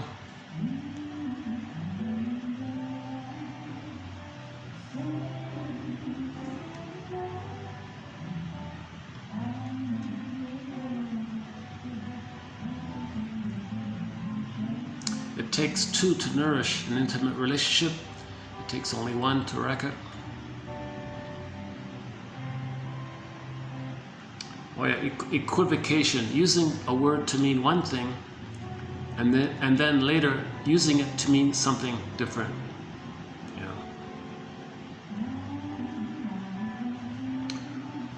Okay, logical fallacies, yeah. Argument by poetic language. Okay, so that's a fallacy. If it sounds good, then it's right. Okay, that's a fallacy. Just because it sounds good or it sounds poetic doesn't mean it's right. Argument by prestigious jargon. Well, just because somebody's using fancy jargon doesn't mean it's correct, etc. I've got a whole bunch of them.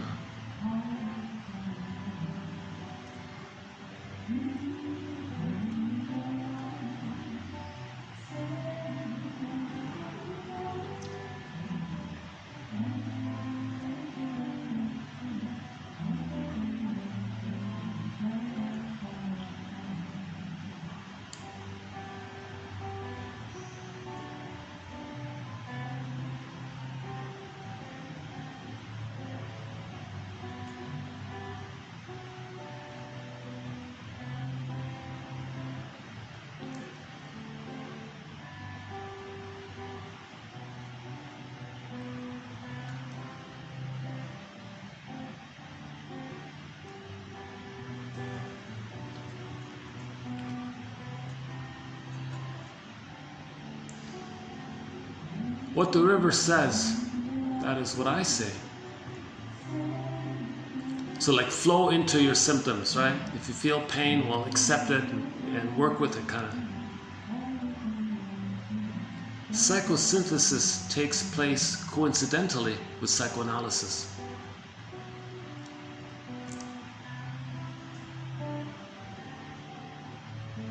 For the waking, there is one common world.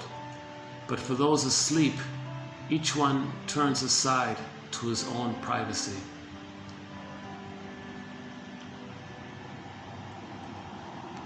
Oh, Dr. Bethune, huh? What's this one? In the contest of the world, the contest in the world today is between two kinds of men. Those who believe in my greed or your greed, and those who believe in cooperative efforts for securing a better life for all. Dr. Norman Bethune. Yeah, very good documentary. A very good documentary by a doctor. nfb.ca/film/Bethune, Bethune. A quote from him. And the contest in the world today is between two kinds of men. Those who believe in my greed or your greed. Okay, that's a sign of trauma. That's a sting of personality patterns. And those who reach the emotional development that cooperative efforts, those who believe in cooperative efforts for securing a better world for all. I'm okay, you're okay. So babyhood trauma, a symptom of babyhood trauma is the slogan, my greed or your greed, my envy or your envy.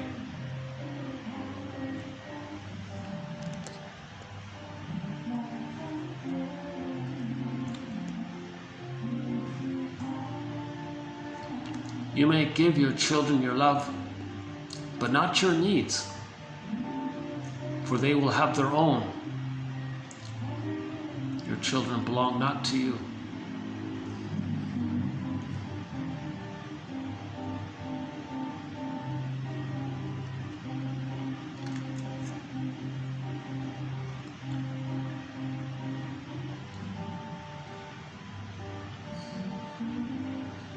Oh yeah, the splitting mechanism. When the client sees the therapist, good breast, bad breast, then he can attack the bad breast because they're separate therapists. Yeah. That's an interesting point about splitting, right?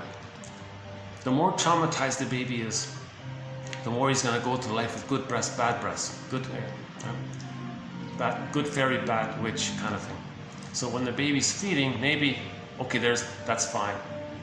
If the mother's doing it right, fine. If she's doing something wrong, the baby might think, there's the bad breast, that's not my mother. Right? So he can't admit that the ambivalence, that the mother's sometimes doing it right, sometimes doing it wrong for the child. He can't handle that ambivalence. So they're two separate mothers. Very good fairy, bad witch. If that's frozen there, people go through life with all or nothing thinking, either or thinking, perfect or forget it. And then when they project the bad breast onto somebody, they don't remember that the other person has offered some positive sides. It's either or kind of thing. That's a sign of trauma. So either or thinking is a sign of trauma. Put it that way. All good, all bad. Yeah. Yes. Yeah. What she said in yesterday's video. What did she say? Mirnable. The partner said. The girl said to the guy, "You know, boyfriend, if you don't give me everything that I want, then you're giving me nothing." Something like that. That's an example of splitting, either or thinking.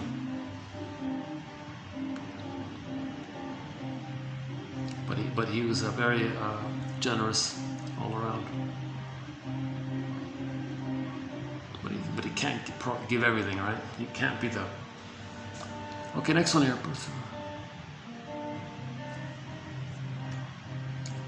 The femme fatale, the equivalent of the male gangster. Look at that, eh? The femme fatale is basically a female gangster. This type of woman operates out of pure selfish desire, a state most people have been forced to grow beyond and are unable to return without feeling guilty. When women imagine a liberated woman, they do not envision someone still giving away all their energy to men, even if it is to trick them. Instead, they imagine a woman without obsession about her appearance, an autonomous woman capable of sustaining herself and of engaging in history.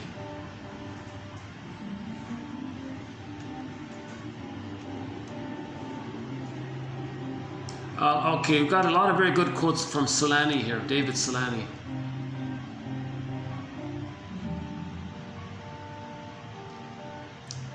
More Ulanovs, yeah. Clara Thompson, okay.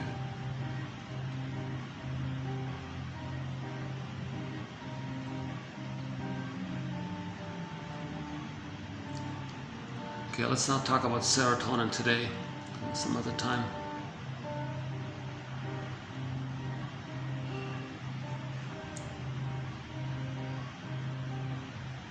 Fixation, the persistence of normal behavior beyond the point where it is developmentally appropriate. What? Persistence of normal behavior beyond the point where it is development. Okay. No, that's not too good. Let's take that one out. Double bind, a communication pattern that traps the child between two negative and inescapable injunctions. There is also a prohibition against drawing attention to the bind itself. Yeah. So the child's in a double bind and he's not even allowed to know it.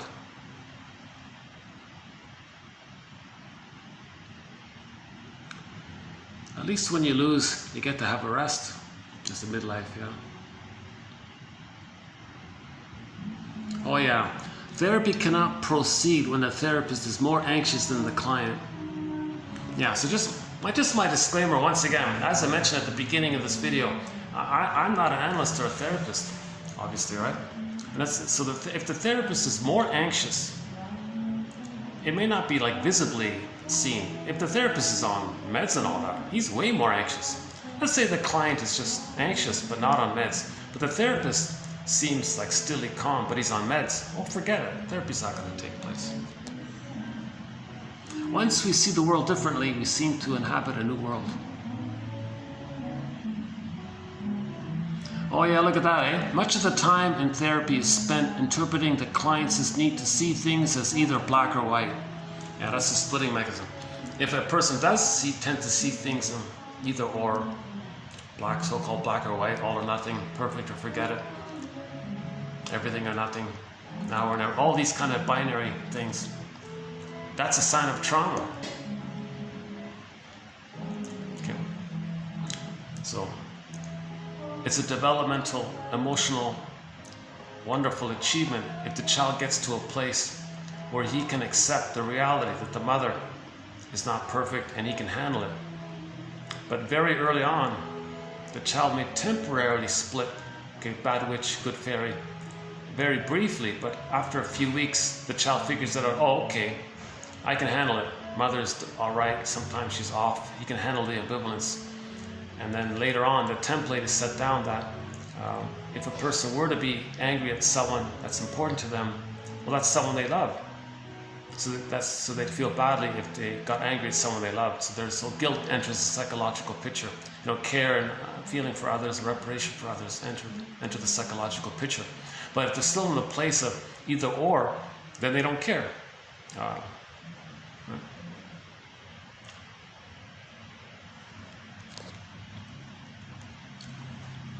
Solitude is intimacy training, getting to know oneself for the final prize of intimacy with another.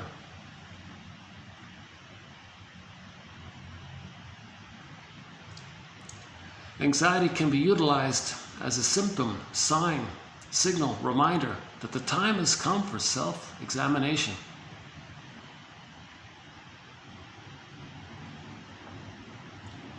No journey carries one far unless it goes an equal distance into the world within. Yeah. As beloved, so below. Yeah, yin and yang right there, right? No journey carries one far unless it goes an equal distance into the world within.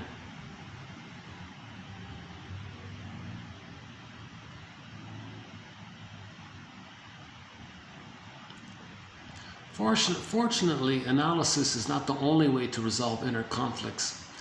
Life itself still remains a very effective therapist.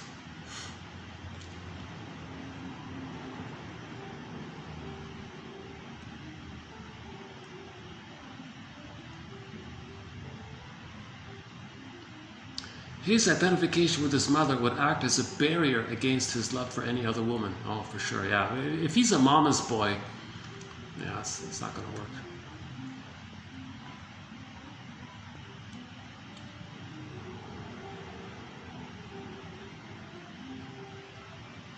Okay, the BPD pattern, some quotes there. Empathy, awareness of the meaning and significance of the feelings, emotions, and behavior of another person.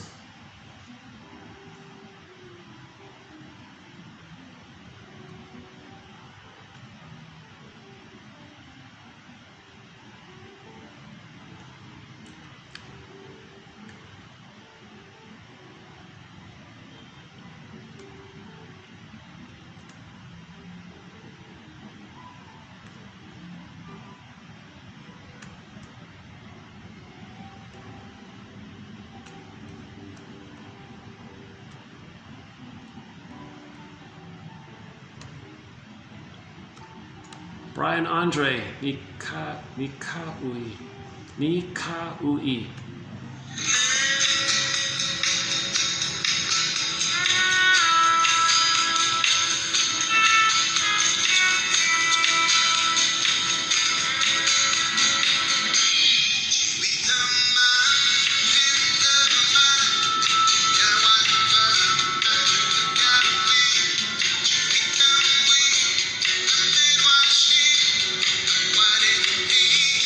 Let your tears express the harsh reality of the lost.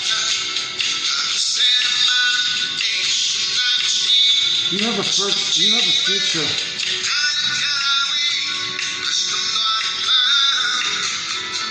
Oh, sorry, Brian. Hold on.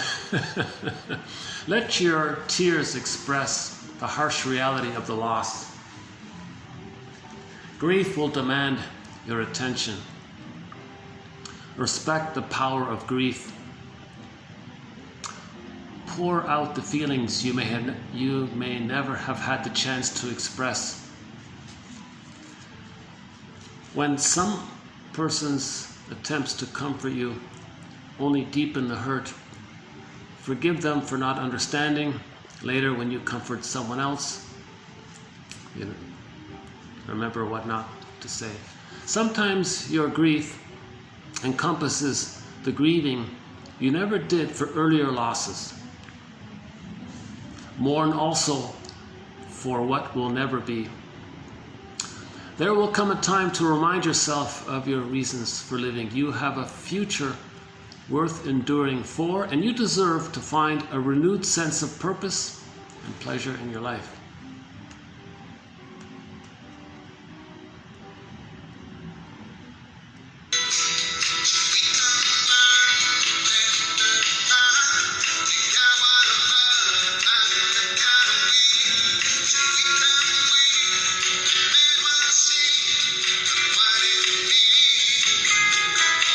Joy says thank you for this radiant moment, this unbound feeling of being.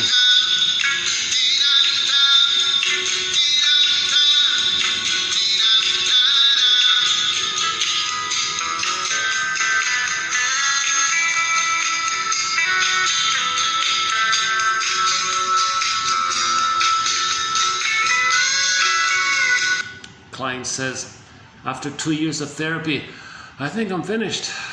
I think I'm done. Therapist says, you're only half done. We need to turn you over and do the other side.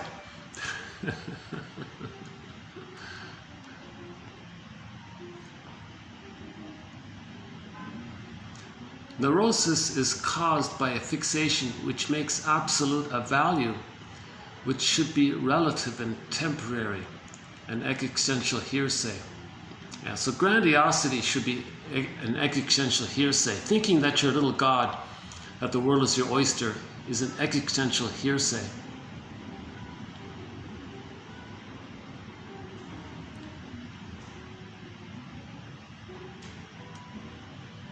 Maybe I should start to, how are we doing here? Should start to wind down. Theoretically, I can just keep going. In neurosis, the personality reacts against itself.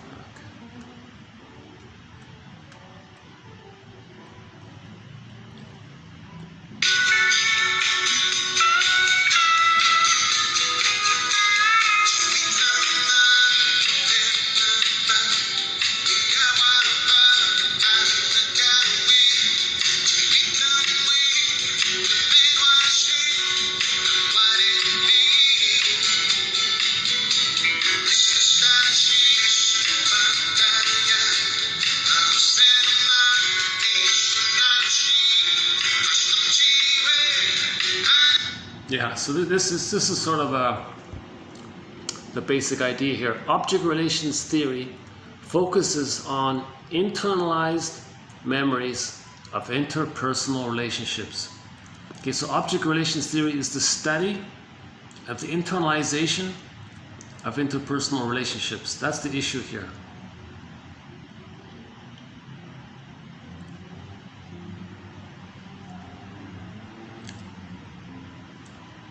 Transference occurs because of the compulsion to repeat. Empathy, feeling the world from the client's point of view. We can only be our own person. We can be our own person only when we have come to grips with the content of our unconscious shadow. When you hear the word shadow work, they mean unconscious work. Oh, here's a good, yeah, here's the Greenberg quote. Shrink said to the guy, "You have trouble living in the present, so you linger on the past because you feel like you never really lived it." 2010 film called Greenberg. Not a great film, but I think that's a great quote right there.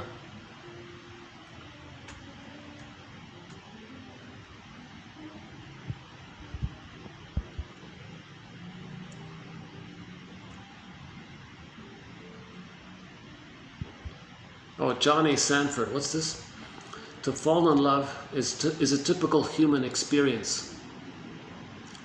Our consciousness is flooded with fantasies of the beloved. We experience a release of profound emotions. Of course, it is entirely unique to us, but the language of love is astonishingly the same all over the world. Oh yeah, so all of these romantic loves, it's the same stuff, right? Can't live with you, can't live without you. Why do you have to be such a heartbreaker?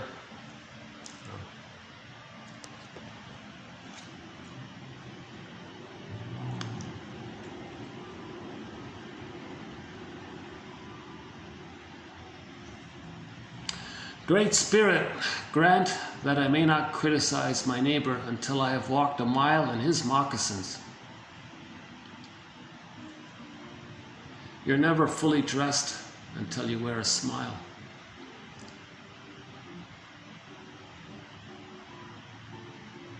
Memories arose for the first time, confirming the links suggested between the present and the past. Every neurotic suffers from fantasies which cannot be realized. Psychodrama, therapeutic technique in which the client acts out a number of significant experiences in order to gain insight into his personality adjustment.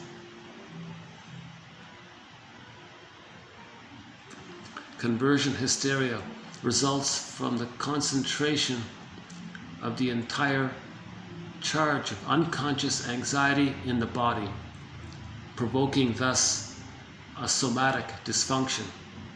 Yeah. The body bears the burden. The mysterious link between mind and body. The body remembers, the body keeps the score.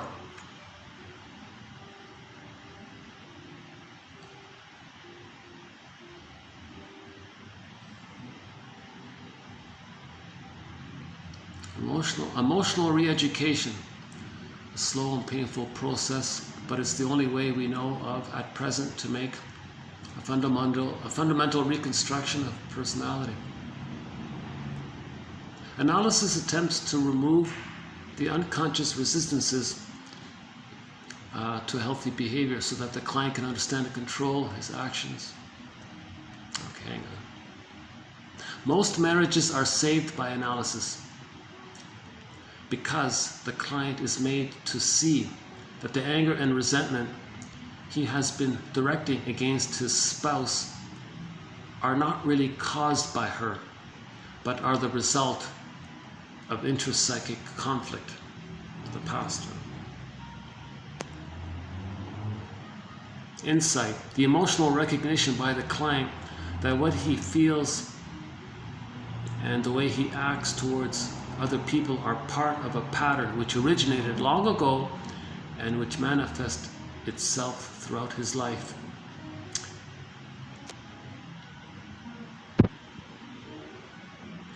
Okay, so we're looking for an emotional knowing, emotional understanding. Blaming feels good because it puts you in the one-up position. Your cortex can always come up with a logical way to justify the blame. Rationalization. Transference posits that people have a relationship template based on past experience. Yeah, sometimes called an attachment template. An attachment template.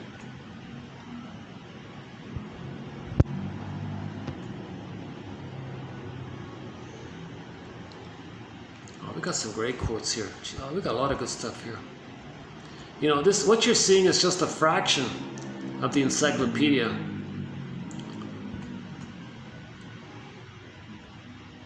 Mourning, the intrapsychic process of responding to loss.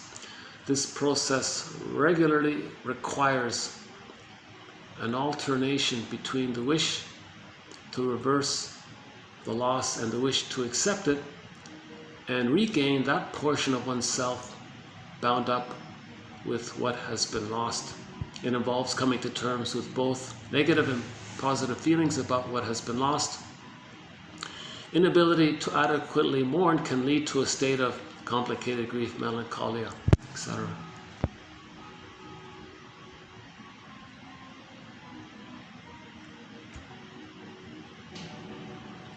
Disassociation, often a result of psychic trauma, it may allow the individual to maintain allegiance to two contradictory truths while not being conscious of the contradiction.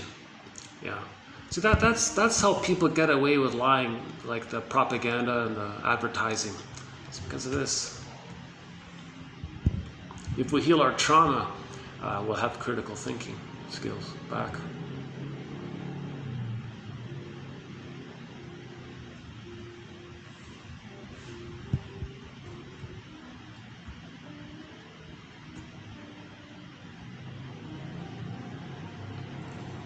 Anxiety is tied up with the inner danger of unacceptable thoughts, feelings, and wishes, which elicit the expectation of loss of love and approval.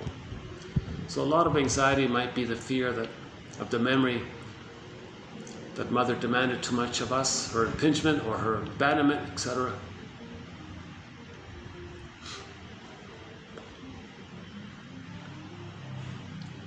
Symptoms, signs, signals are at the same time both the expression of unbearable anxiety and a means of warding it off.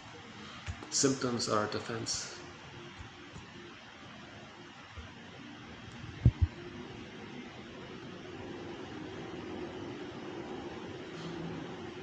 So all this talk about demons, forget about that. Okay, it's the borrowed attitudes of the past. The inner child of the past, the beliefs he created. Those are the demons. Yeah. All theory is gray, but the golden tree of actual life springs evergreen.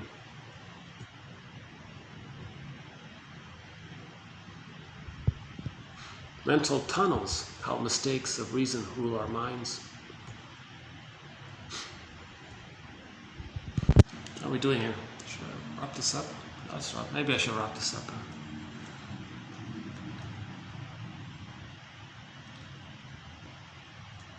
Well, there's a lot of great quotes here.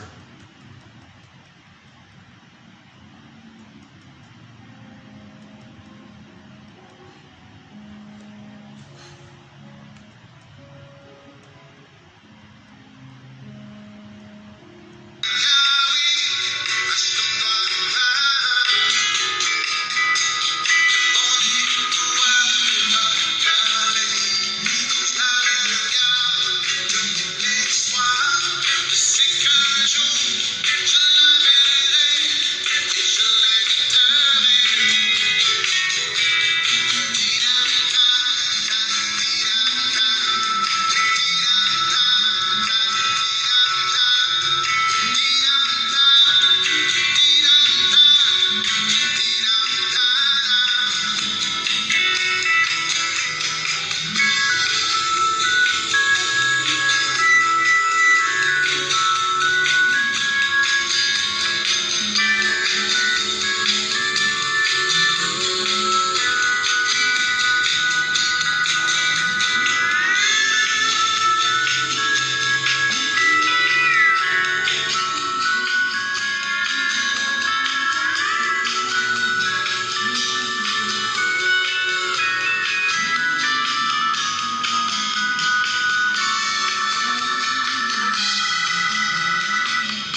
What we learn about the child and the adult through psychoanalysis shows that all the sufferings of later life are, for the most part, repetitions of these earlier ones.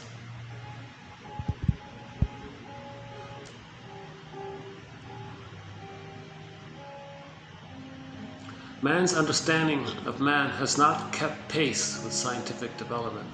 Yeah. Well, hopefully 1001 Windmills of the Mind will help in this.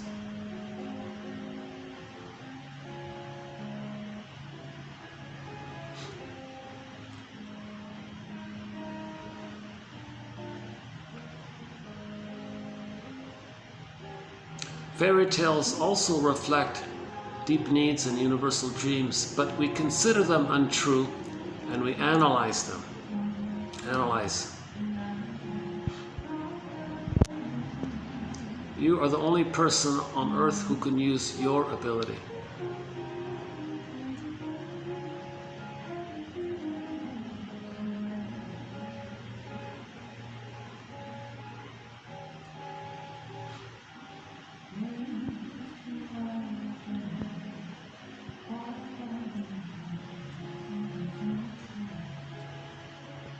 The rest, yeah.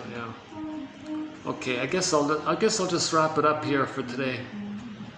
But geez, you know. Emily Dickinson, the heart is the capital of the mind. The mind is a single state. The heart and mind together make a single continent. One is the population, numerous enough. This ecstatic nation, seek. It is yourself. Okay, so maybe on that note I'll end it up there.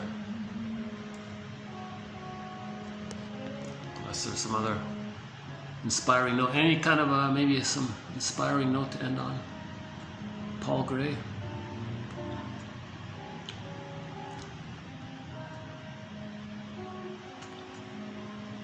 Only the amygdala is well developed at birth. Yeah.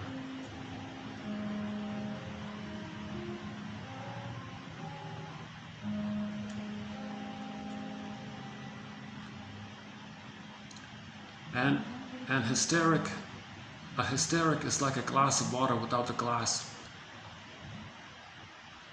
pretending to be who he really is. Oh boy, yeah. So you have to. So what do you really feel? So these sort of hysterical feelings, dramatic feelings, we ask them, well, what are you really feeling underneath it all? All people are ever saying is please or thank you. You know, everything is love or a cry for love. Yeah.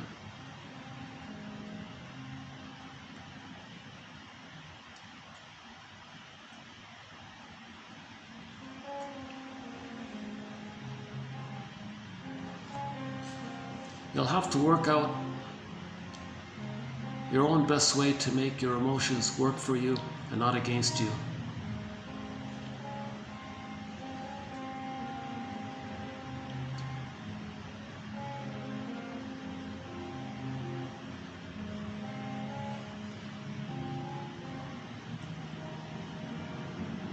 What's this one again? On trauma, it becomes a separate part of you. It functions on its own, not knowing what you know. It goes somewhere else. They are wrong about you. Adaptation saved you, shaded you from all there is to know, you and your mind, your brilliant will to survive. Yeah. So let's have some respect for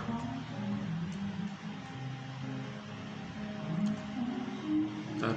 When we're traumatized, we create defense mechanisms. I was a wounded child, and so I became a poet, says Ibsen.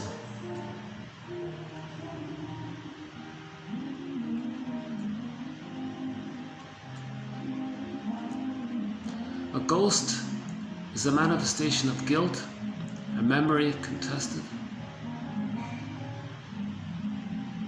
Emotional eating creates a distress recording which acts to compel its own repetition.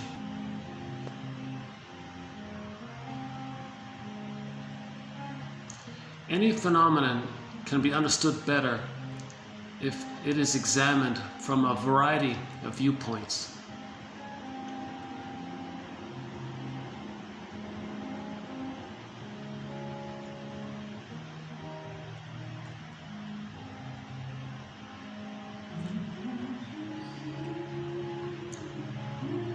Inside every client, there's a poet trying to get out. Oh, here's a good one. The more I heard of my mother's story, the more of a person she became to me. That's as good as a quote as any to end on. Rosanna Dearchild says, the more I heard of my mother's story, the more of a person she became to me. Oh, the actual quote is, the more of a person she became to me. That's key there, right? To see our parents as people. So again, Bruce Springsteen, Toronto Independence Day. Listen to the intro that he gives to that song. Okay, I'll see you in the next video. I don't think I have any special thing to say here at the end. I could repeat the pigeon joke, but I think this one's okay right here. The more I heard of my mother's story, the more of a person she became.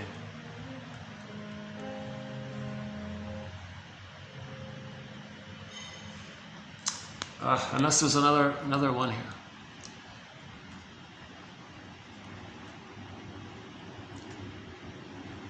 Well,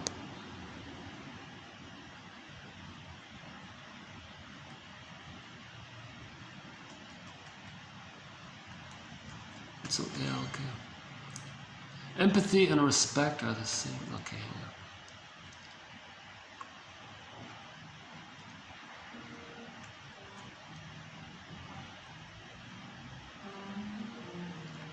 We understand each other by understanding ourselves and vice versa. We understand each other by understanding ourselves and vice versa. So we understand others by understanding ourselves and vice versa. We understand each other by understanding ourselves and vice versa. So we understand others by understanding ourselves and vice versa. So let's continue to work on understanding ourselves and others and vice versa.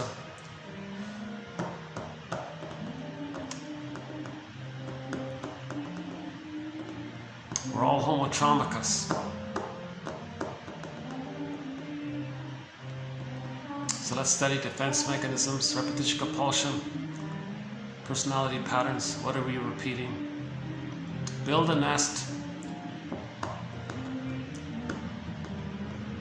And we get back more of our true self, and then we feel, then we calm down, right?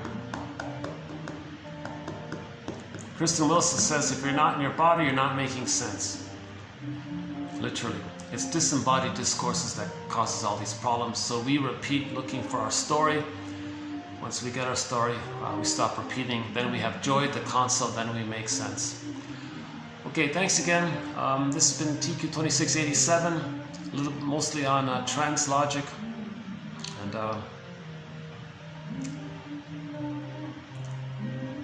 to be continued. And once again, somebody would like to have this wonderful collection of quotes.